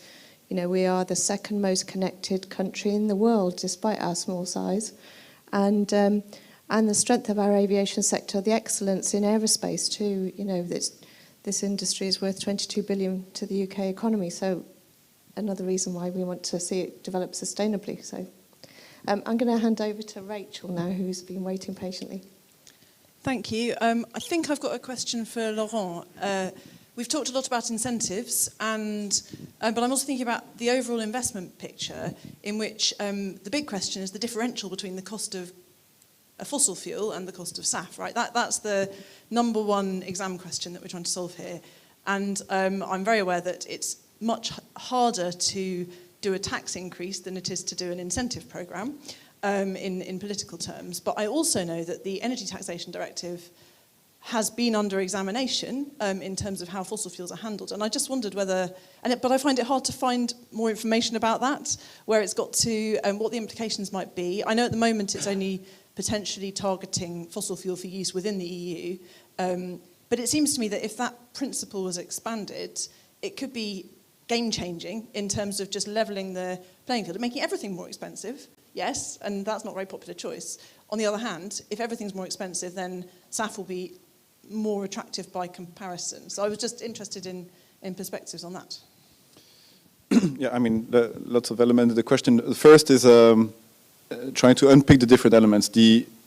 First, the carbon pricing in itself, carbon cost, is a cost that we incur as European airlines, possibly as UK airlines, for example, that is not in place in the US. So that's already an additional cost. We may be discussing reduction on the cost of the carbon pricing, but that's a reduction on the cost that doesn't exist elsewhere in the world. So one may already see this as a tax that doesn't exist everywhere. Second thing is the taxation of jet fuel or kerosene. Indeed, kerosene is currently exempted. There are many reasons for that. The proposal to review the Energy Tax Directive, as it's being discussed in the EU for the moment, not only would put an end to that exemption, but also, and this is where we are completely in a different trajectory than the US IRA, for example, would also at the 2033 horizon partially tax sustainable aviation fuel. So you may question, not only would SAF become more expensive in 2033, but also kerosene will become more expensive. So from a business decision making, all of a sudden I'm paying full taxation for kerosene in 2033. I mean, keeping in mind that when the proposal was initially put out a year and a half ago, this would have doubled the price of kerosene, and the price has evolved in the meantime, but has no additional incentive for me as an airline to uplift more SAF, because as we just discussed now, there's only limited production for the moment. So it's just an additional cost on the ticket.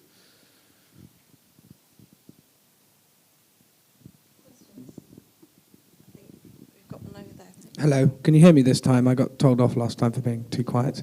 From Alex Miles online, so I think for you, Laurent.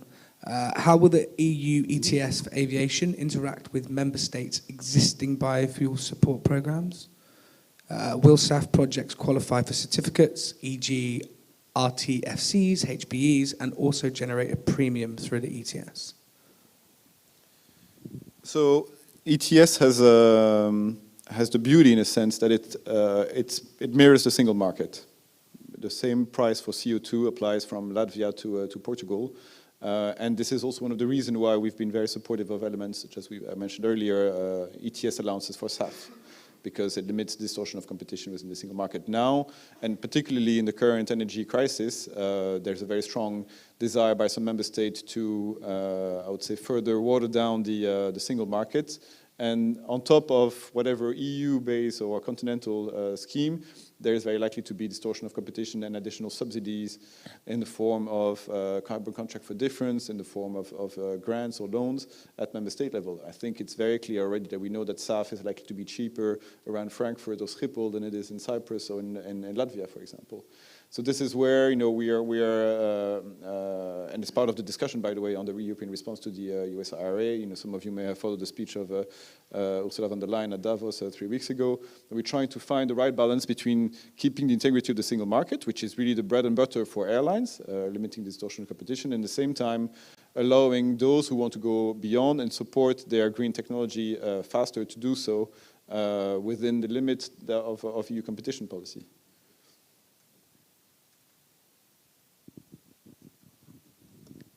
I just want to add as well for that online question that currently in certain countries, production incentives like the RTFCs currently do help SAF.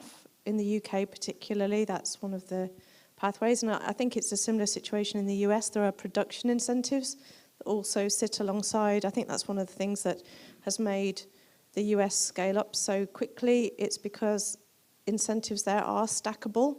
I think there's slightly more nervousness, shall I say, up to now in the EU about multiple incentives for the same parcel of a renewable product. But that's certainly how the US have made the SAF market accelerate much faster, is by helping those incentives coexist. So I I think as long as there's not two claims on the greenhouse gas saving at the end of the day, which is ultimately it's the person that combusts the fuel that claims that, then I think we have seen that really successfully happen. So hopefully that answers a bit more of that question.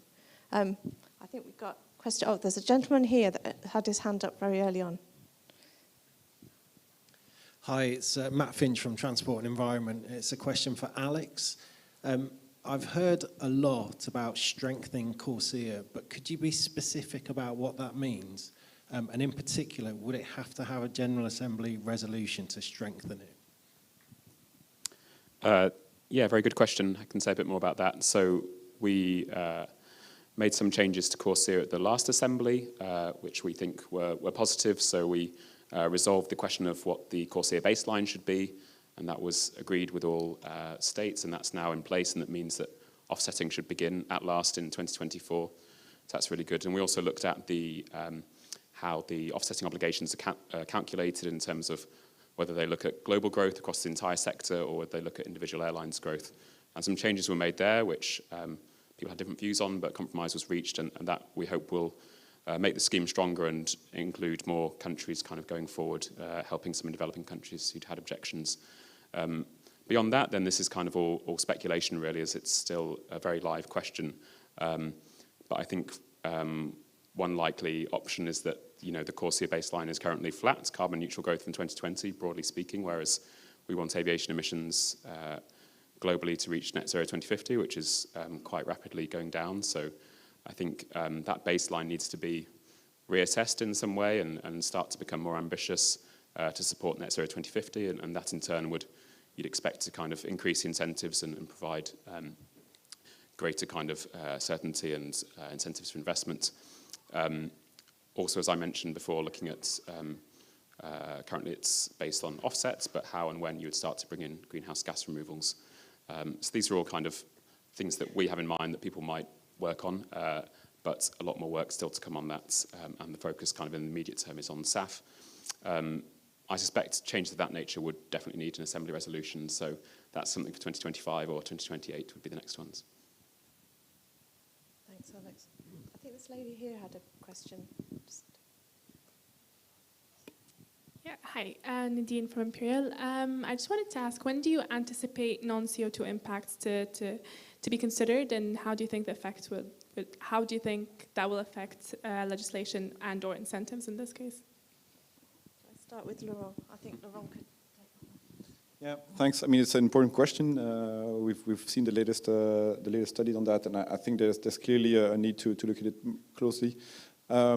Actually, as part of the discussion of the reform of the carbon markets, so the EU ETS for aviation, there will be, I think, as of 2025, monitoring, reporting, and verification obligation for aircraft operator focusing on non-CO2. I think the details of that still have to be ironed out, which will cover all flights covered by the ETS, but also all CORSIA flights.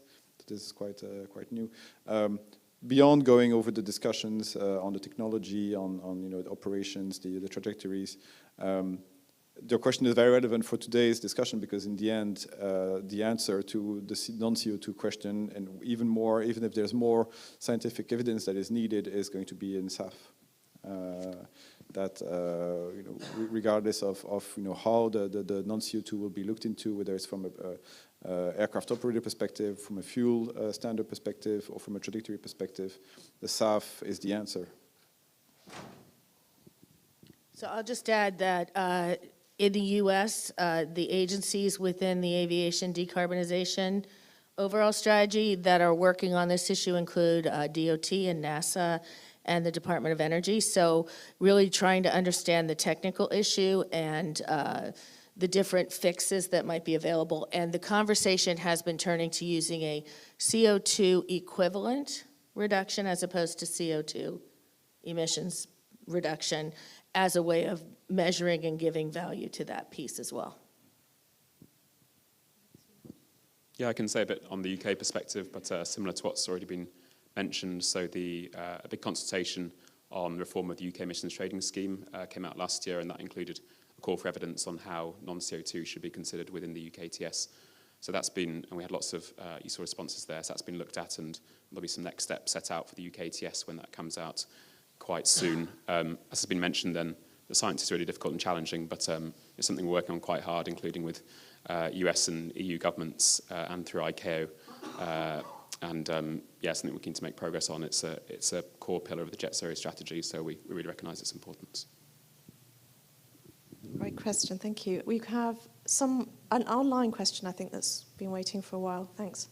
Yeah, we have another online one from Joanna Baldray. So, any idea how airlines and suppliers would deal with a book and claim system if the feedstock was okayed in one country of the SAF production and not where it was claimed, so not in the geography that it was then claimed. So if it was okayed in the country of production, the feedstock, but not in the country of use and where it was claimed. Okay, there's a CORSIA angle here. Alex, do you want to pick that one up, or shall I? I'll tell you what. On the CORSIA, we've actually tried to avoid that because the CORSIA has a harmonised set of sustainability requirements, and so the idea being that there won't be that situation where the feedstock is okay in one country, not in another. And we've really tried to put very, very stringent sustainability assessment screening in that looks at a whole suite of environmental and other socioeconomic factors for feedstock, so that we try and avoid it. I'm going to hand you over to Laurent, though, because obviously in the EU we have deviated slightly from the CORSIA approach already. So I'd love to say it's all fixed through the CORSIA, but I'm going to hand you over to Laurent to answer the second part of this question. Yeah, I mean, your question again had different angles. I think you start from the fact that there's a general agreement globally over what constitutes the SAF and non-eligibility, which, as I was discussing earlier, is not the case because in the case of the EU, for example, the Renewable Energy Directive diverges from the CORSIA sustainability criteria for various political reasons. So that in itself is an issue, which, by the way, could become an issue for European airlines as well, because it may be that in 10 years' time we'll be uplifting CORSIA-compliant SAF in Tokyo, but will not be without a possibility to zero-rate it in Europe because it's CORSIA-compliant and not RED-compliant, for example. But the book and claim issue is something that we have seen functioning very well at national level. The French SAF system functions on the basis of book and claim system. That's great. It becomes much more difficult the moment you want to apply a book and claim system across borders, because of the accounting, because of the taxation, because of the claim. You know, if me as a European airline, through a global book and claim system, I claim I purchase SAF produced in the UK, but I'm based in Belgium. Then who can claim the additional percentage in terms of renewable targets? Is it the UK or is it Belgium?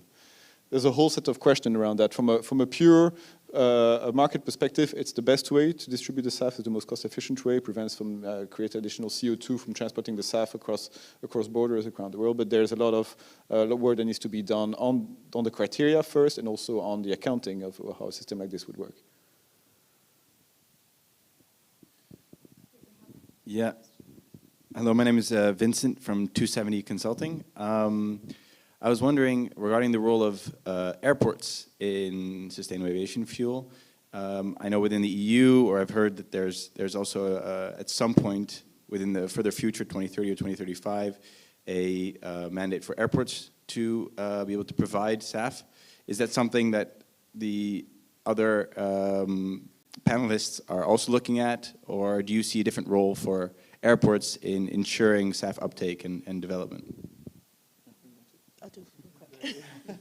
Okay, in the U.S., the airports were involved from the very beginning of the SAF Grand Challenge, and it's clearly recognized the fuel is purchased by the airlines, and then the airport enables use of that fuel to all airlines at that airport. So right now, if you're flying from LA or San Francisco, you are flying on SAF. If you're flying from Chicago, you're not. So that is how it's initially laid out. The airlines are actively involved in the discussions of how they can help support more sustainable aviation fuel at their sites. They're also looking at decarbonization of the entire aviation kind of the holistic look. What's their ground or fuel use? What do they need in terms of waste reduction? How can they play a role in potentially being part of the production of the fuel? And how will they have potentially different bioenergy or low carbon fuel sources located at that airport? So it's a complicated question, but many of the airlines are engaged.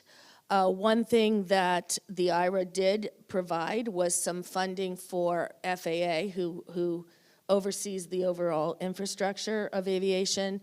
They got, I think it was $264 million, don't quote me on the number, to look at that infrastructure and what it might look like. And that, in the stakeholder engagement conversation, being able to pipeline the fuel to an airport or get it transported there, blending facilities, potentially blending depots. All of that has the airports involved in those discussions to look at how can they best potentially build up that infrastructure. I think we're running out of time, so we've perhaps got time for one question. In fact, while we're waiting, I'm going to ask you guys a question. Oh, hold on. Oh, it's Chris. Is it all right? And I think we've got one more at the back. Someone's been waiting. Yep. Quick, have we got time for 2 questions? Where's Michelle? Yep, 2 questions. Cool. Chris. Can I go first? All right. You mentioned, Alex, in your presentation about this big ICAO International SAF conference later on in the year, CAF3, and I'd be interested to know from the panel what they would like to see come out of this particular conference. Is an international mandate feasible? Would it be welcome? I'd just like to hear what you have to say. Thanks. I've probably said enough on that myself, so give some time to Valerie and Laurent, I think. I'm no expert here and have absolutely nothing to do with this, but I don't see the U.S. agreeing to an international mandate type of a scenario. I think they're pretty pleased with. We're pretty pleased with the CORSIA situation.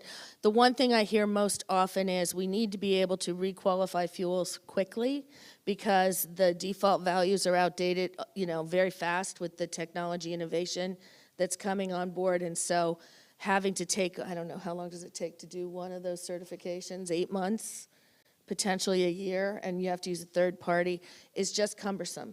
But I don't know that there's a solution for that. So if you could fix that. Yeah, I think it's a bit early to say, to be honest. Would a global SAF mandate be welcome? Why not? Is it feasible? I doubt it. We'll get there and we'll see. But I think, as we mentioned earlier, I think there are other elements to look into first before we start discussing global SAF mandate. Yeah, I think it has to be a target. It's more sort of palatable, but I think there's certainly a wish from the airlines. CORSIA was there to level up global climate policy and to try and get the same level of ambition. And certainly as an international carrier, we'd love to be able to pick SAF up all around the world. We don't just want it in 1 or 2 countries. So I think we had one more question at the back. Yes, hello, it's Julia Fiddler from Microsoft. And I'd like to represent the voice of quite a specific audience group, that being the end corporate customer of many of the airlines, and represent the role that we can play, hopefully, in supporting SAF development, but therefore put forward a vote for incentives versus mandates. So when we look at the current global landscape of where we might be able to support through funding the green premium for SAF today, of course, California is the ideal location with some exceptions elsewhere, but certainly within the EU, it's very difficult to translate the mandate environment into something where a corporate can uniquely support, which is what I think we could do in these early years where that extra funding is required. I appreciate that ultimately we'll end up paying, so throughout the mandate, it'll come through to the end customer, but you'll be spreading that across all customers, where there is a role for corporates that have made ambitious targets, such as Microsoft, to become carbon negative, and many others have done the same through science-based targets. So I guess it's kind of a question to Laurent, in case I've incorrectly understood that, and whether you could also see the conflict that this represents, where you've sort of excluded this funding opportunity and made it very expensive for us to buy SAF in Europe. Yeah, I mean, I understand your position. I think the booking claims is something that we looked into, but where the legislation was currently not there yet. We have similar issues when it comes to guarantees of origin for renewable electricity. There is no pan-European trading for you as a customer to buy electricity across border.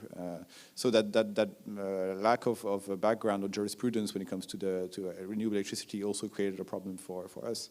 Now, there are some of the elements that we mentioned now, because the accounting of the SAF is closely linked to the accounting of the CO2, that would also incentivize airlines to go beyond mandate. The system, as we mentioned earlier, of ETS allowances for SAF not only applies to SAF under a blending mandate, but also incentivize airlines to go beyond that. And that also down the line impacts those airlines who have higher targets, and therefore their customers who may wish for that airlines to have a higher target.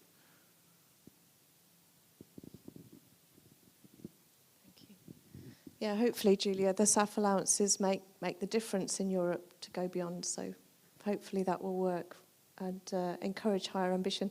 So I want to say thank you to my panel and ask if you could give them a round of applause for what a great session. Thanks very much. Is it break now, Michelle? Tea time. Thanks. And donuts, if anyone spotted those earlier.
have two, although there's huge different amounts of different technologies to do that conversion.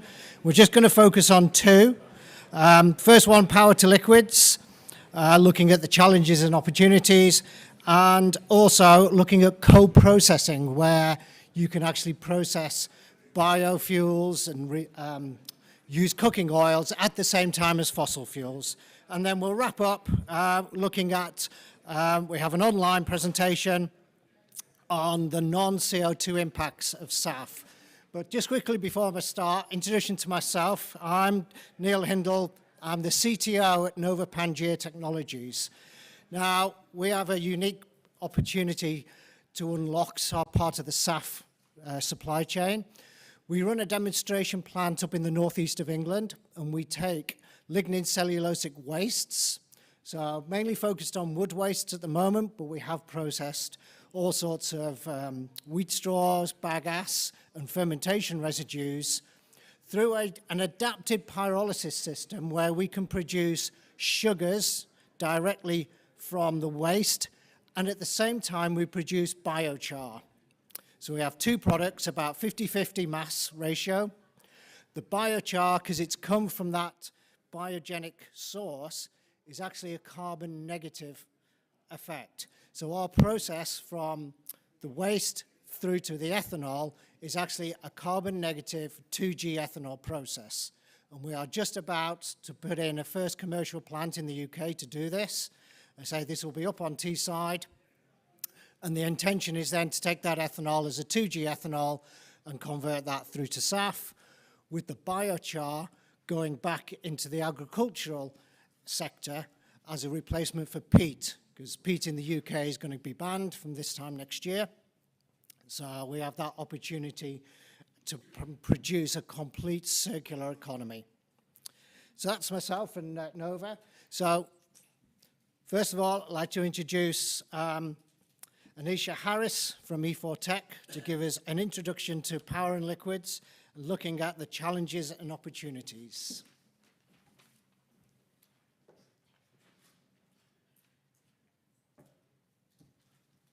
Hello, everyone. I know we're entering the last slot of the day, so hopefully this will be somewhat entertaining and people won't be falling asleep. So my name is Anisha Harris. I'm a senior consultant at E4 Tech, who were acquired by ERM last summer, so you might be slightly more familiar with them. They're a company of about 7,000, a sustainability consultancy, and E4 Tech are kind of a very focused sustainable energy consultancy that were made up of around 30 people. I think this should hopefully work. Yeah, so today I am going to talk a little bit about power to liquids, which has been floated around throughout the sessions today, and the challenges and opportunities that they may bring. That's just a little bit of background about E4 Tech. I won't spend time on that now. So what actually are power to liquids? They are a type of sustainable aviation fuel that are derived from renewable electricity, or I know we did mention nuclear as a source earlier today as well, and a source of CO2, and of course water. So you essentially go through an electrolysis process to get the hydrogen, you combine it with a source of CO2, do some synthesis steps, and then you get your jet fuel and a couple of other products as well. So today there are kind of three main synthesis routes being explored for PTL. Fischer-Tropsch, or FT, alcohol to jet, which is specifically ethanol or kind of isobutanol, so A to J, which we'll see in a few slides' time, and methanol to jet, or M to J. Today, the first two, so FT and A to J, are already ASTM certified, so they can be dropped into a kerosene engine with up to that 50% volume % blend, as we've already talked about. Methanol to jet is not yet certified. And another thing that has already been talked about a lot as well is currently these routes are at a low TRL. They are typically lower than most of the kind of biofuel SAF routes that we think about today. And so that is one of the really critical barriers that needs to be overcome in the near term. So if I just think a little bit about the feedstocks and why PTL is interesting. So as I mentioned, it relies on renewable electricity and a source of CO2. And that's really exciting because, in theory, that's potentially an infinite feedstock source, where, of course, biofuels, you are going to be constrained. Particularly, as we've discussed, in the UK, there are more limitations than, say, in the US, which is why maybe in the UK it's more of a focus in the near term than what was mentioned earlier. For the CO2, you have kind of three main sources that we think about. So there's biogenic point source. Today, that's not going to be available in huge quantities. We expect to see that grow as we see the biofuels industry grow. So there's some real opportunities there, particularly thinking about, in the UK, those biofuel plants that are being looked at developing, that are being developed today. Fossil point source CO2, so we have existing industry, we have a lot of CO2 that we need to do something with, but actually most of the planned industrial and kind of power carbon capture is looking for storage of that CO2 rather than utilization, so that may not be the best use of that CO2. And then finally we've got direct air capture, so DAC, which is what it says on the tin. It's capturing CO2 directly from the air, and that could again be that kind of infinite source of CO2, but it does rely on, again, renewable electricity, otherwise you would have quite high greenhouse gas emissions, and it is also at an early technology readiness level. So there's work to be done on that front. And then, of course, renewable electricity is really, really critical, and having that in an abundant supply at a cost that is attractive is going to be important, but also thinking about kind of production and the ability to produce consistently and constantly. You either need something with a very high load factor power or high capacity factor, or you're going to need battery storage to be able to maintain that kind of standard operation that you see in biofuels plants. So that's another real challenge that we need to think about. But if you think about those two sources together, PTL really allows us to look at reaching net zero as we go to 2050, because they can offer, in theory, much lower greenhouse gas emissions than the biofuels routes, which are going to be slightly higher. So if we just dive into these routes in a little bit more detail, just to think about some of the specific challenges or opportunities that we might see with these. So as I mentioned, there's kind of three routes that are being pursued. So FT, there are actually two within there. There's a lot of acronyms. Doesn't matter too much what they are, but the first one is reverse water gas shift. That's kind of the one that I would say is maybe the furthest along in terms of where we are today. We've got two first-of-a-kind projects, like commercial projects planned, and already two demonstration plants. But there are still kind of specific elements of that value chain that need to be proven in terms of kind of the high temperature requirements and the various configurations in terms of recycle streams and the catalyst lifetime that really need to be proven at scale and over a significant period of operation. You then also have a co-electrolysis route that is being explored, slightly less kind of mature. There's one demo plant planned, but again, you've got kind of the co-electrolysis component is also not yet proven at scale, and so that's the theme throughout. There's lots of little components that need to be proven, and then the whole integrated approach needs to be looked at as well. I think another thing in terms of Fischer-Tropsch is also that's one of the technologies that's been looked at across the board for PTL and for kind of biofuels.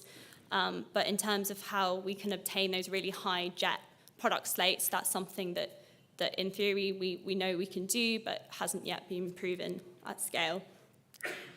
Alcohol to jet, there is one fully integrated plant being planned, and it's actually in the UK. It's the project Atmosfuel, so that's really exciting.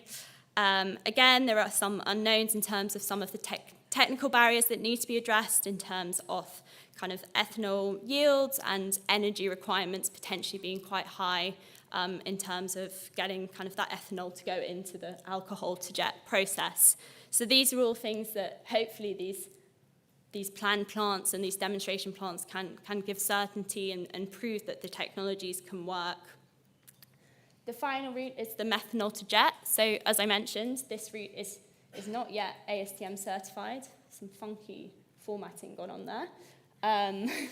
But there was actually a very exciting announcement, I think just last week, by Masdar in the UAE, who is leading a consortium that is really focusing on this methanol to jet pathway and getting it certified. This one is kind of slightly different in the sense that the e-methanol part of the steps, so the production of methanol via electrolysis, is already commercially proven. And there are actually 2 fully integrated plants being planned in Europe, I think one in Copenhagen and the other one somewhere in Germany.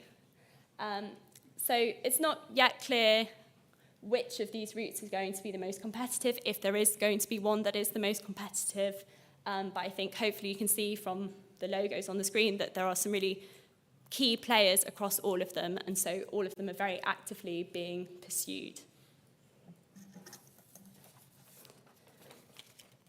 So this slide hopefully doesn't look unfamiliar because we've actually spoken about a lot of these things already today. And they are true for SAF in general, but I think they are even more true for PTL because of where it is in terms of the maturity and also the higher price point that I think was also discussed earlier. So we see that there are 3 critical factors to ensure PTL can successfully scale up, and those are feedstock security, technology de-risking, and revenue certainty. So I've talked a lot about the feedstock piece already, but just to kind of highlight that the efficiency of a PTL process is looking at about 30 to 40% from electricity to SAF. So we really are going to have to roll out significant renewable electricity to be able to scale up and deploy this technology. I alluded to the fact that at the moment the existing CO2 supply is not going to be sufficient to meet the demands that we might anticipate. So scaling up that direct air capture is also going to be critical to be able to deploy this technology at scale to the levels that we want to see. In terms of technology de-risking, I think that's something that we have spoken about a lot. None of these pathways are yet proven at scale, and that does present a risk to investors.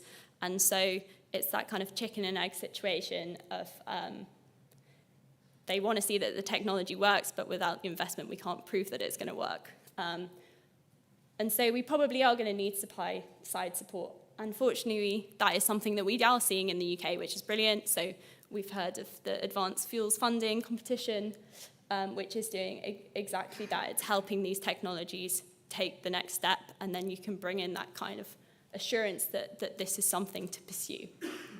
And then finally, the revenue certainty. And so it's still cost related, but it's really thinking about the final price that the consumer is going to pay. The production costs of PTL are going to be high. They are significantly higher than fossil jet even today. And just for comparison, HEFA, so the one that's being commercially used at the moment, is at around $3,300 US per ton.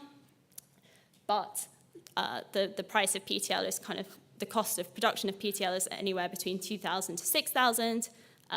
Unfortunately, the 6,000 is the kind of end of the spectrum that we're likely to see in the near term. And so there really does need to be sufficient kind of drivers to ensure that there is that revenue support in place. I think the good news is the UK is really well positioned to drive the deployment and success of PTL kind of across the spectrum.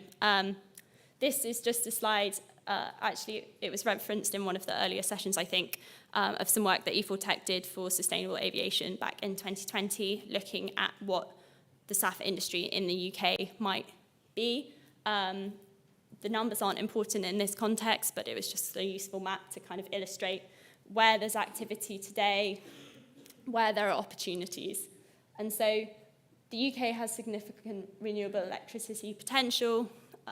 That's all that kind of offshore shaded section showing offshore wind.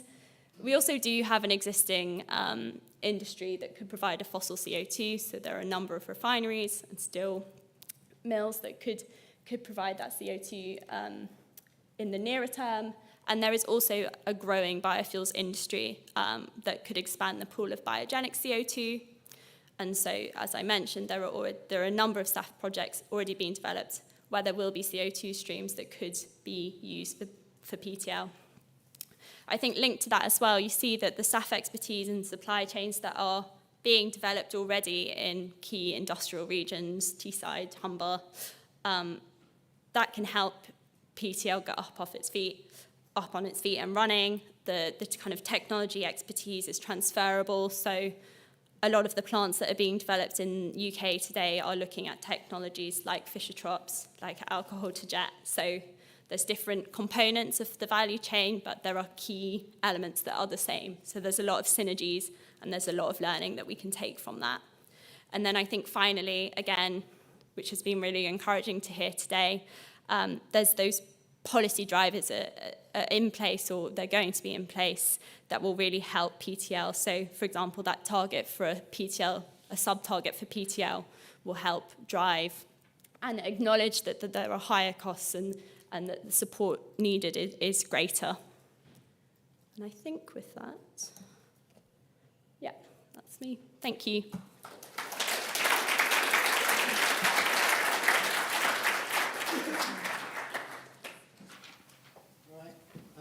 I think we have time for just probably 1 or 2 questions. Anyone, questions for Tisha? Hand up right at the back.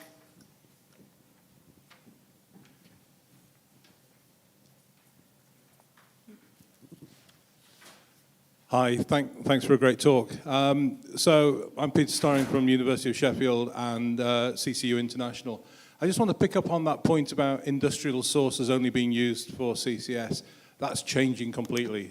So I'll send you an email with the details of the Flue2Chem project, which is Innovate UK funded. And that's taking steel mill and paper mill emissions and making surfactants. But one of the byproducts is SAF. So we can make much more SAF than we can the surfactant materials. So things are changing. And I noticed that a lot of, on that map that you have, it's basically coastal. With industrial sources, we can do that using our capture technology and other capture technologies on inland Britain as well. So we can redistribute to SMEs and large companies alike. Yeah, no, thank you for that. Very interested to pick that up offline. I think that's definitely worth noting that the potential in the UK can be much more beyond what we see in this map here. Duncan Preston, Mission Zero. Just a similar source, it's the biofuels driven CO2 supply. How do you see that growing? Because as you mentioned, it's not going to meet demand, and I think that's one of the restrictions we see on SAF. So what is the source and where is it coming from? Okay, yeah, thank you. So I guess where it's coming from is in these SAF plants that are being developed for biofuels, so from waste or residues, there will be CO2 streams that are produced and that come from that feedstock. And so if you can capture that CO2 source at that plant, then you have a source of biogenic CO2 that you could then utilize, in theory. So there's definitely synergies, and I know that there are companies that are thinking about how they might be able to make that kind of happen. Just one last question. Thank you. I'm Tianken Xiao from OXCCU. I'm the founder and CTO. About the 3 roads to SAF, one you talk about Fischer-Tropsch. Actually, so first need reverse water gas shift, then Fischer-Tropsch. Then Fischer-Tropsch is mature. Reverse water gas shift is not mature yet. But the good news that in Oxford, we developed a one-step process. CO2 plus hydrogen, one step to jet fuel, run hydrocarbon with very high selectivity and conversion. I think certainly we are new, but we made good progress here. So reverse water gas shift can be skipped. Yes. No, I should have pointed that out. It is not necessary in all configurations. So yeah, thank you for pointing that out, and that's very exciting to hear that you're making good progress there. Thank you. Okay, can we thank Anisha and Normal?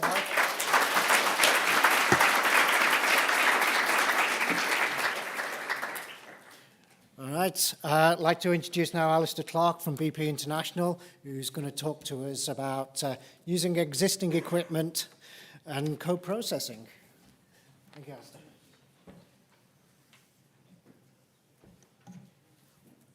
Thank you for the introduction. It's a pleasure to come and speak to you today here in Leeds. I'm going to take you on a journey. It also features how we make jet fuel today. So sit down aboard the aircraft, buckle up, and we'll set off. The main theme of the talk will be how we can use our current refining systems to manufacture sustainable aviation fuel. On our journey, we're going to have a look at refining, how refining started and where we are today in refining, and I will take you through a refinery so you understand the scale and the complexity of building these plants. It's no small ask for this industry to move into the SAF production space at scale. We'll then have a look at co-processing in detail, what these plants could do today to help the UK produce sustainable aviation fuel, and then we'll have some conclusions where we are. So let's go right back to the beginning here. We'll look at what is refining. Now, the Cambridge Dictionary defines refining as to make something pure or improve something, especially by removing unwanted material. And that aspect applies to all production routes for aviation fuel. Our aim is to make a high-quality fuel so aircraft and engines can operate reliably. A typical aircraft will use a huge amount of fuel in its lifetime. We talk about a 30-year lifetime for an aircraft. It might have to travel 11 million miles before a major overhaul. The scale of this industry is immense, and we work as a team to deliver that reliability around the world. Now, refining started in 1840 with this gentleman, Samuel Kerr. He had a salt mine, and he was really miffed because the mine kept on filling up with this black material. Oh dear. So he went for the simple disposal route, put it in a canal. Anyway, it caught fire. No, but he was a clever man. He thought, miners need lamps. This material burns. If we distill out the kerosene fraction, we can supply lamp oil. So there he is with his 5-barrel distillation still. He is smiling because this idea made him a fortune. And so was the birth of the refining industry. So where's refining today? Now, there was talk earlier in the conference about liquid fuels, the aspiration for sustainable liquid fuels. That is because liquid fuels are so versatile and useful to the human race.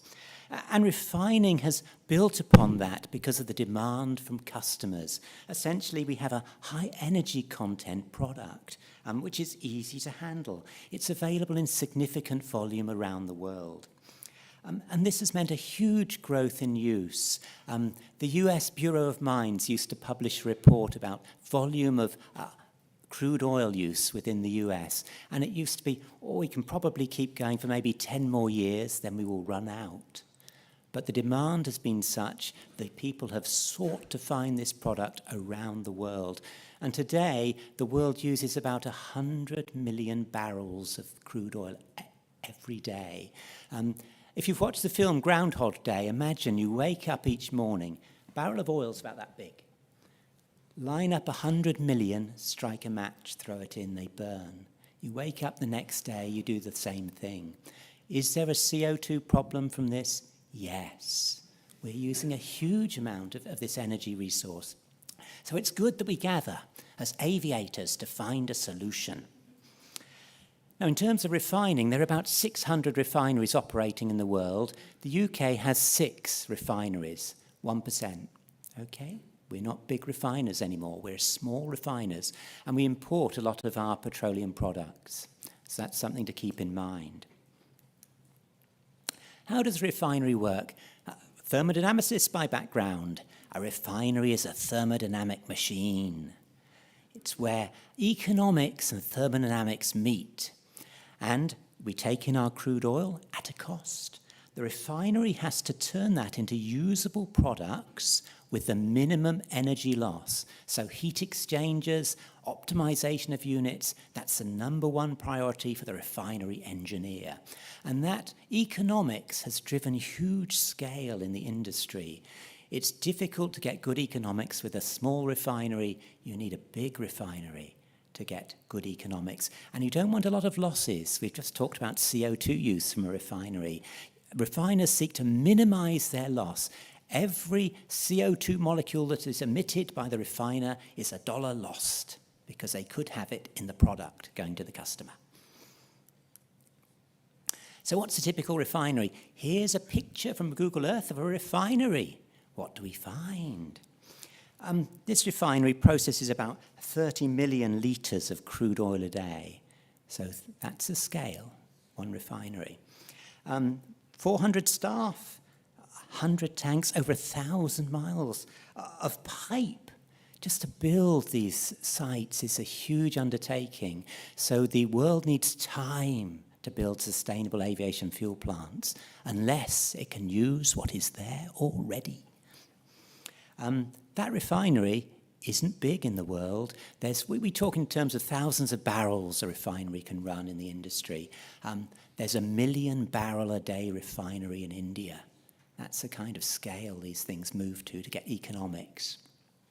And the size is amazing. You know, you can stand 8 stories high on the cracker, gazing out at the world beyond. And there it is, humming away, running at maximum rate because of the pull of the market. It all looks a very sort of set series of tanks and pipes. It's an amazing product. It's an industry where you hardly ever see the product, do you? A huge volume, but you hardly ever see it. What's the world demand in terms of jet fuel? Let's now focus in on the aviator. We're using about 8,000 to 9,000 litres of jet fuel per second. Every day, up to 12 million people want to fly in the world. To keep those aeroplanes in the sky is a huge energy requirement, and that gives a feel for the scale of our operation. So, as we've noted earlier, sustainable aviation fuel is going to be very important for this industry to decarbonise. Now, how do we make that fuel today? I'll give you an insight, and I'll also try and give a little parallel to the sustainable aviation fuel manufacturing routes as we go. Well, the first thing the crude oil hits at the refinery is not the distillation tower, like you're told at school. Oh, no. We've got a unit before that, a tough little unit. He has a difficult job. It's called the desalter. This crude oil comes in, it's a natural product, it's got all sorts of things we don't want in it. And most of these that we don't want are water soluble, so we send it through a desalter. The desalter's job is to clean up that raw crude oil into something that is fit to enter the distillation unit. Now, if you compare that with some of the biofeeds, cleaning up those is very important. Some of these things, like used cooking oil, are not fit to refine. You have to clean them up first. And that's an important aspect to keep in mind with any design of a sustainable aviation fuel plant.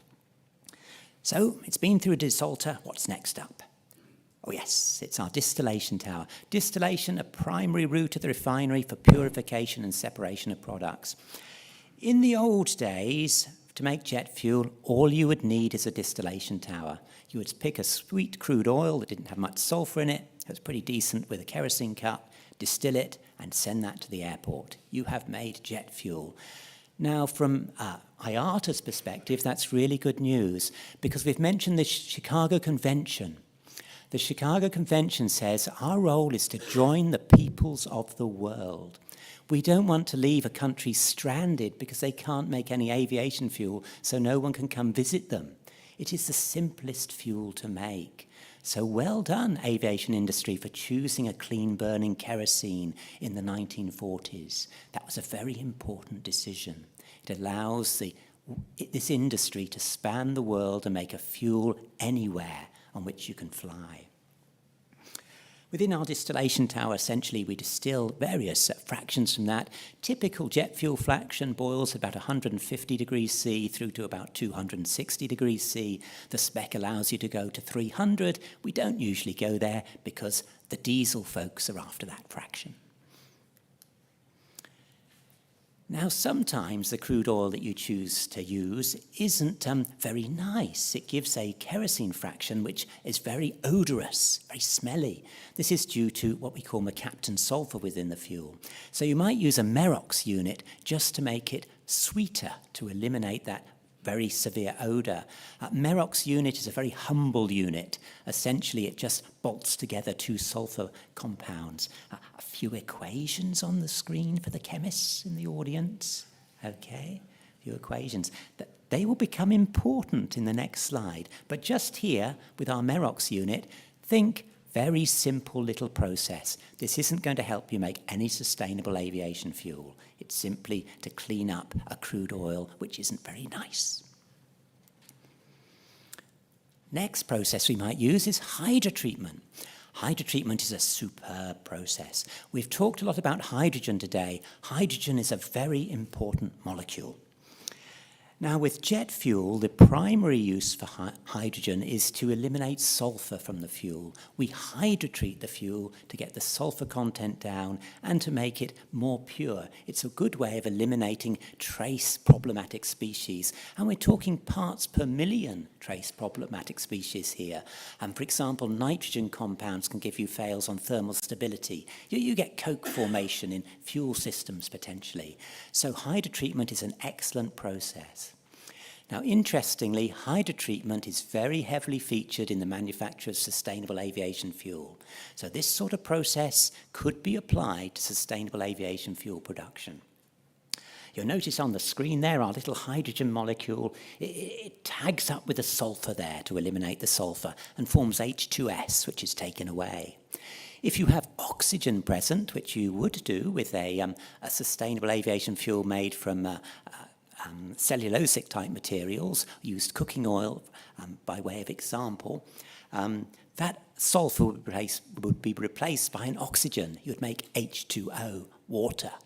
So a process engineer operating one of these units and considering processing some vegetable oils might be concerned about the water make. Water makes corrosion within a unit, and we're very fearful of corrosion as we operate these units. Next process up is hydrocracking. Hydrocracking is a diamond of a machine, but it's tremendously expensive. Think of a vessel which is 20 centimeters thick on its wall. Huge hydrogen pressure is used within these units, and we crack the heavy residues of crude oil into beautiful water-white components which can be sold. This generates a very high-quality product, but it is a very expensive and severe process. It's ideal for making sustainable aviation fuel because of the superb quality of the product which comes from this unit. Again, you notice here that we're cracking long-chain hydrocarbons into shorter chain. It means you form alkenes.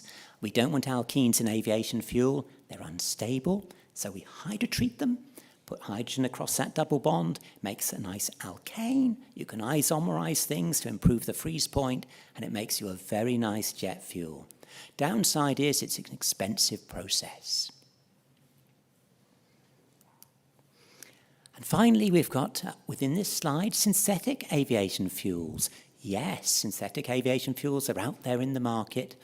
We've got on our list here all those which have been approved by ASTM. So, in the wider industry, we all gather, the engine manufacturers, the airframe manufacturers, fuel suppliers, test method teams, and we talk about the fuel specification and what the requirements are to approve a new manufacturing process. We've got a nice protocol called ASTM D4054 to do that. If a fuel passes those strict criteria, it enters what is called ASTM D7566, and it becomes one of these, an approved synthetic manufacturing route. And you'll see the list there. We have 7 of them. And I'm going to speak a little bit more detail about the first 2, the Fischer-Tropsch routes and the hydroprocess esters and fatty acids. Once we've gathered all these components at the refinery, we blend them together. Jet fuel is often made from a number of different processes at a refinery to meet the volume required by the market. So we have a blending tank, we optimize everything, we put in our sustainable blend stock as well, sustainable blending component, which is the SAF part of the product, and away it goes under a controlled environment into the market. Now, I was a little bit concerned earlier because there was talk of, in Europe, for example, every airport must have SAF molecules perhaps in the future. That may be tricky, because some of these processes may be bespoke to particular regions. One little region may find it really, really hard to get any SAF, and it would have to be shipped in at CO2 cost. So better to book and claim, but a hot topic for discussion. So what of co-processing? Now you've walked through a refinery, you've got a feel for what it's like. Could co-processing help us?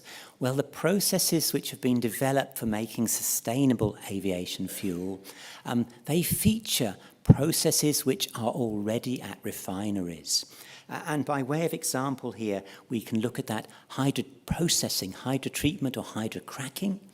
That can be featured at 100% running on crude oil for your refiner, or it can be featured within your ASTM D756 synthetic jet fuel manufacturing route to make your SAF.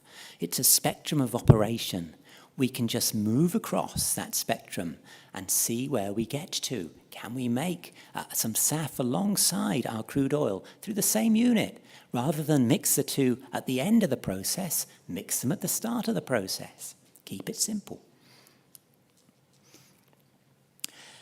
Now, we talked about CO2 and what are the CO2 benefits of making your sustainable aviation fuel molecules. And excellent work by ICAO to put some quantification around that. If you look at a standalone SAF unit versus a co-processed SAF molecule, they're quite close in terms of CO2 benefit when you use them. So there's no real downside to that molecule either being blended at the end of the process or going through alongside the crude oil. You get the same benefit in CO2 reduction almost. It's not quite, because the refiner, of course, has optimized his process on crude oil. Whereas if you have a standalone SAF unit, you optimize it on your SAF feedstock. But generally speaking, you can see some good CO2 reductions there for molecules coming through by either route. That's a very positive message from ICAO, and I thank them for doing that calculation because it's very helpful.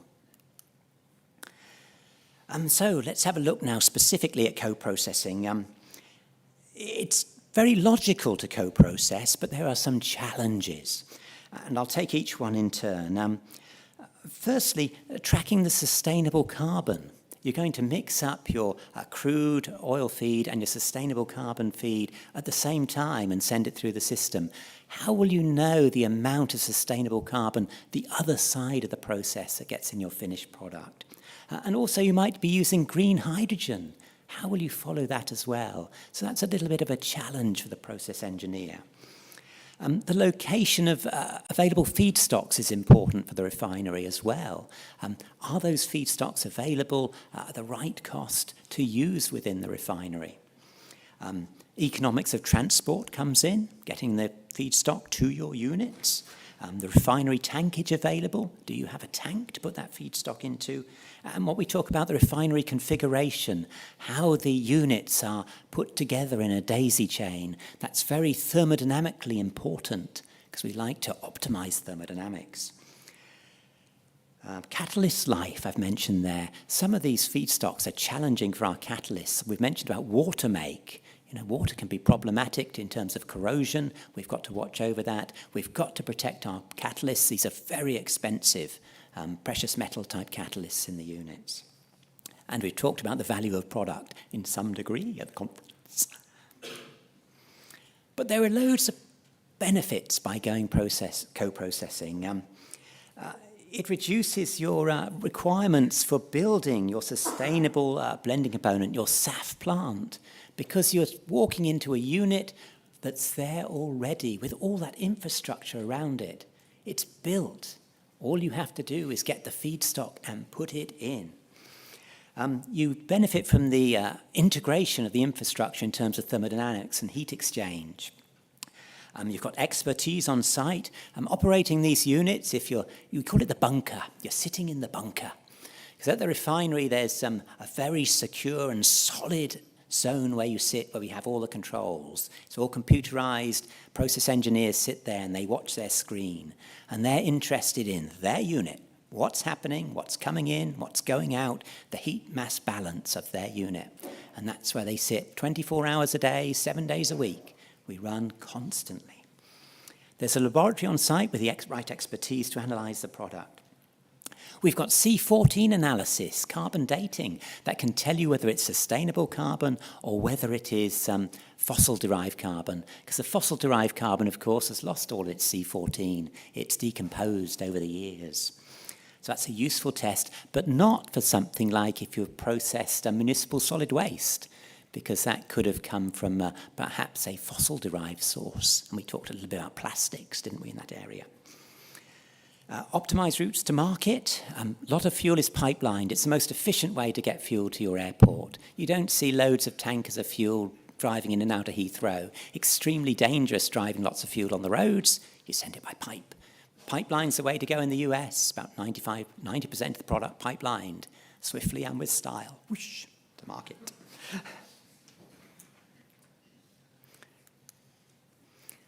Okay. The industry has evaluated if co-processing could be applied to Fischer-Tropsch type product. We call it syncrude, or it could be applied to vegetable oils. In this case, we call esters and fatty acids, hydrotreated esters and fatty acids. At the current time, we're allowed for those two feedstocks to co-process up to 5% within a traditional refinery alongside crude oil to generate jet fuel. That is a very useful option. I looked at the UK's refining in the Oil and Gas Journal refinery survey. If we decided in this country to switch that on as much as we could do, you could get towards 10% of the supply for Heathrow being sustainable aviation fuel. It's that kind of volume, okay? So it gives you a quick way to get into the market. And that's because the processes are there already. So it's a very useful idea to switch on. I've mentioned about the industry being very watchful about fuel specifications and making sure product is fit for purpose. We think a lot about the wording which is put in the specifications to allow particular manufacturing routes. And just on the screen there is the wording that's put in, some of the wording, perhaps I should say, some of the wording that's put in regarding co-processing today. A lot of thought has gone into this, and also the additional test requirements required to make sure the product is fit for purpose. So a lot of effort being put in by the industry regarding co-processing. Co-processing is active in the world making sustainable aviation fuel today. It's a way to get product into the market without having to build a bespoke unit. I looked on the internet, Spain, I can say that from BP. And also Germany, I can say that from BP. If we make sustainable aviation fuel, we'll co-process it. It's thermodynamically efficient to do that. There's operations in Austria and Italy also. Given this interest, of course, you might say, well, why only 5%? Why not more? Well, 5% originally was to help out the diesel industry, who are very keen on this type of route, to make hydrotreated vegetable oil for diesel use. Because there's only so much fame you can put in diesel fuel before the poor little engine begins to hiccup. So we have 3 task forces now running at ASTM looking at co-processing. Can we do more? One task force, run by yours truly and a gentleman from Alder Fuels, we're looking at up to 30% co-processing. We have to generate data to prove that 30% co-processing produces fit-for-purpose jet fuel. The industry works on data. No data, no approval. Another task force operating is looking at using tyres, tyre pyrolysis oil, so a waste feedstock, lots of used tyres around the world. Could we use that?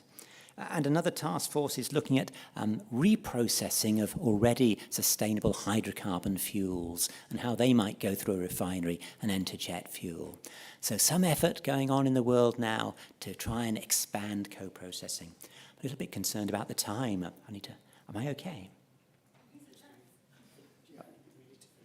Need to finish off. Okay. Super results from co-processing. Conclusions. I needn't go through these. You've heard the story. You've walked through the refinery. You've heard about sustainable aviation fuel. You're a knowledgeable team. We're entering a new land. You'll need all of your knowledge to get to the future. But as a team, we can arrive safe and sound.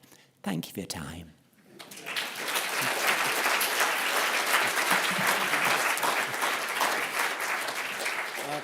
I think we have time for just one question for Alistair, if anyone wants to ask anything about co-processing or what's it like in a refinery. Okay, right. Excellent job. Thank you, Alistair. Right, we have the last talk of the day. This is going to be online, and Mark's going to join us from Imperial College. And an important part of SAF is the non-CO2 impacts.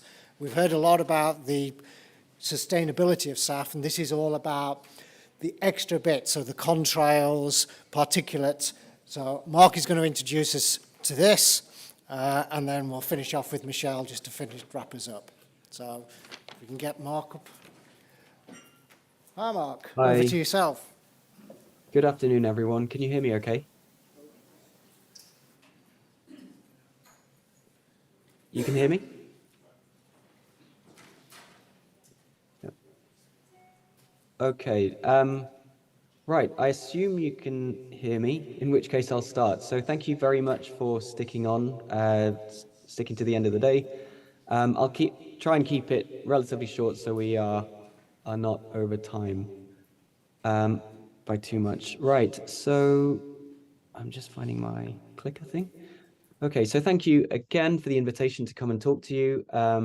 I'll give a very brief overview of non-CO2 impacts from aviation and how that relates to sustainable aviation fuels. Really, this is a highly evolving, very rapidly evolving research area.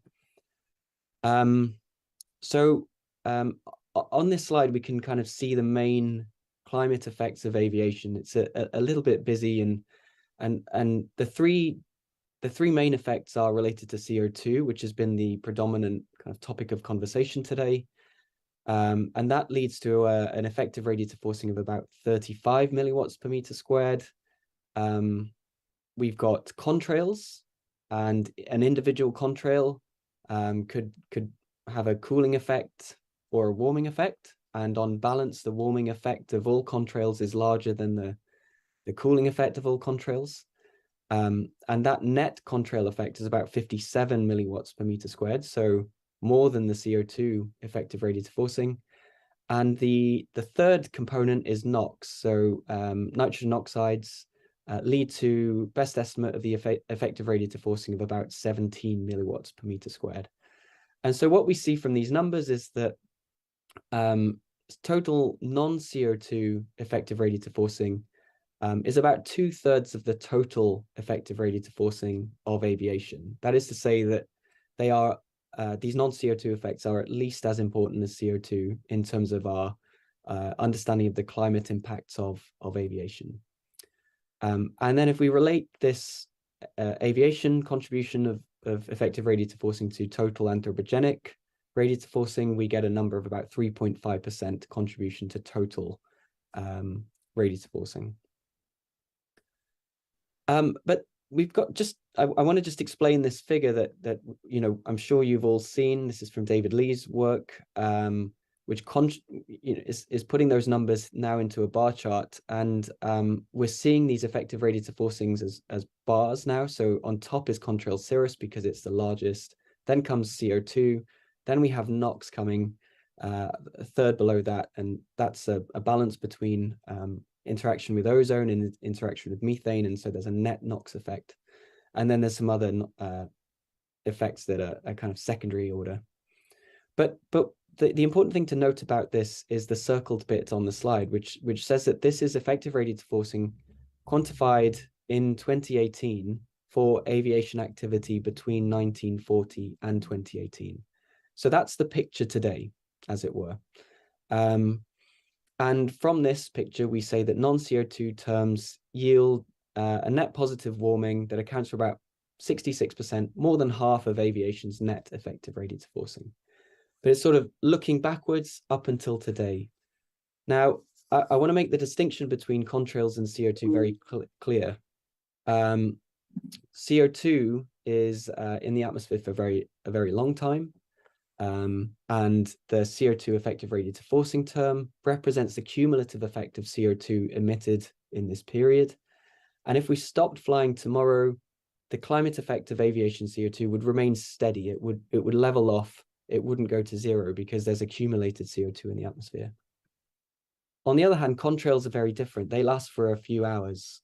And so the effective radiator forcing term we saw in the figure that I summarized is that represents just the emissions in 2018, just what happens in 2018. And so if we stopped flying tomorrow, or if we were able to stop producing contrails, then the climate effect from contrails would go to zero immediately, within a few hours, okay? So they're very different. It means that when we look forward in terms of quantifying, it was mentioned in the earlier session about a carbon dioxide equivalent. We can do those calculations, but what that means is that the carbon dioxide equivalent calculation is sensitive to the climate metric that we use to compare carbon dioxide and contrails because of these different time scales over which they have an effect. So what are contrails? They're the largest single contributor to this effective radiator forcing of aviation. So I'm going to focus the rest of the talk on those, on contrails. They are ice clouds that are formed as water droplets onto soot particles and other particles within the aircraft exhaust. Those droplets then freeze into ice particles. And if the conditions in the atmosphere are super saturated with respect to ice, those contrail ice particles can persist. And you get this images that you see below in this video showing persistent contrails sort of spreading across the sky and being advected by prevailing winds. Now, the critical thing to remember about contrails is that they are not all created equal. The climate effect of a contrail will depend on the weather conditions, whether it's daytime or nighttime, the underlying surface or cloud cover over which the contrail has been formed, and also on the initial conditions under which that contrail was formed. So the engine particle emissions are important to the effect that contrail has. And so this diagram shows that these sort of processes are spanning from milliseconds up to hundreds of seconds, and then they are affecting the Earth's climate globally. And this is an active area of research. Certainly over the last couple of years, it's research in this area has definitely picked up. We've got lots of research going on into observations, so using satellite observations of contrails, in situ measurements of contrails, and ground-based observations, and also laboratory studies. We've got different sort of approaches to modeling the effect of contrails, from very sort of high-resolution large eddy simulations to global climate models.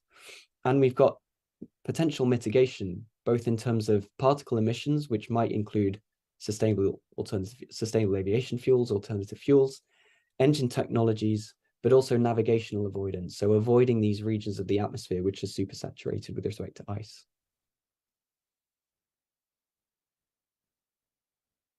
We use a model that was originated in DLR, the German Aerospace Institute, and the model's called COSIP.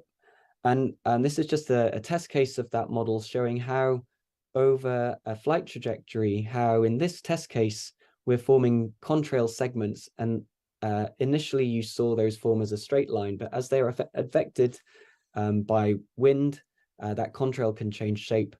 And you notice the different colors of red and blue representing red where that segment is warming, and blue where a segment is cooling. So it has a net cooling effect. Here, this is the dotted line that you can see is an aircraft trajectory. And it's just a test case example to show you how we are evolving contrails within the model simulation. And we can use these models to understand the effect that contrails have on an aggregate fleet level. And I re-emphasize the point that not all contrails are equal. What the figure shows on the right-hand side is the cumulative energy forcing of contrails. You can think of that as a sort of a proxy for the climate impact of contrails, and it's a cumulative value as a function of the percentage of flights. And by showing it this way, we can quantify the proportion of flights that contribute to 80% of the contrail warming. And so in our first study in Japan, which we published in 2020, we found that in Japanese airspace, 2% of flights contribute to 80% of warming. In a recent study in the North Atlantic, that was more like 10%. And then our recent work using a global aviation data set, we get between 3 to 5% of flights forming 80% of the contrail warming. So that presents an opportunity in the sense that for navigational avoidance, while we might need to forecast contrails for each flight, we certainly don't need to alter the trajectory of each flight. And then in terms of SAFs, firstly, we want to quantify what their impact might be. And then we had this idea that, well, if we can target SAFs, if they are beneficial to non-CO2 and to contrails, could we potentially target SAFs to those flights that might have the largest impact? So those are two of the questions that I'll come to. Firstly, SAFs and contrails. So, you know, I'm sure it's been spoken about today about the mandate to include SAFs at fuel supplies at EU airports. In terms of measurements of contrails from engines burning SAFs, there are a few studies now that have shown that with SAFs, the number of ice crystals reduces. That means that each individual ice crystal tends to be larger, and that has the effect of reducing the optical depth of the contrail, and also theoretically reducing the lifetime of the contrail, because those larger ice crystals sediment down towards the ground and through into warmer layers of the atmosphere more quickly. So the effect of reducing the optical depth of the contrail and reducing lifetimes of contrails, we would expect to reduce the overall contrail climate effect when using sustainable aviation fuels. Now, I should note that there is very limited measurement data on the measurement of persistent contrails. So these are contrails which are lasting for more than tens of minutes and into hours. You know, that's something that we needed to improve our evidence on. And that's why we have modeling approaches to try and fill that gap. Just a few images on measuring contrails. So these are typically done with chase plane studies. The middle figure is showing sort of concentrations of particles as the chase plane intersects with the plume of the plane that's burning these sustainable aviation fuels in this case. And then just a figure on the right-hand side from one of these papers showing a significant reduction in the ice particle number per kilogram of fuel burned as a function of the hydrogen mass content of the fuel. So when we reviewed all of the evidence around the effects of SAFs on contrails and particle emissions, we found that there is evidence for a reduction in the non-volatile particle matter emissions index, and that this depends on both the hydrogen mass content of the fuel and on the engine thrust setting. So the figure on the bottom shows this, and because it's a function of the engine thrust setting, we find that there's a smaller reduction in the particle emissions for higher engine thrust settings. Now, the red region of this graph is the part of the graph where we don't have data for, so that's extrapolated, and we make that clear in this publication that that was accepted and published just at the end of last year. There are some other effects. So there's a slightly more water vapor produced from burning sustainable aviation fuels, which means that contrails are slightly more likely to form, but they don't last as long because of the effects of fewer particle numbers. And then there's a lower calorific value also, which we account for. So in terms of the results of SAF on contrails, this figure shows the difference. So on the y-axis, it's a difference with respect to a baseline. This is a simulation of the North Atlantic. So yes, the y-axis is a difference with respect to baseline, which is assuming conventional jet fuel. And then that's the y-axis. The x-axis is the SAF blending ratio. And for this particular study, there's not sufficient evidence yet to break down these SAF properties by different pathways. So we've sort of blended them all in together, as it were. But what this graph is showing is these different properties as a function of SAF blending ratio. So if I start with the blue line, that's the non-volatile particle matter emissions index, reduces by about a half, up to 100% SAF blending ratio. Of course, 100% SAF blending ratio is not yet certified, but obviously efforts towards that. If we go up to the top of the chart, that's the occurrence, that's a contrail occurrence. So we're seeing a slight increase in the occurrence of contrails, and that's because there's slightly more water vapor around. But then we see the effects of a fewer number of soot particles onto which ice can form, leading to a lower contrail lifetime, lower optical depth. That gives us an overall lower coverage of contrails and an overall net radiator forcing that reduces by up to 44% for 100% SAF blending ratio.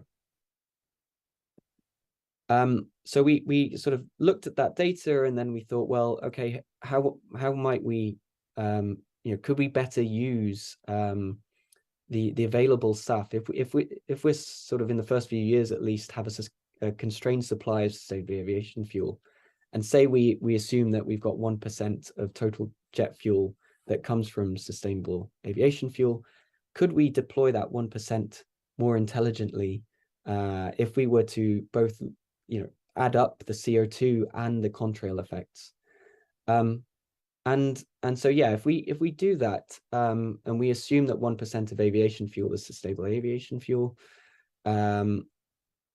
then we get a certain life cycle CO2 reduction, irrespective of which flights fly with SAF, okay, due to the life cycle CO2 reductions.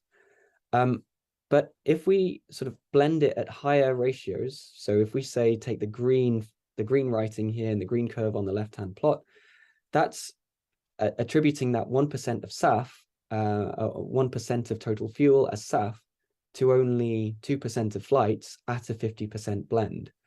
And if we do that, we get a climate benefit that's of the order of 10 times larger than if we were to just put SAF in general into the mix for all flights to use. Okay, so what this is showing us is that there could be significant overall climate benefits by targeting the use of SAFs onto flights which are more likely to be warming, and those typically happen at dawn and dusk and during winter time. So the message would be to be open about thinking about targeting the use of SAF specifically in these early years while supply is constrained.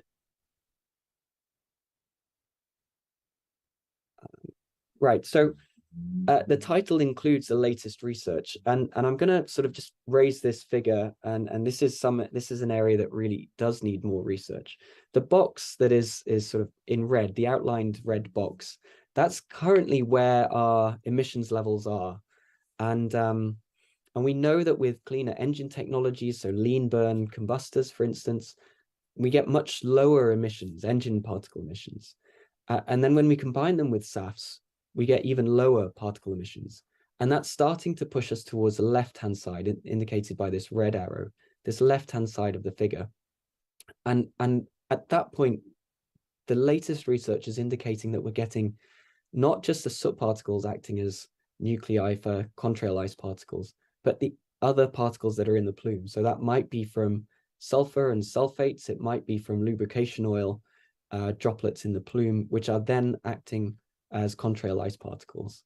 So this is an active area of research in terms of my group and other groups around the world, and it's something we need more data on, more evidence on, we need to understand what the effect, if we go to really low soot particle emissions, what the effects of these other particles become. So that's kind of where we need to go. So just some concluding messages. Contrail mitigation is the quickest way to reduce the climate impact of flying.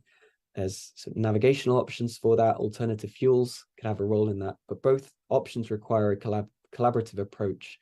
I use the example that we can study contrails, we can look at them using observational tools, we can model them, but very rarely, unless we have a connection with an airline, do we know what fuel is being used on a specific flight. Okay, and I think we need to start looking at this as if every flight is an opportunity to learn. So on research, we do need sort of efforts towards weather forecasting. We need more observations, and that needs to be systematic. We need to understand the effects of SAFs in terms of these different SAF blends and formulations. We need to understand the microphysics of contrail formation and compare experiments with models. And we need to measure persistent contrails. Okay, this will help advance our understanding, reduce our uncertainty. There needs to be work towards understanding which climate metrics are most appropriate, and then finally providing tools for industry action. And for industry, I'd say, the time has come to acknowledge non-CO2, to quantify and understand non-CO2 impacts. And then mitigation requires transparency and verification. And then finally, from that, recognition will follow. But it's beyond time for us to really push and collaborate on understanding our non-CO2 effects. Thank you for listening.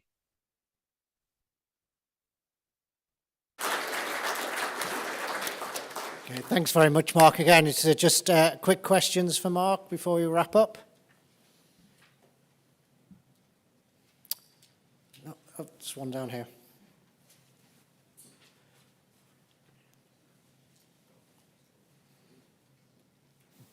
Hi. So is there a difference between power to liquid derived effects versus biofuel derived effects? I would say there's limited evidence at this stage. There's a few studies that have been done using a range of different fuels, but at this point in time, there's not yet been systematic sort of review of how different feedstocks affect particle emissions or non-CO2. So the evidence isn't yet there to say that there would be a difference. And one of the issues with that is that each project or each test uses maybe a slightly different set of fuels, but also a different aircraft or different engine type. Okay. One of the issues with that is that each project or each test uses maybe a slightly different set of fuels, but also a different aircraft or different engine type. Okay, can we thank you, Mark, again. And I'll pass over to Michelle.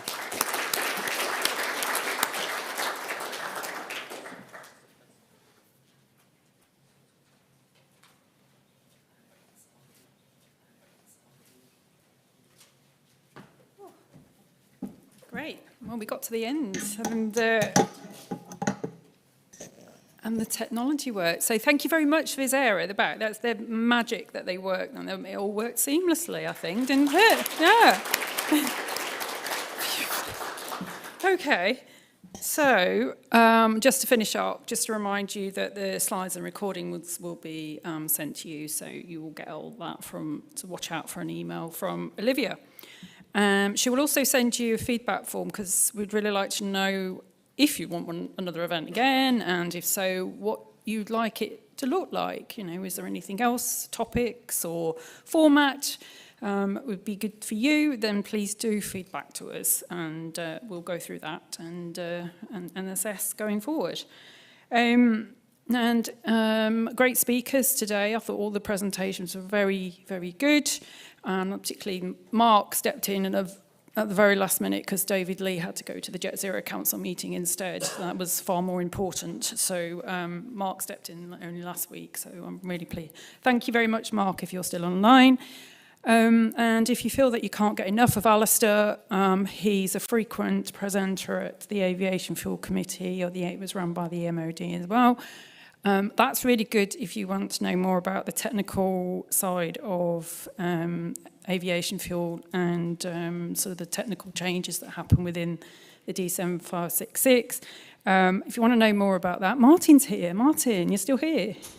So, yes, he looks after that at the Energy Institute, so that's worthwhile going to as well. So I'm not going to keep you much longer. I just want to say thank you very much for all the team at KTN for all your work and effort into doing this, particularly Olivia. Olivia's worked really hard to get us this far. And yeah, well, thank you very much for coming. It's really nice to see you all, and I hope you found it useful. So safe travels home. Thank you, everybody.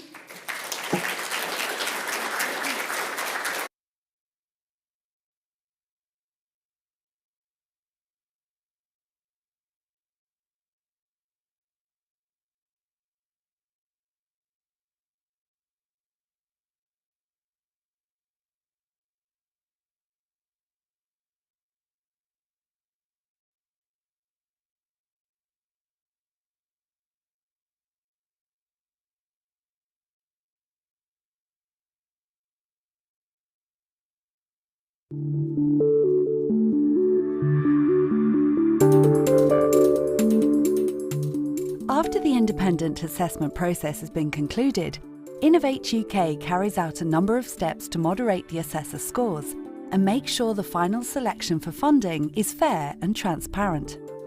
First, we check for outliers in the assessor scores. We may choose to remove any scores that appear unjustified or unsupported by the comments provided by the assessors.